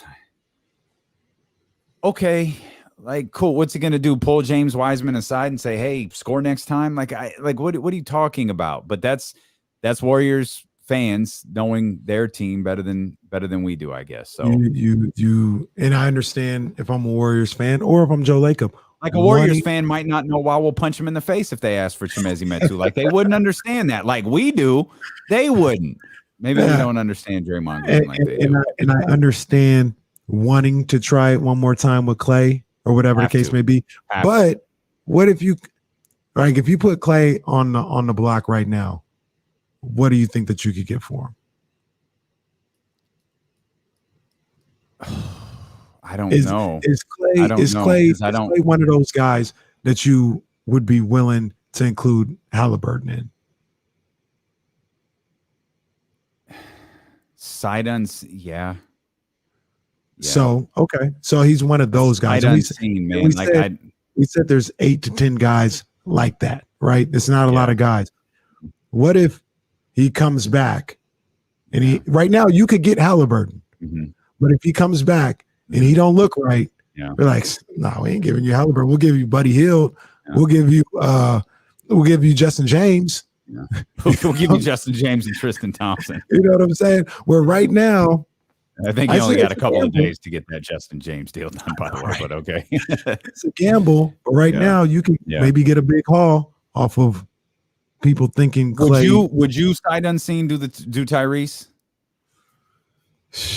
That's tough. I feel like you can't risk. I feel like you can risk being wrong and him not being Klay. I think you can make that risk and no one will look sideways at you. No one's job is lost. If you're the Kings. No, I was actually speaking of Golden State. The Warriors can do that because they got 3 championships already. Right. The Kings can't do that. Right. Right. That's what I was getting at. Like, that you can be wrong and him not be good anymore if you're Golden State and no one loses their job. It's just it's a shame. You can't. I don't think it's not just Sacramento. I don't know that there's another non-championship caliber team that can make that mistake. And it turns out, because immediately wouldn't the first thing, like if I found out Klay Thompson was on the market right now, and I find out that Bob Myers called, Monty and Bob have been engaged in conversations. First thing I would ask is why? Wait, what do y'all? What are y'all seeing? Why is Klay Thompson ain't played in your extension yet? Mm-hmm. Y'all are ready to move? Oh. Yeah, Tristan Thompson. You got Tristan Thompson and Marvin Bagley. Tristan Thompson and just I don't even know if I give up Buddy Hield if I get that call thinking something's off. Because that would be the first question I ask is why. Why are you instigating these conversations? And to be fair, I think Klay Thompson he'll be pretty good coming back. I think he'll be Klay. My belief is he's going to be Klay. I absolutely don't think he'll be Klay. But when he was Klay, he was like probably the best two-way player in the league. So I don't think he's going back to that. I don't think he's going back to that. I do think he'll still be good, maybe close to maybe a little below all-star level, something like that. Just a really, really good ball player. But I don't think he's going back to Klay. If memory serves me correctly, it's been 2 years. Klay, the Warriors in general, they weren't 82 game a season defenders. I think they had like the best defense in the league. Oh, did they? No. Did they? Okay, that's so. Me then. But, Me then. My bad. It was weird. They like always they were like a top 5 defensive team in the league. It's weird how it goes, right? Because they would have these games where they'd be a good defensive team, but it'd be like 120 to 108. You know what I'm saying? Like they're giving up their points because of the pace and all this other stuff. And I don't know how that gets measured, but they were a top 5 defensive team, but they didn't always look like that in the regular season. That's tough. I don't know how I don't know how they judge defensive team. I judge it by points per game. Yeah, that's definitely not how it's judged anymore. How about that? You got Kenny's still on the baseball card statistic. That ain't it, Kenny. It's per 100 possessions and per forget your 100 possessions and 48. Give me points per game and field goal percentage. That'll tell me how good your defense is. Yeah, field goal percentage is a good one. When is Kawhi? I think Kawhi is not what he was 2-3 years ago. Already. Okay. Already. But isn't he still a top 2-way defender in the league? Or isn't he still a top 2-way player in the league? He is. That's what I think. I said okay, so I think Klay can be that too. But remember, we talk about Paul George came back from a terrible injury, and he got back to. He's good. He's not what he was. And remember, when we talk about what he was offensively. When we talk about Kawhi, we talk about how he's good. But what he did in games 6 and 7 in Dallas, he used to kind of do that at will in Toronto. He can't do that. He can't do that no more. He picks and chooses spots. I think that's kind of what Klay's going to end up being. Wasn't that doing it at will though? Like he does it when he needs to. It's a good point. Look, I'm trying to make a point, Davion. What more do you want from me? I'm glad you got to press that button again. I'm really happy that you got to do that. You asked this of me. Let me ask it from you because I don't think that I did. I mentioned the Summer League Big Three I want to see tonight. What do you want to see in the second game of the Summer League for the Sacramento Kings tonight? I want to see more from Davion Mitchell. I want to see Robert Woodard rebound from his poor start. Have a good night. Still want to see Louis the King. I want to see more of my man Keta. And I want to see what Jemias Ramsey does tonight. Okay. Was last night an aberration, or is that something he could build on? So that's kind of what I'm looking for. Yeah, I think decisions are being made on a couple of those guys that you named, but we're excited to watch them. It's a later start tonight. Thankfully for us, we'll all get to watch it. 7 o'clock for that. And, of course, we'll be here to recap it all as the week rolls along. We got James Ham coming up tomorrow as well for his weekly visit as the week rolls along. We'll dive into some 49ers talk as their first preseason game is coming up on Saturday as well. Of course, we hope to see you at Top Golf, 8 o'clock Saturday. Make your plans to be with us Saturday and make your plans to be with us here tomorrow at noon on Sacramento's #1 sports station. It's D-Lo and KC here on ESPN 1320.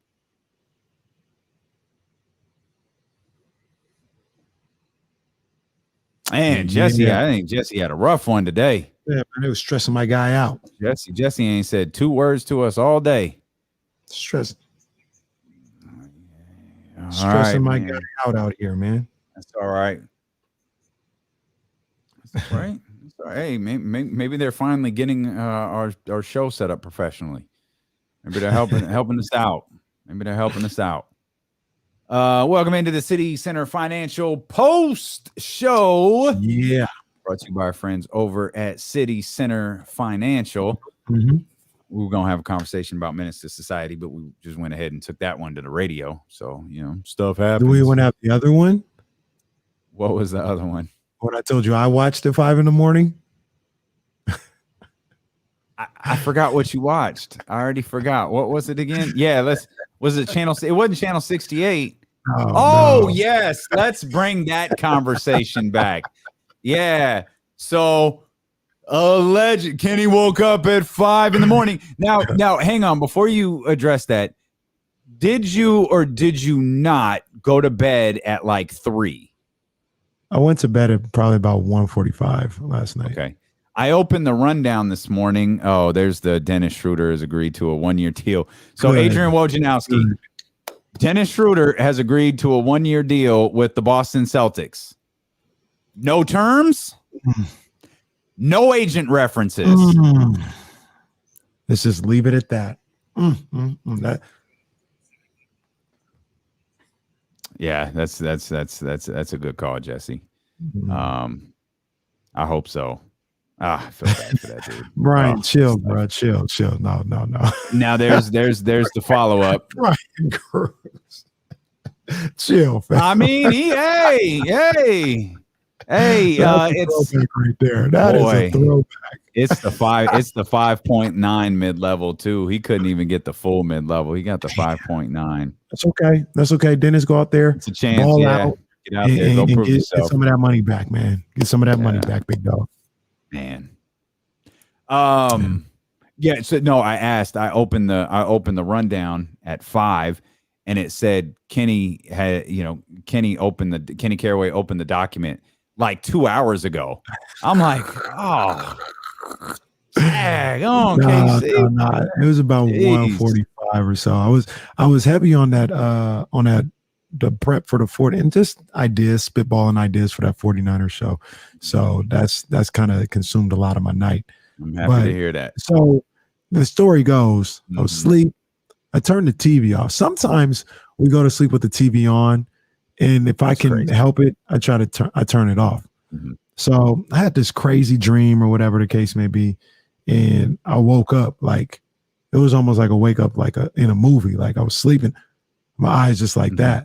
So I was like, dang, it's pitch black in the house, nothing to distract me. I was like, I'm not gonna go back to sleep. I'm just gonna be like in my thoughts the whole time. So let me turn on the TV, turn on something mindless. I turned on some basketball. I was like, I don't really want to watch that. I go to TV One on the guide. Says the Cosby Show. I was like, first of all, they got this. They making sure they get paid for their syndication, but they hiding it. They like, if you want to watch this, and you got to be up at like 4, 5, 3 in the morning, something like that. So I was like, let me turn it to the Cosby Show, man. Turned it to the Cosby Show, and I wasn't up that long. Like I didn't stay up and really watch anything. Sammy Davis Jr. was on this episode, by the way, and I was sitting there, and I was like, damn. I remember that episode. I was like, damn, like I hope this comes off the right way. I don't know, sensitive to everything that happened. But I was like, why did this have to happen? Because this show was amazing. It was perfect. It was such a good look to see that. They were staying in the damn two-story brown, a lawyer. Yeah. It was so awesome to see that. Yeah. And you can't even, and on top of that, it was a good show. Like it was perfectly written. The jokes, the timing, the way the camera would pan when somebody'd say something funny and they go to a deadpan of whoever they're, all that stuff, right?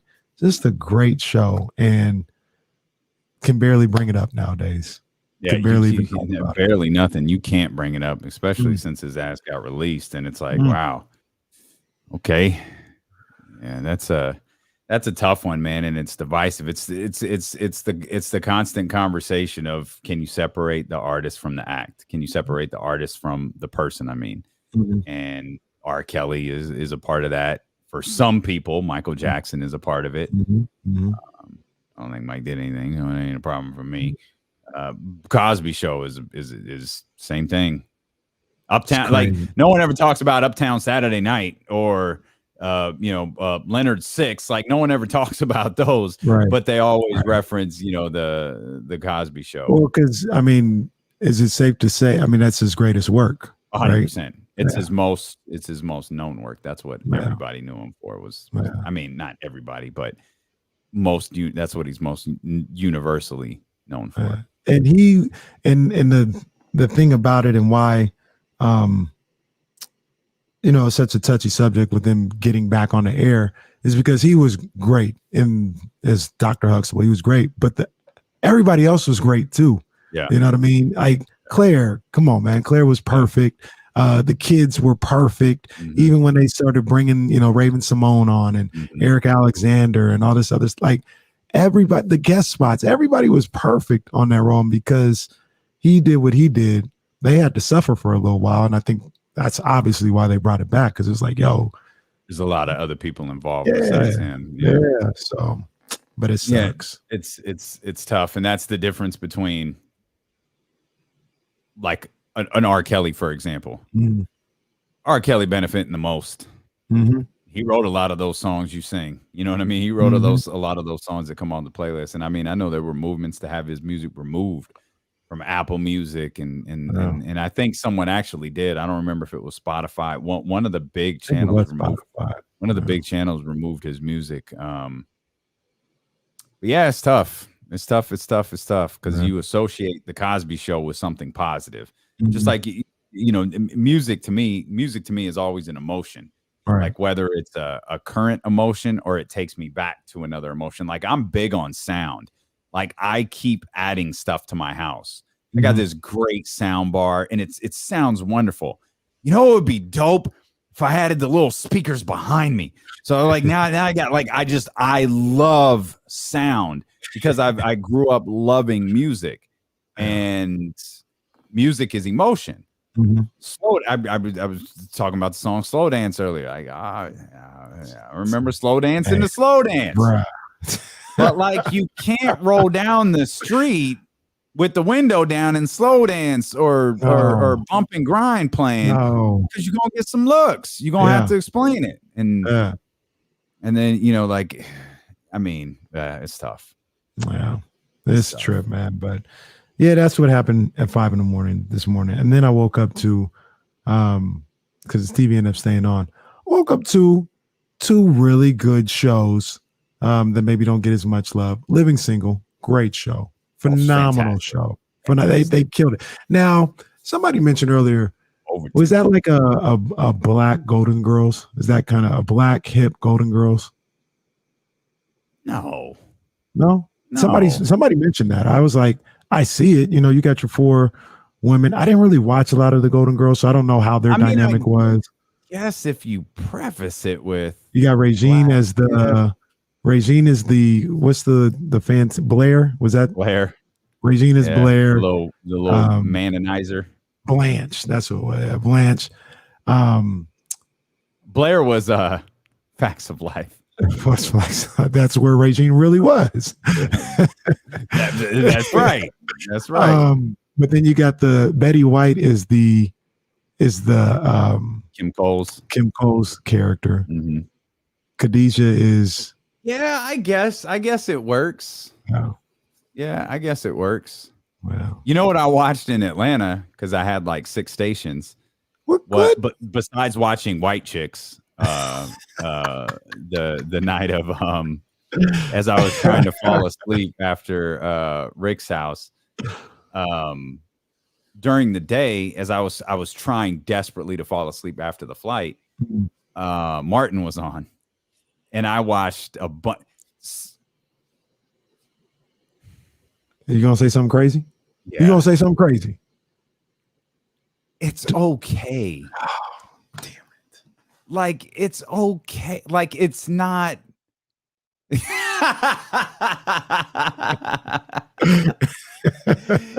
I know you're not. It's like it's good.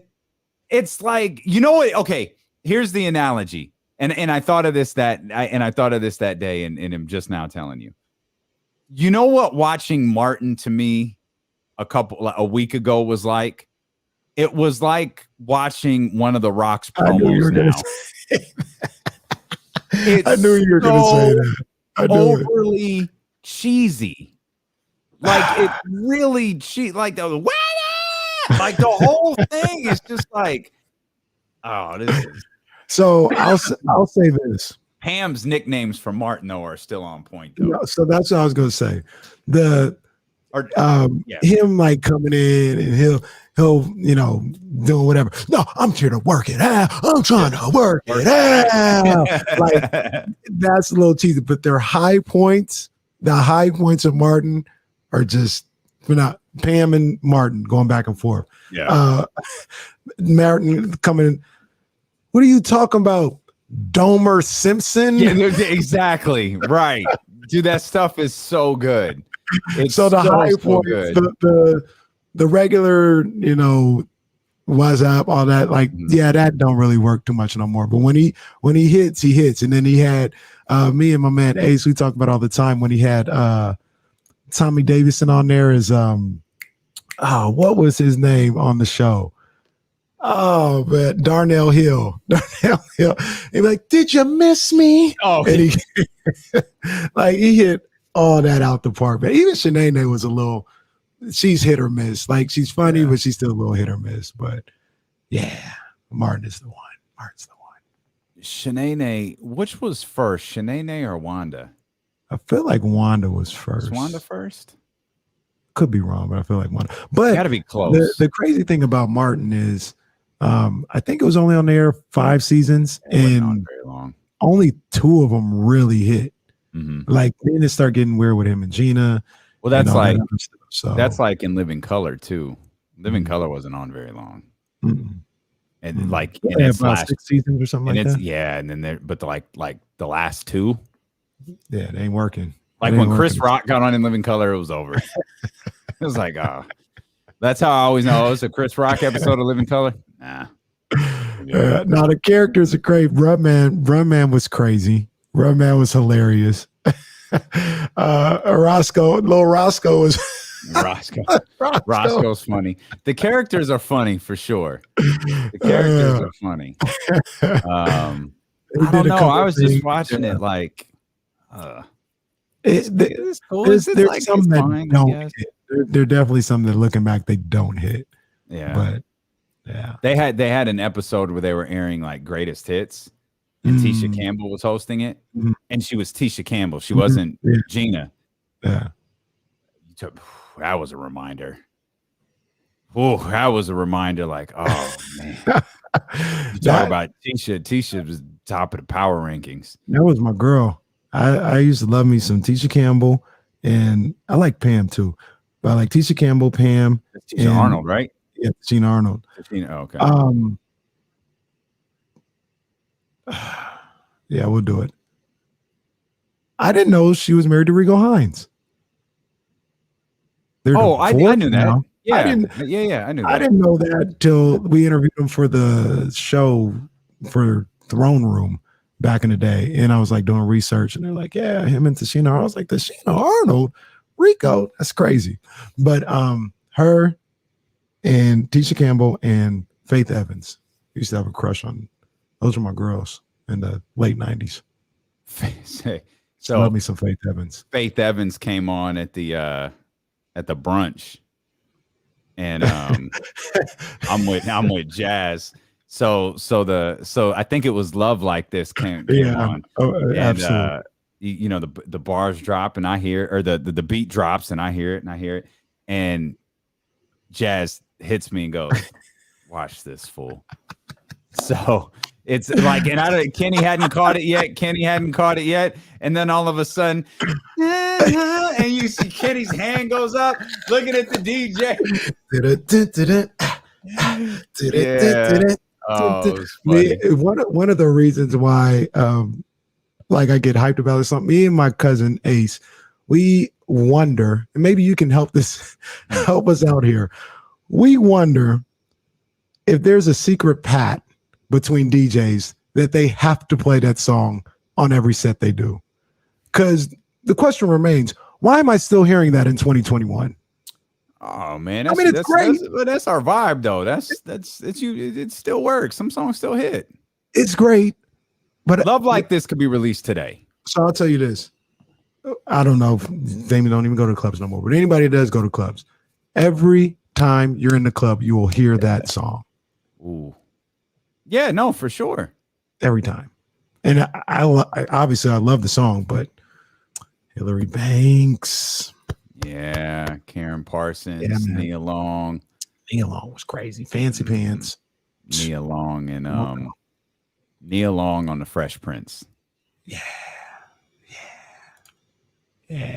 That was solid. I'm gonna go watch the Fresh Prince now until the Kings play. So that's our City Center Financial Post Show, baby. Our early 90s crushes, mid 90s crushes. I used to like my girl. What was her name? She actually fell on some really hard times. The girl from In the House with LL Cool J. Yeah. She was like struggling. Hopefully she got. Did you ever watch what's it called? Up All Night? Is that the one with Patti LaBelle and Dwayne Martin? And, yeah. Wasn't what's my dark skinned brother's name? Wasn't he in it too? Oh my gosh. How am I not? Come on, man. I don't even want to say it because you're just gonna be like, of course. Morris Chestnut. Wasn't he in there too? Yeah, of course he was. Yes. Yes. Yeah, I thought that was a good show. It didn't last for too long. It didn't last long at all. Yeah. No, that was a good show. I remember Jodeci performing on it.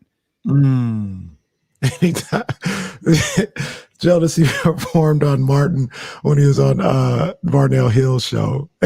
He got up there and started singing.